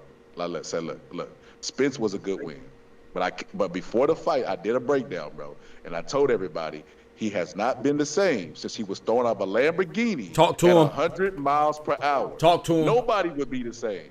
Yeah. And I said, so that win is good, but it's I don't want to discredit him, but it's like he wasn't the same fighter. Talk to him. Just can't skip over that. Talk to him. And I said, when he goes to 54, he's gonna struggle. They said, man, what? I said, yes. I know this dude Masvidal, you probably never heard of him, but just size alone is going to give Bud trouble because he's been at the weight his entire career. I said, if you look at the history of boxing, weight matters. When Sugar Ray moved up to fight Donnie Lalonde is nowhere in the same breath of Sugar Ray, but he knocked him down multiple times just because he was a bigger guy and he's durable. With that being said, when I seen Boots' last fight, bro, I was like, holy shit, bro. How big is this guy? Like, he had a bit of fucking cruiserweight tonight in the fight, bro. He was no diddy. But he was fucking huge, bro. Like, pause. He was just walking through punches, bro. I was like, bro. And that's him at a weight restriction. Bro, that's why I don't think nobody at 47 could beat him. His talent and his durability because of his size. Like, those guys are What do you mean by good, that? But we all can admit that, you know, when you're punching against a bigger target, it diminishes your skills, right? Like, in a ways, probably pound for round number one, number two. But if he goes up to 135, his skills are going to be diminished because of the bigger guys there, right? So punching on a bigger target can diminish your skills because of their durability. So with that being said, Boots' durability at fucking 47 is like OP, bro. Like, he's the real life fucking like final boss on Mortal Kombat or some type of shit, bro. And he's not only that, he's skilled. So I don't know. I can't see nobody at 47 beating him, honestly. Like, Mario Barrios is good. I'd rather see Barrios and Stanley and either one of those guys, just because I don't feel like it's a 50-50 fight. I feel like Barrios and Stanionis is a 50-50 fight. Either guy could beat either guy. I'd rather see Boots at 47, but it's his career, bro. But at the end of the see, this is what they do. This is what the fighters do, bro. They do whatever they want to do. Floyd Mayweather used to say it. I do what I want to do. I ain't worried about it. When it's all said and done, I want to be recognized as the guy who made the most money. But now that it's all said and done, he arguing everybody down about being the #1 fighter of all time. They be like, wait a minute, Floyd. That ain't what you said when you was boxing. You said you don't care about being viewed as the best. You want to be viewed as the smartest and the richest. We view you as that. So you can't come back after it's said and done and be like, no. I know what I said, but I want y'all to review me as the greatest that ever did. It's like, no, bro. Man, I think you got to put some. I do agree with you. Like I said, I'll be like your takes, man. I'll be like in Ty's takes, Edward's takes, but I put more value in the process you get there. So I like what you were saying about regard to Terrence Crawford and Errol Spence. I know I was hyping you up, but I do disagree slightly, because I do think that he was diminished. And I think that the people make the mistake when they feel like they're mutually exclusive, right? I don't think the ideas are mutually exclusive. I think that he could be diminished, but it can also still be a great win. So I think it's both. You know, I think that Errol Spence was diminished, but it was still a great win because Errol Spence proved, while being diminished, that he was still good enough to be the former champion in Danny Swift Garcia, and then was able to be the champion in Yordenis Ugas. Now, I do think he was diminished still, and if you go back and watch those fights, the commentary was talking about it against Ugas, like Errol Spence don't look the same. Go back and watch Angel Garcia. He said that, man, we know Errol Spence is not the same. We're gonna beat him. That's what during some of the build-up. So a lot of people knew that he wasn't the same. However, I still think Errol Spence would beat everybody else except for Terrence Crawford. I do think that I got to give Terrence Crawford his respect for it. So, but want to know something? I don't think you're wrong though. You want to know something? Dog Boxing, check this out, right? Terrence Crawford sacrificed a lot chasing Errol Spence Jr. And Errol Spence Jr., for the activities that he was doing outside of boxing, caused Terrence Crawford to chase him for almost 6 years to unify in one weight division. Yeah. Then when you think about that, people might say, was it worth it? And at the end, it was, right? Because he was the first man to unify in 2 separate weight divisions, right? But what happens is this: when you start to peel back fighters' credentials and what they did, and you look at Naoya Inoue, he unified in 2 separate weight divisions in 6 months. 6 months. Yeah. It took Terrence Crawford 6 years. That's the truth. To catch up from the moment he walked in, you know what I'm saying, and he won the first belt at 147, and that goes to show not to disrespect Terrence Crawford. Right. Because that doesn't have to do with Terrence Crawford. That was the things that Errol Spence Jr. was doing outside of boxing and what it cost a man like Terrence Crawford. Because if given the Terrence Crawford the opportunity, he'll do it in 3 months. Right. Okay? Okay? So but to the person that's just reading 10 years from now in the record books, this is what it's going to say. And it's not going to paint the right picture. Right. You see? Because Terrence Crawford could have did this faster, sooner. He just wasn't given those opportunities. Not because of him, because of the other person. And that's a testament to what Ty and kind of what Scholar was saying, and Ty and Scholar in regards to people knowing that stuff. Like, but I still keep the same position, man. I think well, me personally, I don't because I know boxing and we know how it's hard to make fights across promotional or circumstantial because someone's injured or whatever it is, inactivity, whatever. I don't really put too much stock into how fast you did something, because at the end of the day, whether you fight him in 2 months or you fight him in 6 years, like you said, you still got to fight the person. So it don't really bother me. But you're right, though. If somebody does pay attention to how fast they did it, it will impact some people. But I just think it's just gonna say, hey, undisputed. I don't really think it's gonna make that big of a difference. Someone's gonna read that. They're gonna be reading the history. Yeah, facts. books, I agree with that part. Yeah. You know, and it's gonna be an amazement. Holy shit! 6 months. What? 6 years? What the fuck happened here? And they're saying that this guy's this, and they don't know the history. They just reading black and white. Yeah, but and sometimes, you understand? So it's like I get what you're saying. that's a good point. You know, and it could give, you know, unless you know people are there to defend them. Like, nah, kid, you don't know what you're talking about. This is what happened. You know, and that's where the historians come in. You know, but. You know, truth be told, sometimes it's not always on that fighter, is my point. You're also dealing with another fighter in their situations and whether they're ready or not. Right. And sometimes some of these fighters' legacy is put on the other person, because given the opportunity, bring them up, I'll knock them down. Yep. If you were to able to do that, and we were to see who the real best of the best is, like one after another. If him, let's go. Him, let's go. But it's not like that. And sometimes in fighting, I understand it's not recommended.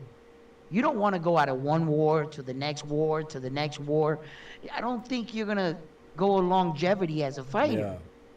You know what I'm saying? You want to get one tough fight, then a couple, then one tough fight, like that. Right. That's all mine. You know, little you don't want layoffs to go and in. stuff. right after, yeah, like I mean, killer tune-up, after sorry. killer. It's not recommended. Right. You know, you're gonna be sipping out of a straw after 8 fights. Exactly. You know? Exactly.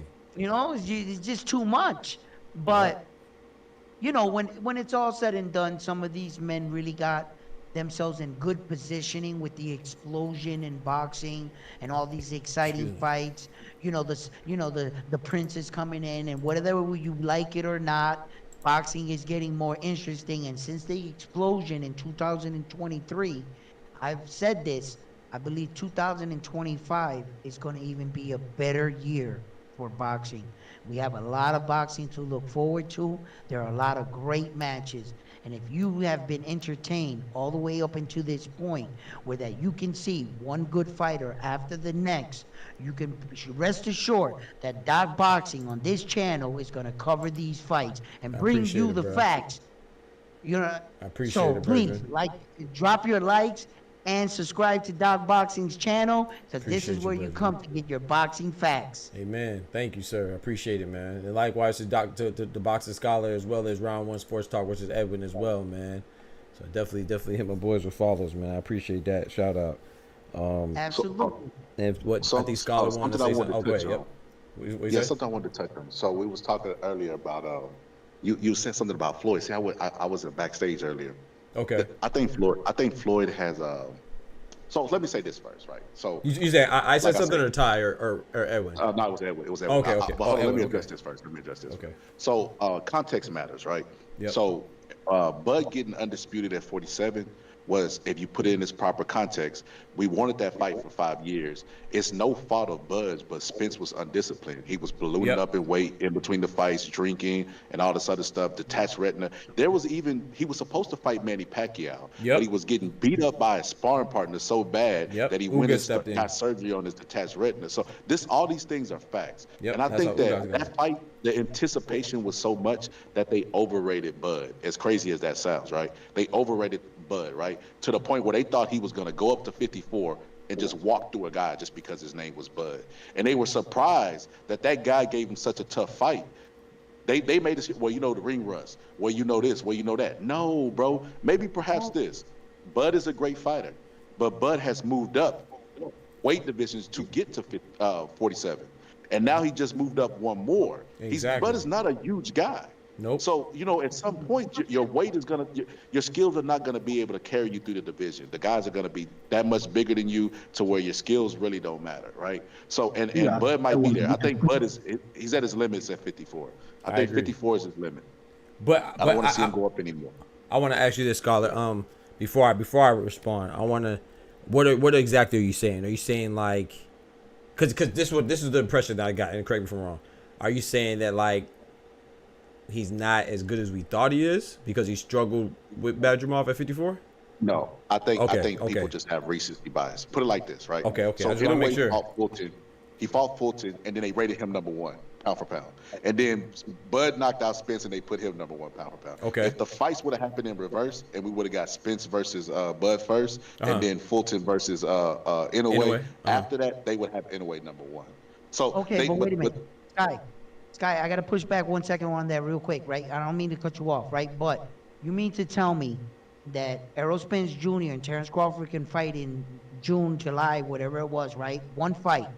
Since the next time that Terrence Crawford fought, which was a year later, Naoya Inoue fought 2 undisputed champions and the number 1 guy. He fought 3 fights in between. That's why he's number 1. He has more activity. Now, if you're saying that Terrence Crawford, now, in my opinion, Terrence Crawford is fighting in a glamour division, which gets more eyes to boxing. What Naoya Inoue is doing is Michael Jordan shit. He's bringing eyes to a division that most people wouldn't have not known of. So when Naoya Inoue came in and he's doing this, you see, it's like kind of like the smaller guy got to do double the work to get acknowledged, right? I won't take away from the fact that the remarkable fighter Terrence Crawford is, and you can only be judged by your weight division. I can't hold Bud Crawford for the guys Naoya Inoue fought, and I wouldn't do the same for him. But when we're sitting here and we're talking about 2 of the best fighters, look, you got to give it to the Japanese dude, right? 22 consecutive world title fights in a row. In a row. Bud has never done no shit like that. Right. That's crazy. 22 consecutive world title fights. It's remarkable. The way he's moving up throughout weight divisions, and you talked about this. Look, my Puerto Rican fighter, right? Gomez, moved up one weight division and got destroyed by Salvador Sanchez. Destroyed. He had 30 fights, 30 knockouts, rocking 100% knockout ratio. That no one could have believed. He only moved up one weight division. You're talking about Terrence Crawford being maxed out at 154. I'm in agreement. But the legends, the greats have shown. 154, Floyd Mayweather gave up 20 pounds against Miguel Cotto. And he showed skills paid the bills. Against Canelo. Yeah, no, against Canelo and Cotto's. Miguel Cotto? Yeah, you talking about Cotto? He fought against Miguel Cotto's. No, I know. But you said he gave up 20 pounds against Cotto, though. Yes, Miguel Cotto's was 20 pounds heavier. On fight night? Mayweather on the night of the fight. Oh, okay, on fight night. Okay. Yeah, maybe, I don't know. I don't remember what the weight was of the fight of the night, but I don't know. Oh, yes, Cotto had over 20 pounds on Mayweather, and Mayweather proved that skills pay the bills. Right, but I will say that they're like the same size, though. I mean, when you say, I thought you were saying, no, go ahead. Cotto was way bigger than fucking, yo, check it out, right?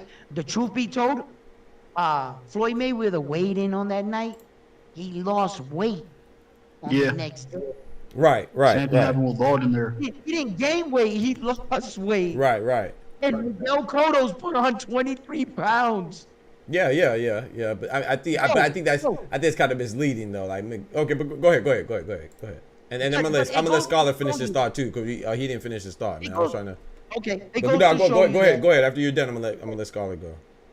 Okay, it goes to show you that the best have proven time and time again over bigger competition, where they're in the 1% of boxing. And when we're talking about this, it's hard to get them mixed up with the rest. That's what separated the elite from great from good. You see? So I can't compare that to another boxer. So that I will recognize. But as Terrence Crawford being maxed out at 154, I'm in agreement with him. I don't think he should really chase Saul at 168. I think Saul's a different kind of 168. He walks around anywhere between 190 and 200. He's cutting weight to make 168. And what are you going to do? Finally blimp up the American fighter to go up there to finally lose to the Mexican? And I'm not going to acknowledge that as a loss, because you didn't beat Terrence at his natural weight. If you want to beat us on the up and up. All right, we're going to let my boy get in here, man. We're going to let Scholar get in here. Go ahead, finish your thoughts, Scholar, and Roberto will do whatever you got to do, and I'm going to go after you. Okay, what I was going to say, Floyd. So we're talking about Floyd. This is Floyd makes it really hard to like him, bro. He makes it really hard, bro. Because inside the ring, poetry. Outside the ring, bro, it's just like he's annoying, bro. I just gotta call it like he's annoying, bro. Like he will not move over and let the young fighters take the mantle, bro. He he shows up to Carmel Moulton's press conference arguing with the guy about him being the greatest. Like he's just annoying, bro. He has only child syndrome, bro. And look, this is what I am in disagreement with. So I hear a lot of people say this. They say Floyd is the greatest defensive fighter of all time, and it's like if you say that, you ain't watched enough film. It's like 200 years of the sport, you think Floyd. You know what I mean? With how many fights he have? 50 fights. You think he's the greatest? That's crazy. Look at a dude named James Toney. James Toney could stand right in front of you, and you couldn't hit him. You couldn't hit him with your thoughts. That's how elusive James Toney was. You know what I mean? I like that. So I don't like that narrative, and I don't like this narrative. This is what Floyd has to realize, bro. Age happens to everybody, bro. And no matter how great you is, Bernard Hopkins showed us, bro. Right. Father Time, you can only escape him for a little bit. Eventually, he catch your ass. You know what I mean? And Floyd Mayweather's gonna have to realize that, because he's thinking, exhibition is not gonna count. It might not count, but if you get stretched, Floyd, you are gonna be a meme. You got fans out there who claim that you lost to Oscar De La Hoya, even though BoxRec says different.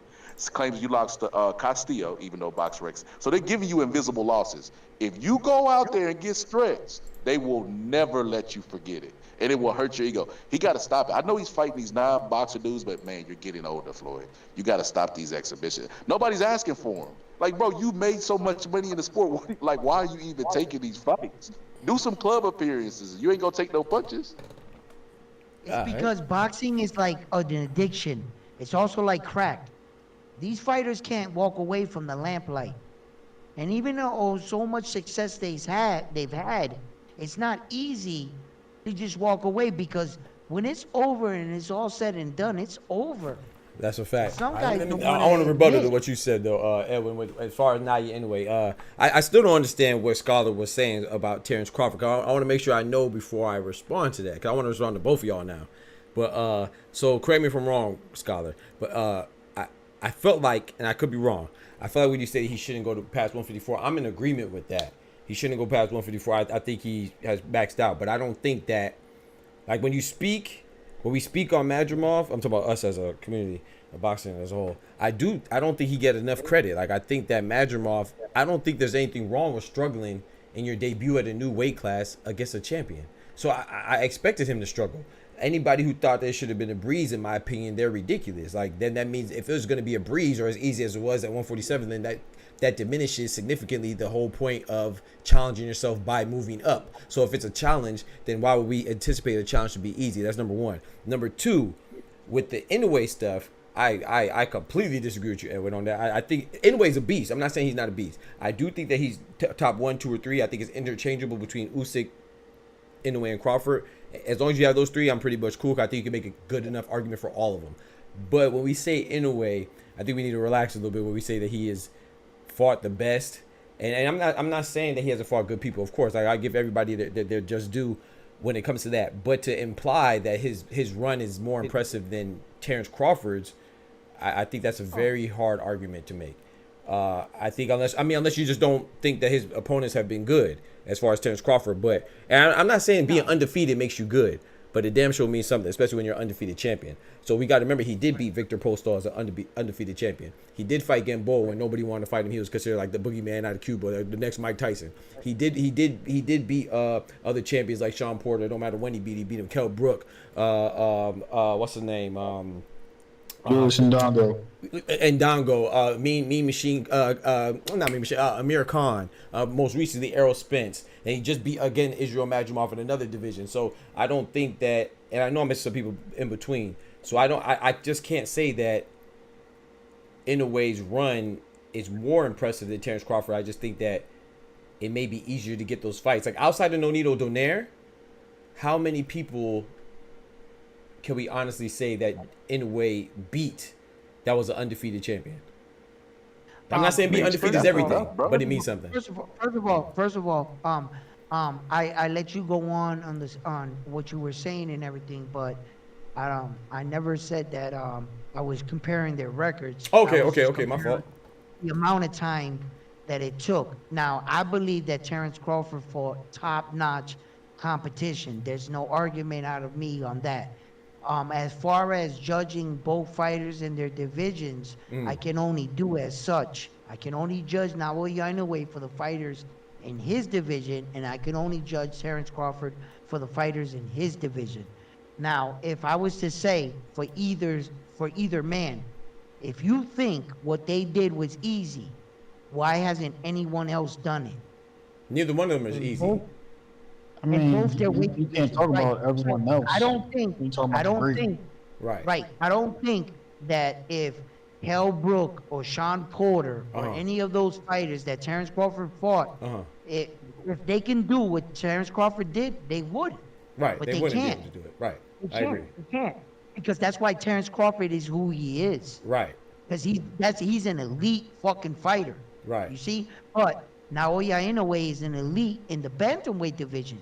Absolutely. He's exactly what Terrence Crawford is in the 147 and the 140. I agree. But so I'm not talking about when you said the time period. I'm talking about when you said that he was Michael Jordan and he was beating the best of the best. You said like 22 or something champions like that. You said something like that. So that's what I was responding. I'm not responding to the time beat. That was afterwards what I'm responding to. Yeah. Right, Absolutely, Doc. Okay. Absolutely. Let me clear that up, right? Okay. No, he's doing Michael Jordan shit when you're talking about a Japanese superstar at 122 when most boxing fans never even saw anyone at 122.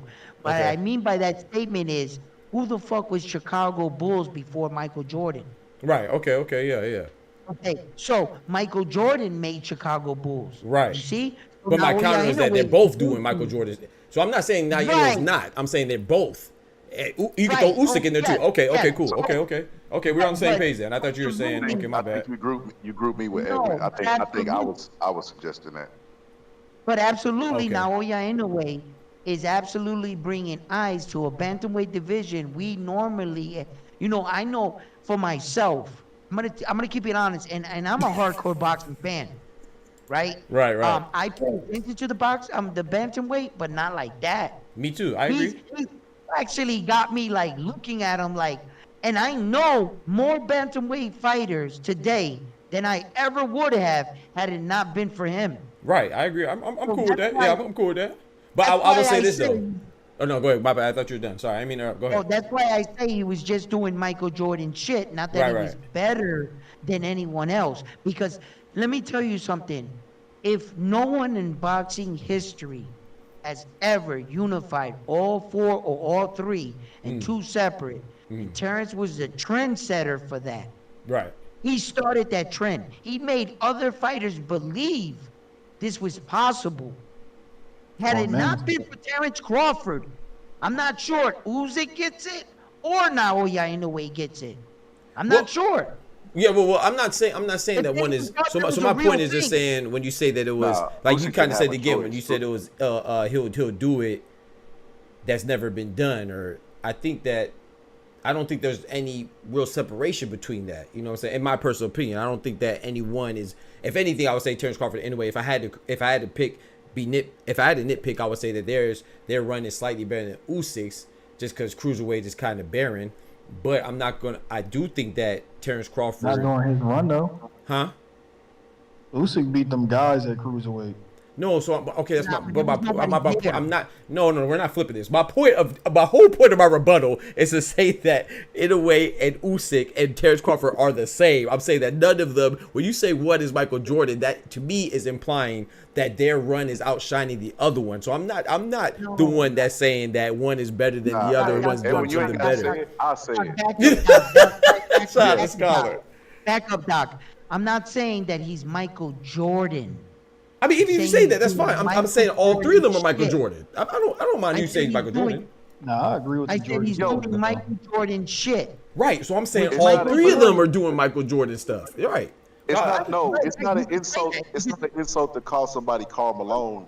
Somebody got to be Michael Jordan. Everybody can't be Michael Jordan, brother. That's a fact. That's what I'm saying. That's a fact. If I look at Inoue, right? I look at his projection. I looked at what he's accomplished. Right. I look at what Bud's accomplished. Right. Bud is a great fighter. You can be graded overrated, by the way. That's a fact. That's a fact. I had this conversation all the time. Bro, that's a fact. About Lennox Lewis, bro. Because people love Lennox Lewis, and I always tell people, like, bro, Lennox Lewis was the cleanup man. Hey, where's Smoochie at? We need to get this man up out of here. Yeah, you wilding tonight. I ain't gonna lie. This man wilding tonight, bro. Hell no. Talk about his boots. Nah. He wilding tonight. Nah, we about to get this man. Where's Smoochie at, bro? This man just talking about Lennox? Oh, no. Cleanup man on aisle 3. Nah, Scholar wild. You know what's crazy? You wilding, bro. I ain't gonna lie, bro. If you listen to most people, they say Mike Tyson is overrated, right? But if you look at a lot of Lennox Lewis opponents, he fought Mike Tyson's opponents 3 to 4 years after Mike Tyson fought him. Vitaly Klitschko? Like Tony Vitaly Klitschko fought Mike? Lennox attacked Mike Tyson when he was cocaine version of Mike Tyson, man. He would have never fought Mike Tyson in his prime. Mike Tyson would have hurt his feelings. That's crazy. Right? I hear a whole lot of woulda, shoulda, coulda, but didn't. That's crazy. And you know what's crazy, Doc? I don't know if you knew about this story, but when Mike Tyson was a female, Razor Ruddock went down to go spar with Mike Tyson and just left, bro. He just said fuck it. Fuck Bro, it. okay, so y'all not for the y'all not once again, y'all not for to make it seem like I'm gang banging against Mike Tyson now. Mike Tyson's a beast. What I'm saying is y'all not gonna discredit my boy Lion, man. That's the Lion, man. No, but he's overrated, bro. Come on, bro. Stop it, bro. Bro, wait. So the guy, let me ask you. So the guy that's overrated is the guy that beat everybody he shared the ring with? That guy's overrated? Okay, so you realize he wasn't undisputed, right? Technically, he wasn't undisputed. Never disputed, never. Okay, y'all never. Crazy, bro. This is crazy, bro. This is crazy, bro. This is crazy, bro. Hey, yo, dog boxing, I fucking love you know why he wasn't undisputed? Because the WBO belt, he never fought for it. He never fought for it. That's one of the sanctioning belts right now. So he was technically in a 4-belt era, never really technically undisputed. What do you mean the WBA was in a 4-belt era? The WBA is the original belt. WBO. He said WBO. Oh, the WBO. Well, wait a minute. Yeah, what time was it? What time frame? It was it was a new belt. Mike Tyson never had the WBO. Mike Tyson never had the WBO. I mean, he only had the WBO. It wasn't recognized. So the WBO wasn't even around when Mike Tyson got the Okay. History lesson, guys. History lesson. The WBO became recognized on the night that Oscar De La Hoya fought Bernell Hopkins in Madison Square Garden in New York City, September 14, 2000 and I think it was 2014. When he fought him, the WBO sanctioning body became officially acknowledged as a world boxing champion. My bad. My throat. My bad. So the boxing world took them in on that night when it became. Now Hopkins became the first undisputed champion in a 4-belt era. He was the first man. So on that night, so you would have to do the math. When did Lennox Lewis not get the WBO? Because then I would have to disagree with you.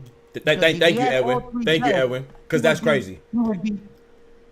He would be undisputed, bro, with only 3. Lennox was undisputed. So what you're saying is, so what you're saying when there was 3 though, there wasn't a 4-belt era. That's what you're saying? I mean, it depends. You gotta look on the map. Like does it depend on when you look up the list of undisputed world boxing champions and you see Lennox Lewis's name right there? Does it depend on that? Oh, okay. No. Okay. Wait. And look, there's a lot of websites that put up a lot of. Right? That's okay. And that doesn't mean that their post is official. Now, if I'm gonna say this, This is the only credentials I go by, and I'm not sure if we ever talked about this, but this is the only thing I go by, right? If the Hall of Fame acknowledges Lennox Lewis as an undisputed champion, who the fuck am I to disagree against what they Lennox Lewis is an undisputed champion, man. I don't even know how he got to Lennox, man. You know Lennox what? is undisputed champion. I'm going to write the Hall of Fame man. and tell him take Rocky Balboa out of the Hall of Fame, and I'll give him some legitimacy.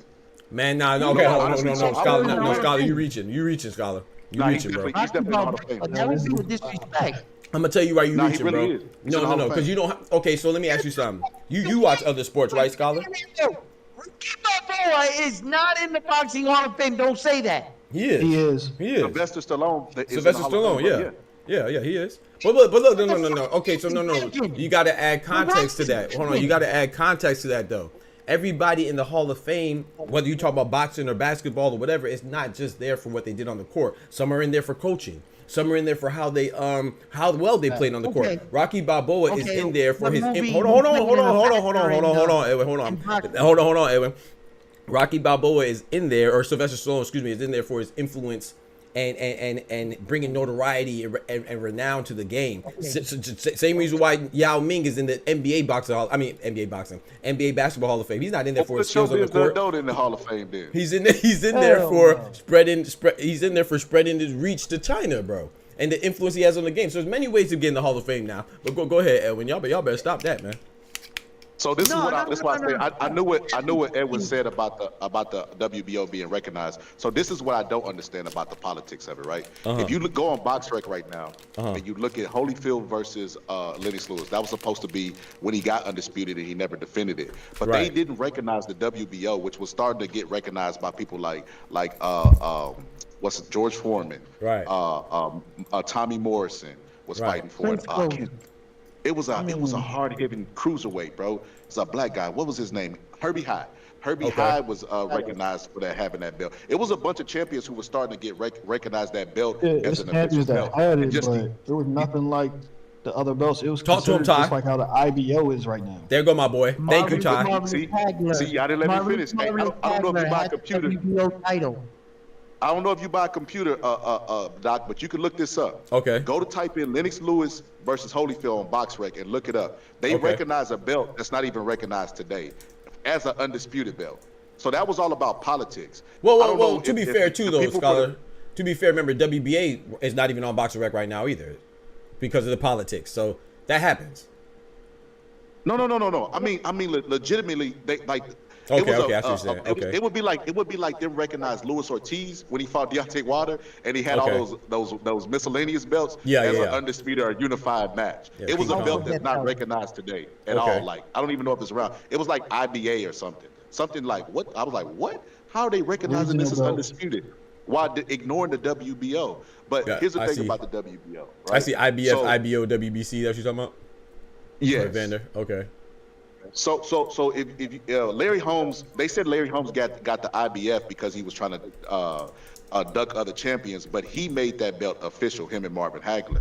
Like, if the fighters can make the belts official, then it sounds like it's a bunch of politics when the other people come in, the sanctioning bodies, and say, no, this ain't official. Because they're recognizing a belt that ain't official, right? That's not even around any longer, that, to my knowledge, right? Definitely ain't being recognized, but they wouldn't recognize the WBO, and other fighters were fighting for that belt. Like, champions were fighting for that belt. And then you know what they did? They were so dirty. If you go look at Henry Akamwande, he was the WBO champion. They told him that he could no longer, the WBC told him that he could no longer be the WBO champion if he wants a shot at Lennox Lewis. He had to drop that belt because they didn't recognize it in order to fight Lennox Lewis. And that's why that's why he fought Lennox Lewis, and it wasn't a unification bout, because for some reason the other sanctioning bodies hated the WBO. But for whatever reason, he never had the WBO belt. So to me, he's technically never been undisputed. So but you're saying in that fight against Henry Akamwande, he was dropped. Lennox Lewis has a glass chin, bro. Like, okay, so correct me if I'm wrong, though. Okay. Questionable. What about the wins WBA, aside, right? WBC, and IBF though? Wasn't that the era when you got the undisputed? Those three? One more time. Wasn't it WBA, WBC, and IBF? That's the era, the 3-belt era. That was during the time when Lennox Lewis would have got undisputed, correct? No, it was 4 belts. They just. What I'm saying is the four belts that they didn't count it. I get what you're saying. That's what you're saying. But are you sure that it was, okay, I have to go back and look. So I don't know. Right. Okay. One thing I want to just give a little pushback on, right, is that this is the clear fact, right? These belts are only as prestigious as the men and women that held them, the champions. That's what elevates these belts to star status. The reason why the WBC is one of the most corrupted, but the best belt in all of boxing, is because of fighters like Floyd Mayweather and people that put that belt up there. Like you said, Larry Holmes brought up the IBF. Yeah. And the champions were only as good. Now, whether you know this or not, Marvelous Hagler fought for the WBO World Championship way before it was recognized as being a world champion. Right. Because Marvelous Hagler believed in fighting the best. And he said, if you think that you got that belt without fight, and you want to know something? They threatened Marvelous Hagler. If you go in that ring and fight for that WBO, we'll strip you of our belt. Because these organizations do not allow you to lift any Mickey Mouse belt in the ring with them, because it brings down the value of theirs. What's gonna stop the fucking Russian champion from jumping in the ring and saying he's the world champion? What stops them is the status of these world titles and who they let in. Now, for instance, the IBO title, that's this belt right here. They're slowly trying to make their way. Fighters such as Kubo Fulton have had that belt. But as soon as he got the bigger belt, Talk to him, Ty. Right? But as soon as he got those big belts, you know, they let that one go. But it's starting to pay its way. And in boxing, I believe that some of these belts, you know, they got to make their way with their champions. And if any champion, let me tell you right now, let's say Abdullah Mason grabs that IBF, wraps it around his belt, and tells the WBC, the WBA, and the IBF champions to come at him. And that's what it's all about. The IBO is trying to say that their champion is better than all of your champions. Yeah, and then, I mean, they just get stripped. So, that's what the fight is about. That's what the fight is about. Right. When the WBC and the IBF go together, they're trying to say that the WBC champion is better than right. the IBF champion. Right, but so, I mean, that's been going on for a while, though. So, I mean, if they just don't fight their mandatories for whatever section of the body, then they just get stripped. When Lennox Lewis is grabbing these belts, you know, it's up to your interpretation. Nah, hell no. Did he clean house? Did he clean house? Did he take all the real champions out? Did that champion at that time merit the right to be called champion? Tyson got undisputed for how? What belts did he have? 3. He had the WBC, the IBF, and the WBA. You know what you just said, Edwin? Those are the same gosh dang belts Lennox Lewis had. I don't care about hook or by crook. He's undisputed. I don't know what y'all talking about. Yeah, but Mike Tyson and Lennox Lewis was in boxing in almost 2 separate times. Mike Tyson was at the tail end, and Lennox was making a name and a rise. Right. That's fine. That's fine. That time period, my man could be right. Because hell no. Doc, let me ask you this. Tell me a time that Lennox Lewis had the WBA. Say that one more time, I'm sorry. Name when Lennox Lewis had the WBA. I'll have to look it up. I don't remember off the top of my head. I don't know. If you don't find anything, will you still recognize Lennox Lewis as undisputed? No. Yeah. I mean, if I don't find anything, no. No. If I don't find anything, no. If he doesn't have the top first belt, the WBA, that is an official world championship, if he can prove that, and I can look this up right now because my memory is not going back that far right now, right? And I've already had 2 drinks. And I'm going to tell you right now, if he can prove that Lennox Lewis never had the WBA, I'm sorry, Doc Boxing. He said, I'm sorry. He said, I'm sorry. I'm sorry, he can't be undisputed.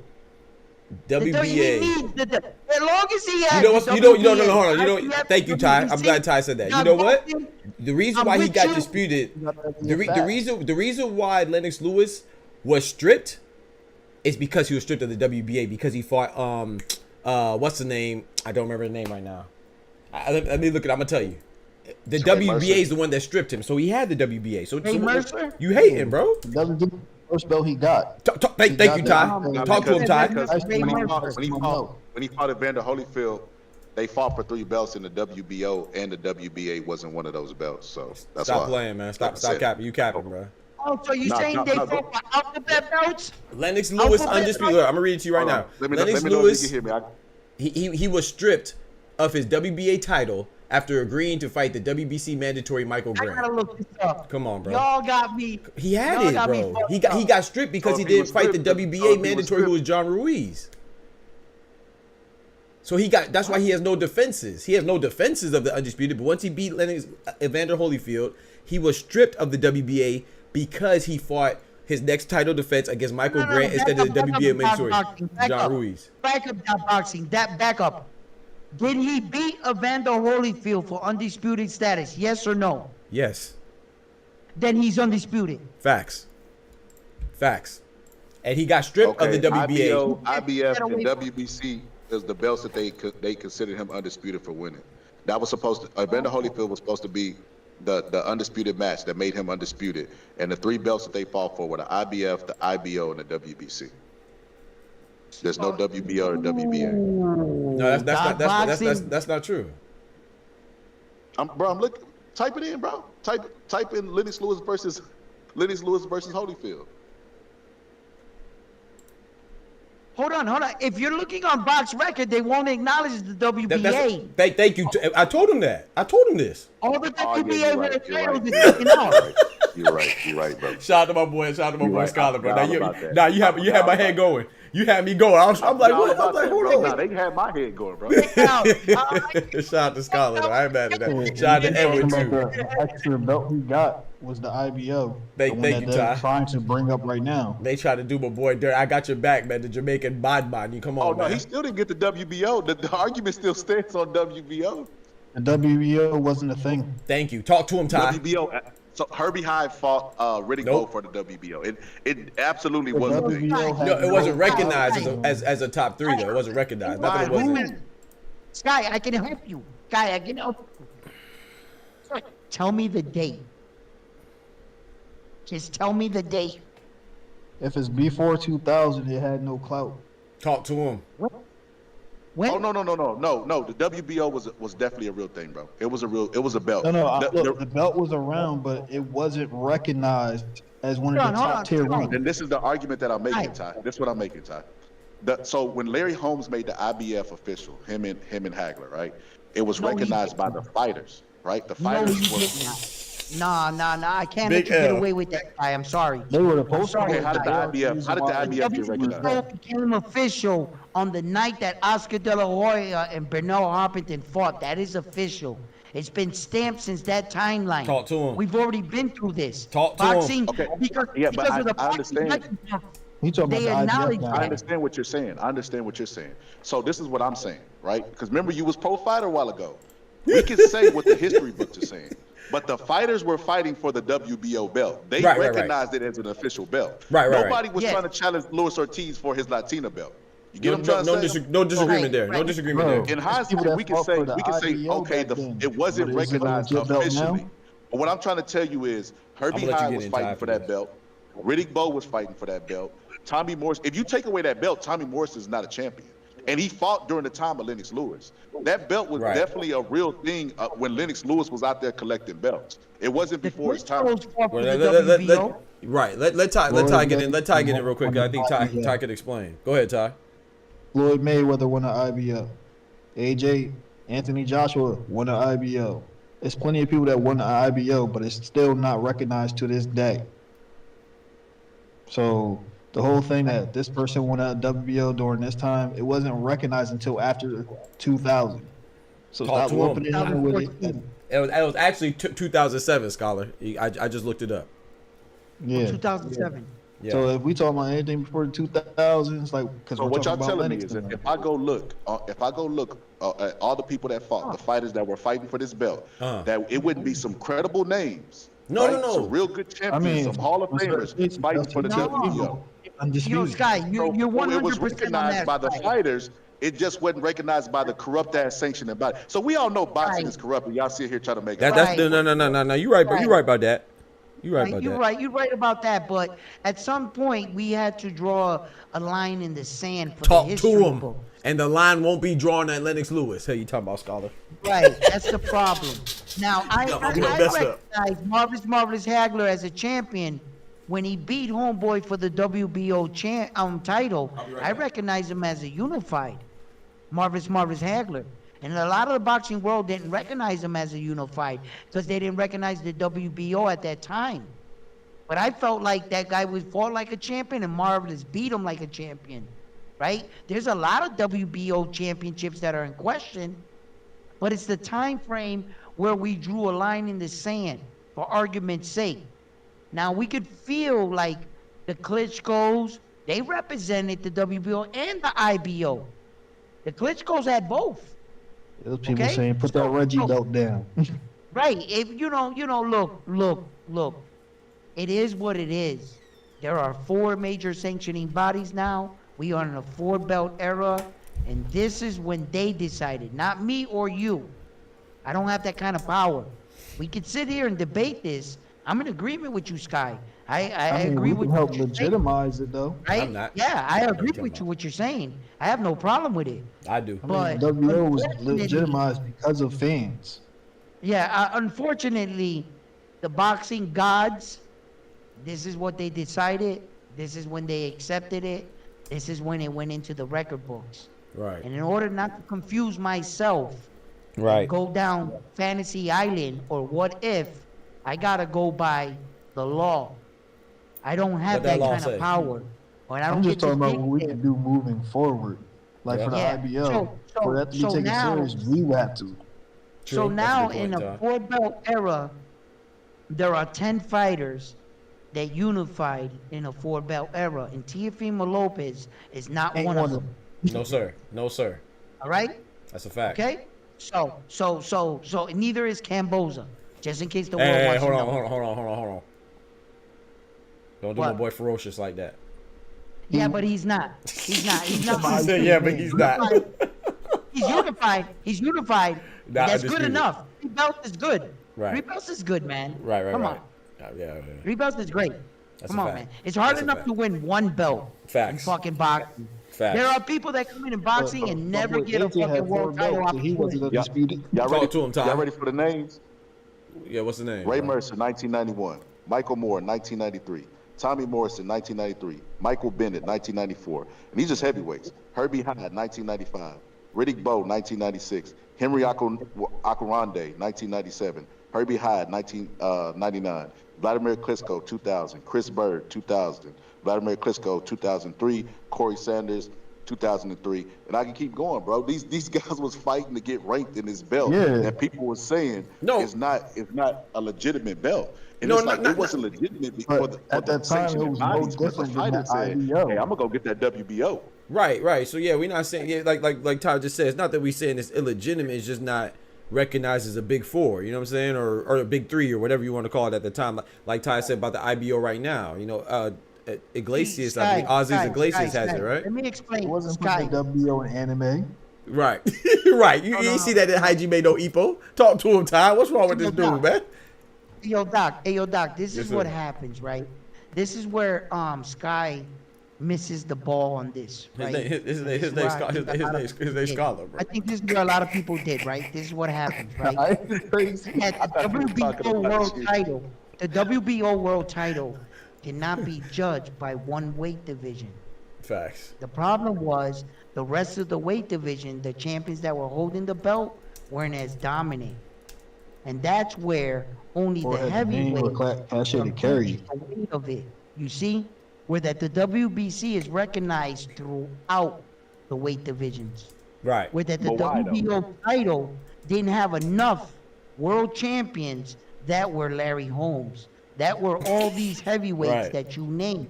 Or people That around was the only world in to compete one- for it. That was only in one weight division. You understand? So That's when these the Tommy Morrison WBO videos. as an organization did not have strong enough champions throughout all of the weight divisions, they Right. may have had 2, 3, but that was it.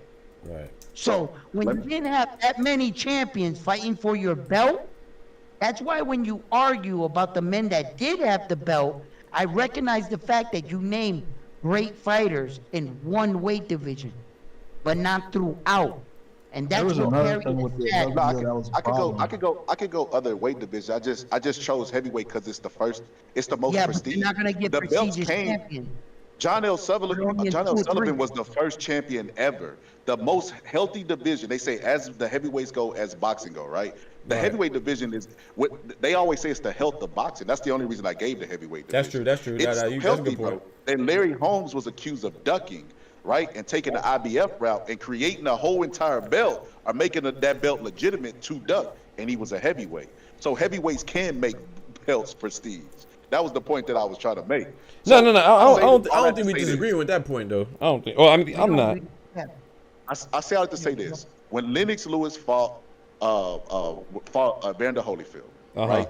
They had the WBA, the IBO, IBF, Yep. and WBC. Yep. How are they going to recognize the IBO with no history and champions trying to fight to get in his rankings for an undisputed match, but they will not acknowledge the WBO, but they would later to come and say, well, you know what? Now we're going to acknowledge the WBO. All the people who we told y'all wasn't champions, they're now champions now. We can make money together. Like, bro, that's not how that shit works, bro. If you're going to recognize the IBO which wasn't recognized by anybody, then you should probably recognize the one that people are fighting. You misinterpreting something. Yeah, he won the IBO that night, but but that wasn't for undisputed. Right, that exactly. Was just that he won. Right. And now for the WBO thing, right?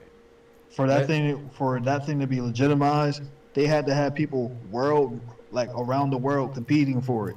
Yes, they had champions at every weight class, but it's not something that was recognized everywhere. It wasn't somebody Argentina talking about, let me go get this WBO belt. They were not in the rankings. Yeah, they said who's the champion for the WBO? They put out the Conor McGregor. Who so much fuck things is that guy? so IBO definitely marketed that fight as Lennox Lewis being the first undisputed four belt era. Okay, Scholar, may I ask you something, bro? May I ask you something, bro? I'm not trying to be funny. I'm really ask you a question. Okay, so Canelo, right, for example, he's undisputed, 4-belt era, right? Mm-hmm. Ozzy Iglesias has an IBO belt. That doesn't stop Canelo from being undisputed right now. Well, he's not right now, literally, because he got stripped by the IBO. But you know what I'm saying. Before he got stripped, he was undisputed. He didn't have the IBO, but Iglesias has an IBO, if I'm not mistaken, at super middleweight. That doesn't stop Canelo's claim to undisputed because it's not recognized for a 5-belt era yet. You know, and I think that's what the similar situation. Like, yeah, Tommy Morrison and the other gentleman that you named.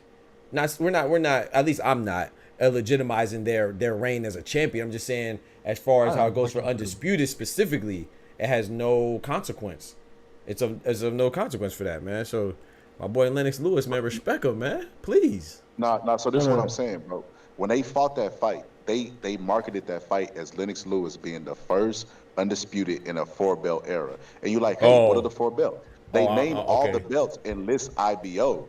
So I'm like, how could you recognize the IBO and let them skip the line when fighters are fighting legitimately for the WBO? I didn't know that. Are you sure about that? It's like the TO situation back then. Right. Yeah, if you go watch the pre-fight, bro, they talk about it. It wasn't recognized as that. Right. Okay, I remember for Tio. I don't recall it. I'm not gonna lie. I don't recall it for Lennox Lewis, but I do recall that situation for Tio, and that's what started the confusion. I agree with that part. I don't remember I'm not saying you're wrong. I believe you. I'm saying I don't personally remember that though. I was kind of young. I gotta go back and look. AJ, a few years back, a 4-belt champion. Hell no. Hell no. Why not? You know why? Yeah, that's some He never had the WBC. He had the IBO, the WBA, the IBF, and the WO. No. He was That's how people would look at somebody talking about, well, he didn't have the WBO. Yeah, well, I think Ty's making a point. Yeah.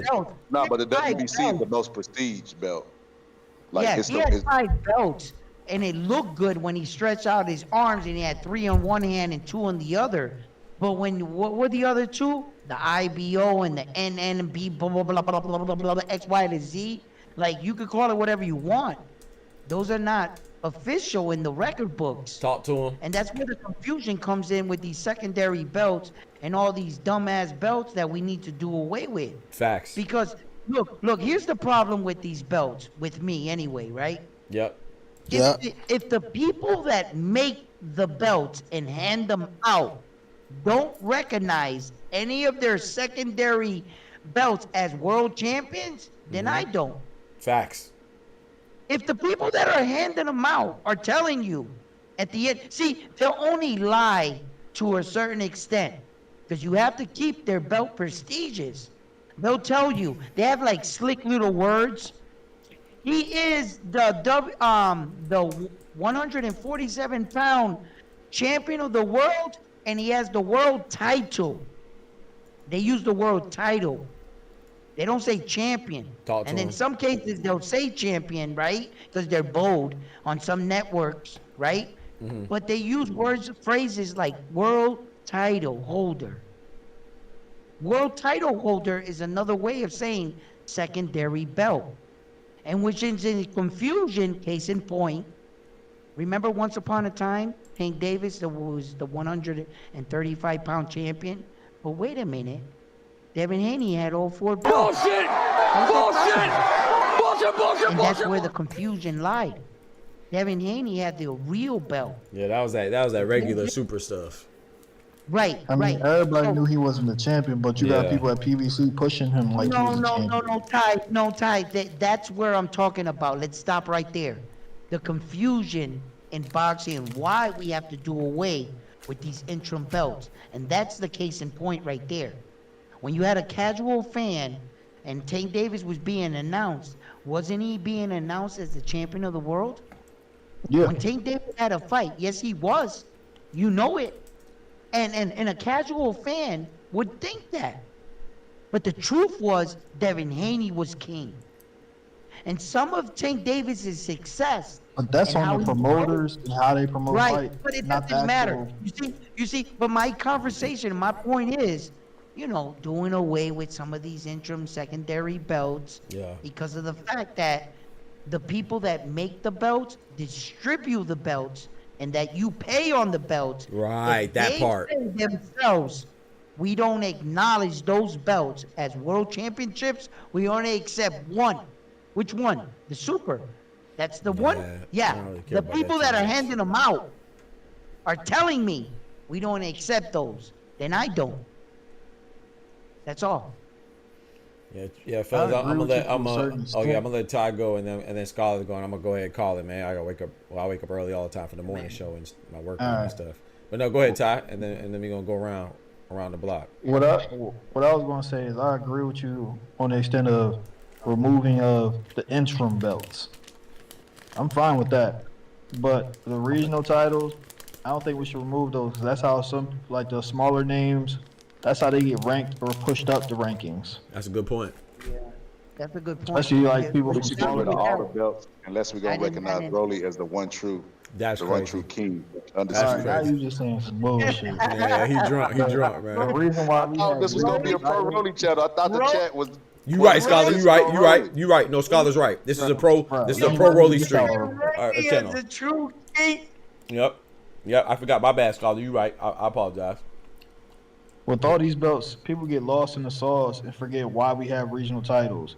It's for the smaller dudes that don't have no backing to actually get in fights. We wouldn't have a Manny PACQUIAO if we didn't have a regional belt. Shout out to Ty for that. That's a very good. How would he get in position being as though he's coming from the Philippines? With no backing. Yeah, no, but nobody denied that point right there. That was a good point. That's what I'm saying. The regional Just belt leave it at wasn't the in the interim belt should be conversation. moved. Yeah, because Ty, I agree, right? If you want That to was a make mic drop. sure That was that a your mic drop fighter comment right is there. on that level, at least secure some of these little belts to show me you're ready for championship belts. Like That Tio kind did. of gives you, yeah, that kind of gives your fighter like, yo, if I'm good enough to do this, let's take this a step further. You know, that's a good accomplishment. So 100% with those regional belts, Ty, I'm in agreement with you on those. Yeah, that was a great the point. secondaries is a different conversation. Yeah, the I think secondary so. belts Yeah. is just like a bunch of bullshit. Some regional belts is how you get ranked, or if you don't have enough clout, or even if your promoter doesn't want you to get a fighter. In the case of Tio, that's how you end up getting a Loma. Right. How he got in order to get the IBF. All right, we gonna hit up Scholar. I don't know if he had anything else to say. Carl, are you still with us? He's No, probably I backstage. think I made my point. Lennox Lewis is overrated. That's I think crazy. I made my point. I mean, he is. He is. That's crazy, I can bro. agree with that. That's crazy, bro. So Y'all you know what's I'm- crazy? I'm a You know, big fan. you know how you could tell? You know how you could tell, bro? How Mike can you Tyson tell, is bro? 60 years old, bro. Yeah. And everybody's excited about seeing him back in the ring. They win it. Floyd Mayweather is Mr. Number King, right? Mike Tyson did an exhibition, bro, and did 1.2 million buys, bro. Keep and it was talking, short bro. notice, bro. Or Yeah, the- you right, bro. You right, bro. Who was he in my ring with, though? Yeah, you Matt- right, If bro. Lennox Lewis That announced, matchup numbers. okay, if Lennox Cocaine is a hell of a drug. Lennox Lewis announced Roy Jones tomorrow, who would show up? No, but Sky, that's unfair, Sky, because you're judging. This is not a test. It's the real deal. Help me. Help me. Nigga. Help me. Still doing numbers.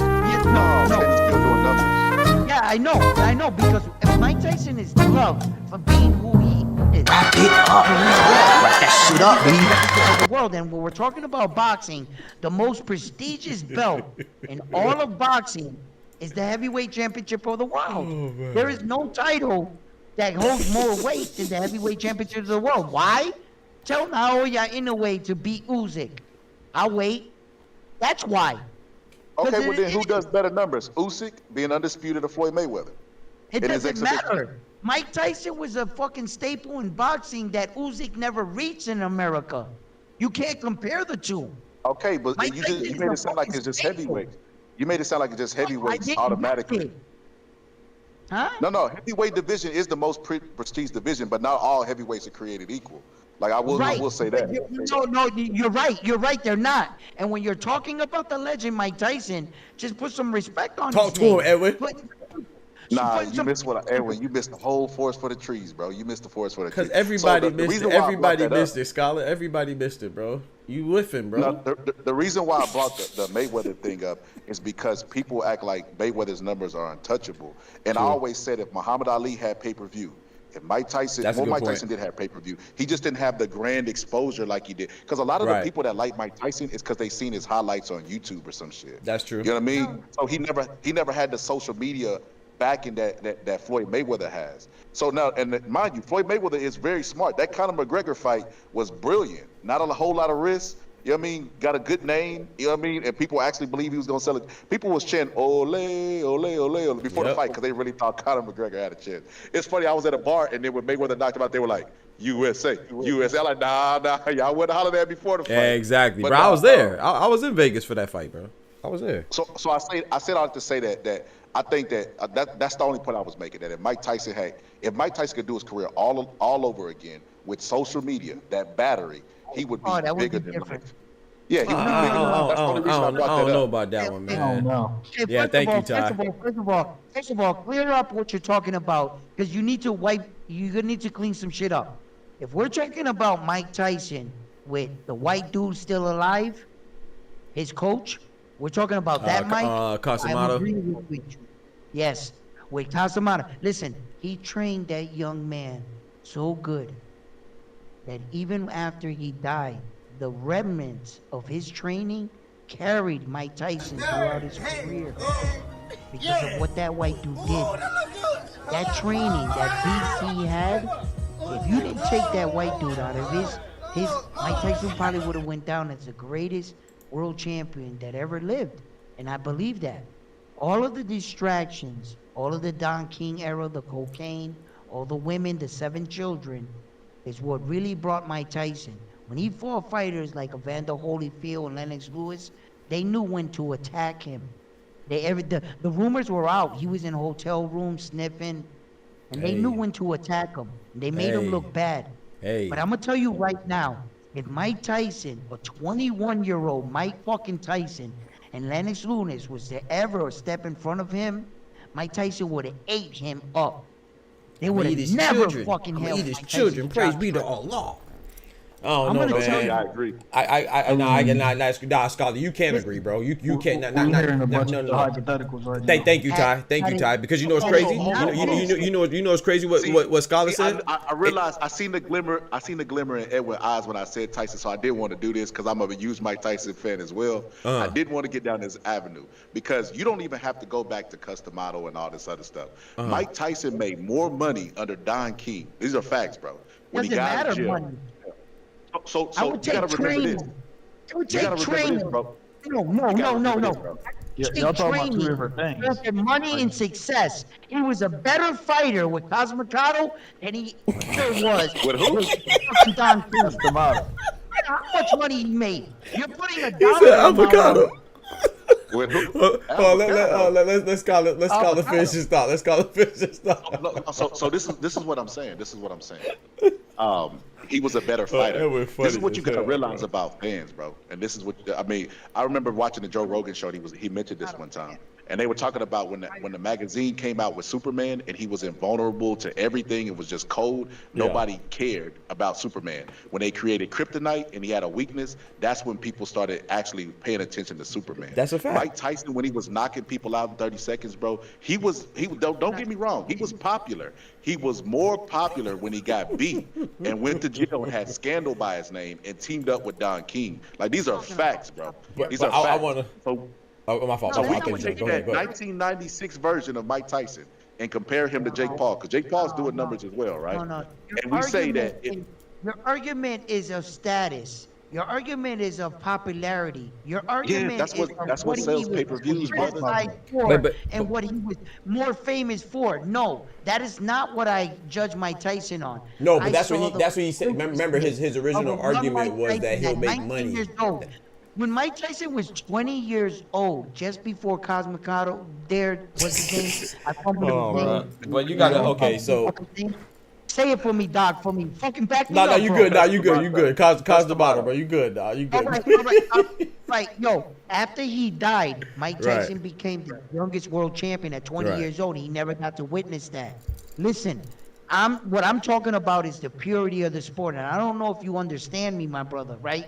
But I'm talking real shit here. The training that man put into that young Mike Tyson is what held him throughout his career.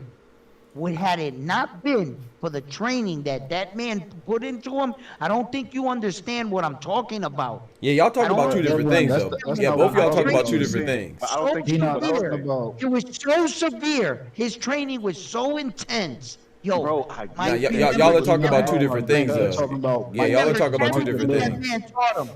Mike remembered speaking that man taught him. And Right, with right, every right. But once win, again, every y'all talk knockout, about two different things though, Edwin. Y'all Yeah, talk about two talking different about you're things. not getting what I'm Mark saying, bro. You Right, get, right. bro, you got He's let's talking remove about- the emotion of Mike Tyson. Right. Listen to what I'm saying.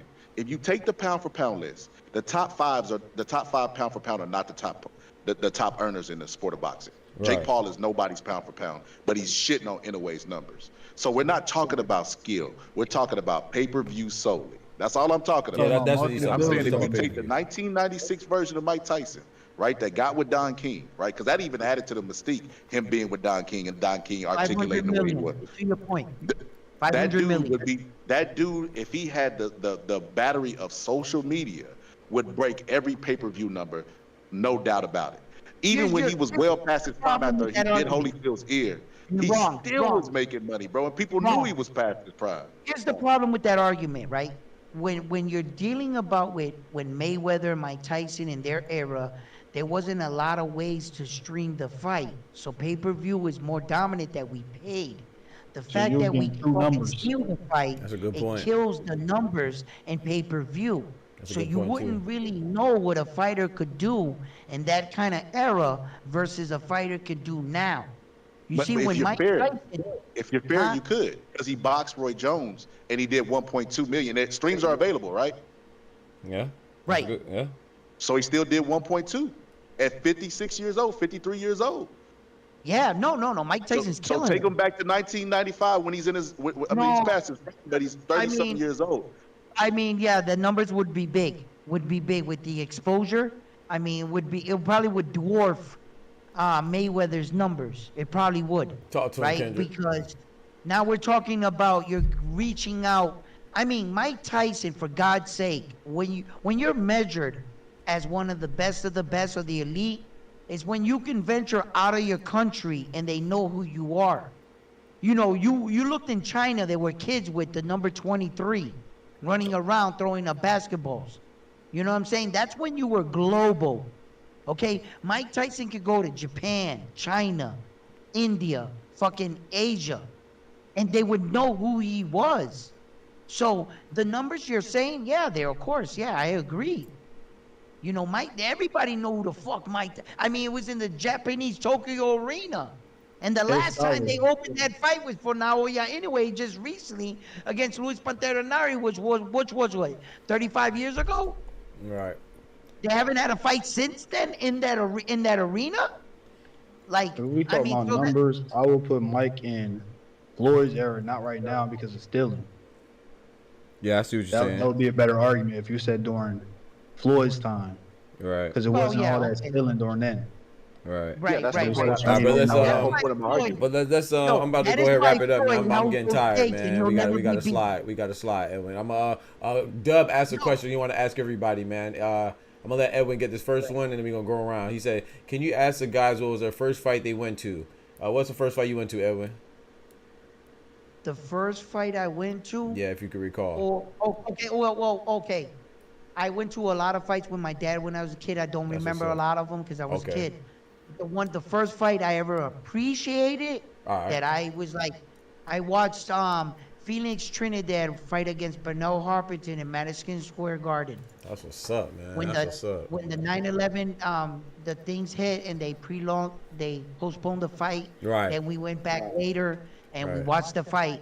And unfortunately, my guy lost that night, but it was an amazing night of boxing. That's what's up, man. That's dope.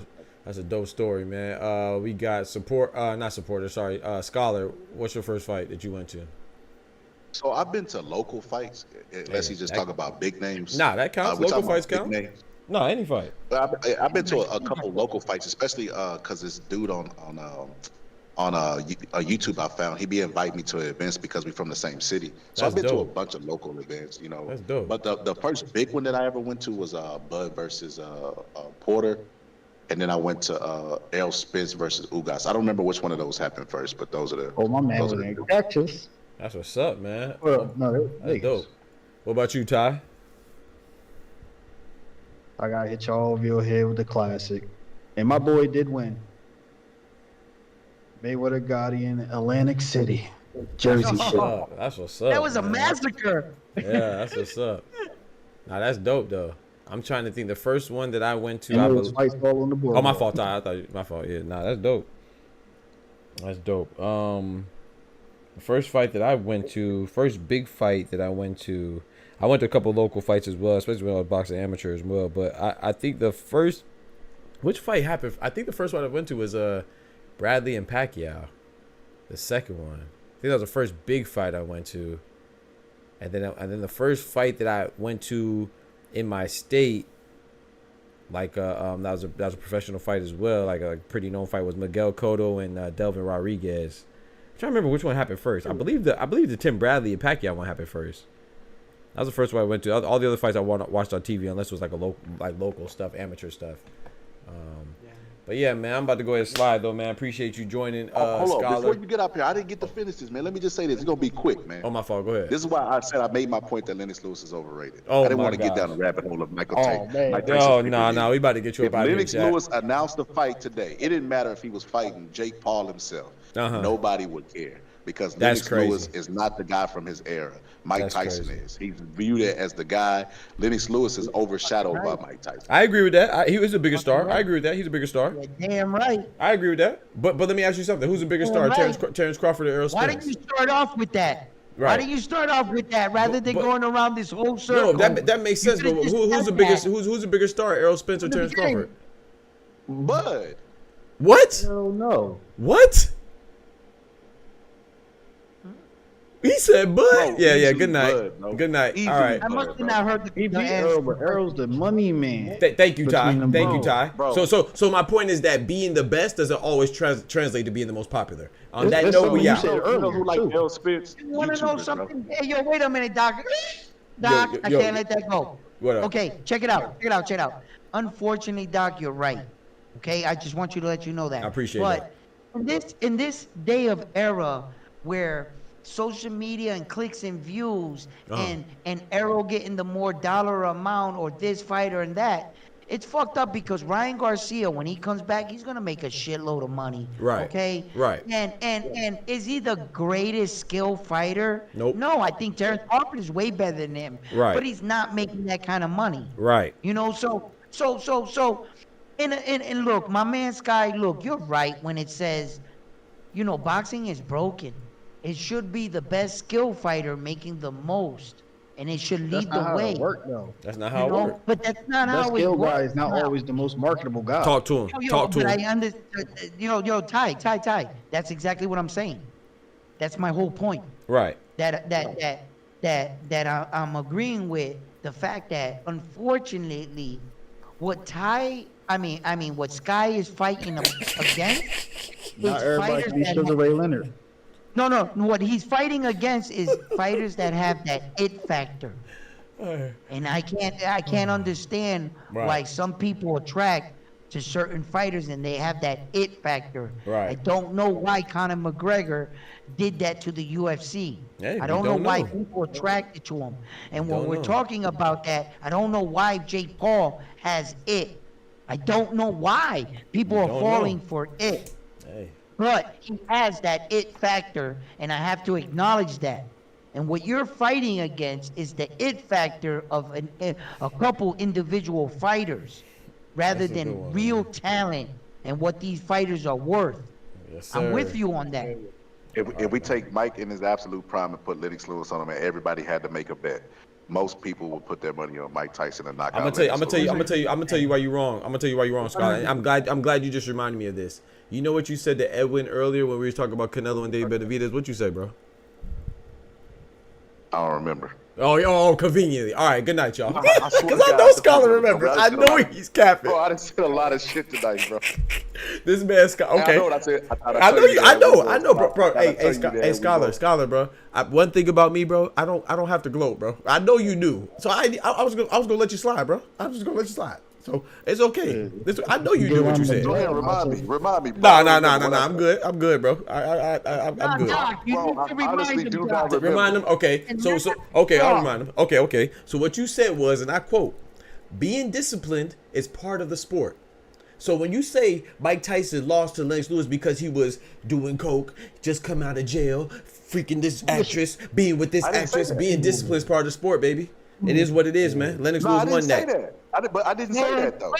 Yes, I didn't say that. That's crazy. No, I said Lennox Lewis is overrated and Mike Tyson is better than him prime for prime because it's a hypothetical match. Now it's hypothetical. Yeah. I got one last thing. I'm gonna say this. Okay, yeah, please close it out, Ty. I see you about the Lennox hate and all that, but let's not forget, Tyson was the person that gave Lennox his first belt. Talk to him. How? Well, in this day and age, they say by email, but back then he got his by fax. Talk to him. Okay, don't do that because you just sparked a fucking memory in my head. And if my memory serves me correctly, the only person you can blame is Don King. Mike Tyson paid Lennox Lewis step aside money not to fight him. And then Mike Tyson vacated his belt to Lennox Lewis. So, so many things to unpack. I only got a little bit. He didn't vacate. He got stripped. Let's keep it a strip him like a $2 hoe. So Lennox Lewis sued the WBC, right? He sued the WBC because he felt like they were always giving him shady business. Because remember, Don King was with Oliver McCall when he knocked him out. He didn't. Lennox Lewis might have the most lawsuits of any fighter of all time, and I'm not even just saying that. Like, you mad now? You mad at him for getting money? Everybody. Oh, okay. That dude will sue the shit out you, bro. You guys dang right, and beat the shit out you too. He sued the WBC and beat the shit out you too, right? And the WBC, Don King did offer Lennox Lewis step-aside money to unify, which is what they do today, right? Stanionis took unify, but nobody ever talks about this. Nobody ever talks about this. Why did he accept the step-aside money? Why did he accept the step-aside money? I just talked about it. Sure did. I just did. I was the one that brought it up. When you said sure nobody did. talked about it. He took the step aside for the WBC. Not what you said. Why did he accept it? Why did Lennox Lewis accept it? So look, check this out, right? Deontay Wilder was supposed to fight Bermane Stiverne for the title. Don King tried to offer Deontay Wilder step-aside money. You know what he told him? Absolutely fucking not. I don't know when I'm gonna get a title shot again, and I'm gonna beat you and take your title. Let me make sure, Scholar, because I know you're an articulate brother, man. I try to make sure that I don't have you misconstrued in any way. So you implying that everybody that takes step-aside money is scared? I'm implying that Lennox Lewis can't take the step-aside money and then look at Mike Tyson and say, you were scared of me. No, it happens when they keep on trying. Wait. Sandra Martin just took step-aside money for Devin Haney and Ryan Garcia to fight. Tell me what you think about this, Doc. Check this out. Yes, sir. Once upon a time, Jamel Charlo was the unified champion of the world. Yep, 154, He wanted to go for undisputed status, and he paid a boxer, Tim Tszyu, step-aside money. Yep. Tim Tszyu took the step-aside money, yep. And in that regard, he didn't take it once, but he took it twice because it was a draw, remember? They fought into a draw, so they had to fight again. Yep. So in that regard, when it was looked back that Tim Tszyu was attacking Jamel Charlo for that WBO title, Jamel Charlo turned around and said, yo, brother, what are you complaining about? You're a step-aside money fighter. Right. You took the money before. If you wanted legacy, you should have never took the money. That's you true. should have forced me to fight you. But since you're a step-aside money fighter then, Yep. you're a step-aside money fighter now. Talk to him. And they never really they criticized Tim Tszyu for taking the step-aside money because he would have never been in the situation he was had he not took that money. Man, had he hindsight said, "Fuck 2020, you." man. Sheesh. Tim Tszyu, man. Yeah. You saying he should have just fought Brian Castano right then and there? Why not? You like what Eminem say in the song? You get one shot, bro. You don't can only get one shot. anything You can happen. it's a chance You're to never blow. gonna get it back. Yeah, that's a good point, but yeah, I mean, it's a reach, but it's a good reach. Dang, man, you just hold on to. Hey, like here's another point. Lennox Lewis was removed from his consciousness from fighters that ain't even top 50 all-time punchers. The same Lennox Lewis that beat every single person he stepped in the ring with. That Lennox Lewis. Rockman rocked him. The same Lennox Lewis that beat every single fighter he ever shared the ring with. That same Lennox Lewis you talking about? Or you talking about a different one? That's a narrative that you could get away with if people didn't know boxing and know that he waited at least 2 to 3 years before he got back in the ring with Oliver McCall, and Oliver McCall had a nervous breakdown. Which resulted in what? Oliver McCall winning or losing? See, like okay. It wasn't no immediate rematch though. It wasn't like he fought him his very next fight like how Dylan White did. Okay. Spin that block though. No, thank you. It might have been a big block. It might have been a small block, but he spun the block. That's all that matters. You know what? The block he spun was Mike Tyson's Doc Boxing, what you're saying is he handled his business. No, it was fine when it was Stephen Fulton. You know what? I give him full credit for beating Mike Tyson's sparring partner. Congratulations, Lennox Lewis, for beating Mike Tyson's sparring partner. That's crazy, that removed you from your consciousness in 90, what was it, 94, 96? This man Scholar tough, boy. He tough. So Scholar, what's the excuse for Tyson? I mean, he was in a foreign territory when he went to Japan and got his ass whooped. Talk to him, Ty. He spin the block. He lost. There's no excuse for Tyson, but I'm gonna be honest. I got love for Tyson. No disrespect to Tyson, though. I'm messing with Sky, right? But let me tell you something right now. Mike Tyson's right there on my wall for a reason. He's my favorite fighter of all times. I rarely ever admit that because I don't like my personal feelings to come into my judgment when I'm talking about him or be biased. And I gotta admit, I do recognize since I've gone through my own life and my trials and tribulations through my own life that I realized some of the struggles and fights that Mike Tyson was having outside of the ring and some of the demons he was fighting. When he fought Lennox Lewis, I have to admit, if we're going to acknowledge Errol Spence Jr. and those car accidents, that Mike Tyson was a car accident right there in itself. And he wasn't the same fighder. And I got to admit, that man was on Zoloft, man. They had him on antidepressants. Right. Be between the lines, bro. You know, that's exactly what I'm saying. And he was out there with MC Hammer. You know. So Mike Tyson was not him. But I'm gonna tell you right now, there was a reason why Lennox Lewis. Nah, y'all wildin'. These are facts. There was a reason why Lennox Lewis didn't take the fight against Mike Tyson when Mike Tyson was younger. There's a reason. There's a reason why Lennox Lewis in the pros didn't get the fight because he wasn't ranked. He knocked him out. Mike Tyson knocked him out in sparring. I'm talking about as a pro. Yes, you know this for a fact. When Mike Tyson knocked out what's his name? Frazier's son. Remember when he knocked out Frazier's son? They were all in attendance. They was in attendance, and Mike Tyson called out Lennox Lewis, and Lennox Lewis and his coach said they weren't ready for Mike. And Mike Tyson said, yes, he did, bro. I know he did. He called Lennox Lewis. So if that's the case, why he had like side? I think he had like fucking 4 professional fights. And instead of offering Buddy step aside, he should have just fought him then. So we can do the what if game all day. Why did Lennox Lewis stay? No, the hell we can't. I'm trying to go to sleep. Not all day. Y'all got about 30 seconds. Why Mike Tyson was a unified undisputed champion? Why was Lennox Lewis still an amateur? I don't give a fuck. Lennox would have never beat young 21-year-old Mike. I don't give a fuck. He was just mandatory. My man got stripped because he wanted to go in another direction. I ain't trying to hear none of that bullshit. Talk to him, Ty. Bro, he got stripped because of a lawsuit that he. This ain't no what if. No, you talking about with the WBC. All right, he paid him. the step side. Talk But with to the him. WBA, he got stripped. He get that young man the belt. Via facts. Talk to him, Ty. Mike Tyson. You Mike Tyson would have beat the shit out of him. version of Mike Tyson. Bro, you can give your opinion, I can give my opinion, but the fact is, that man, Stop it, Ty. that man You got stripped because he ain't disrespected fighting. Mike. Talk to him, Hey, yo, Ty. the fact is, you disrespected our American champion. That's because of crazy. you.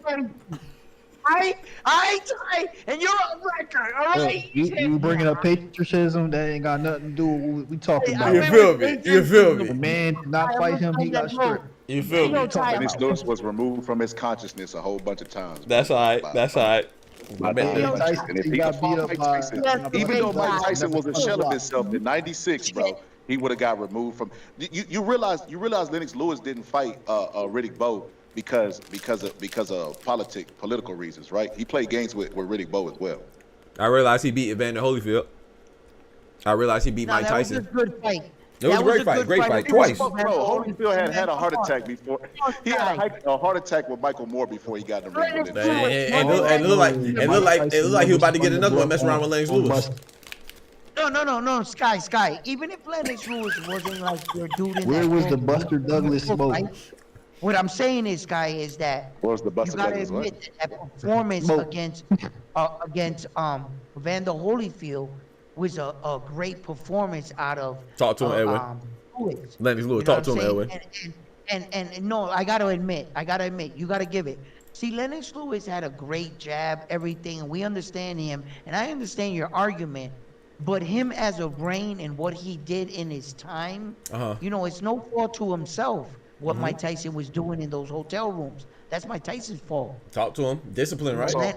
This is what I will say. This is what I What add to Lennox that. Lewis was gonna do. You say that's Lennox Lewis had a great Excuse me, sorry. jab. Lennox Lewis' style was duplicated by Vladimir Klitschko because he had Emmanuel Stewart, bro. See, people forget. They said Lennox Lewis was boring when he was fighting. Even the HBO commentator was like, well, Remember Larry, when if they'll throw any punches. Lennox Lewis was fighting against Emmanuel Stewart, though? Do you remember when Emmanuel Stewart was on the other corner from Lennox Lewis? Okay, then. So you're not saying that he made him. He came into the fighter he was. He might have molded him sharper. Wait a minute, he was knocked out by Emmanuel Stewart trained fighter, so yeah, he definitely did make him.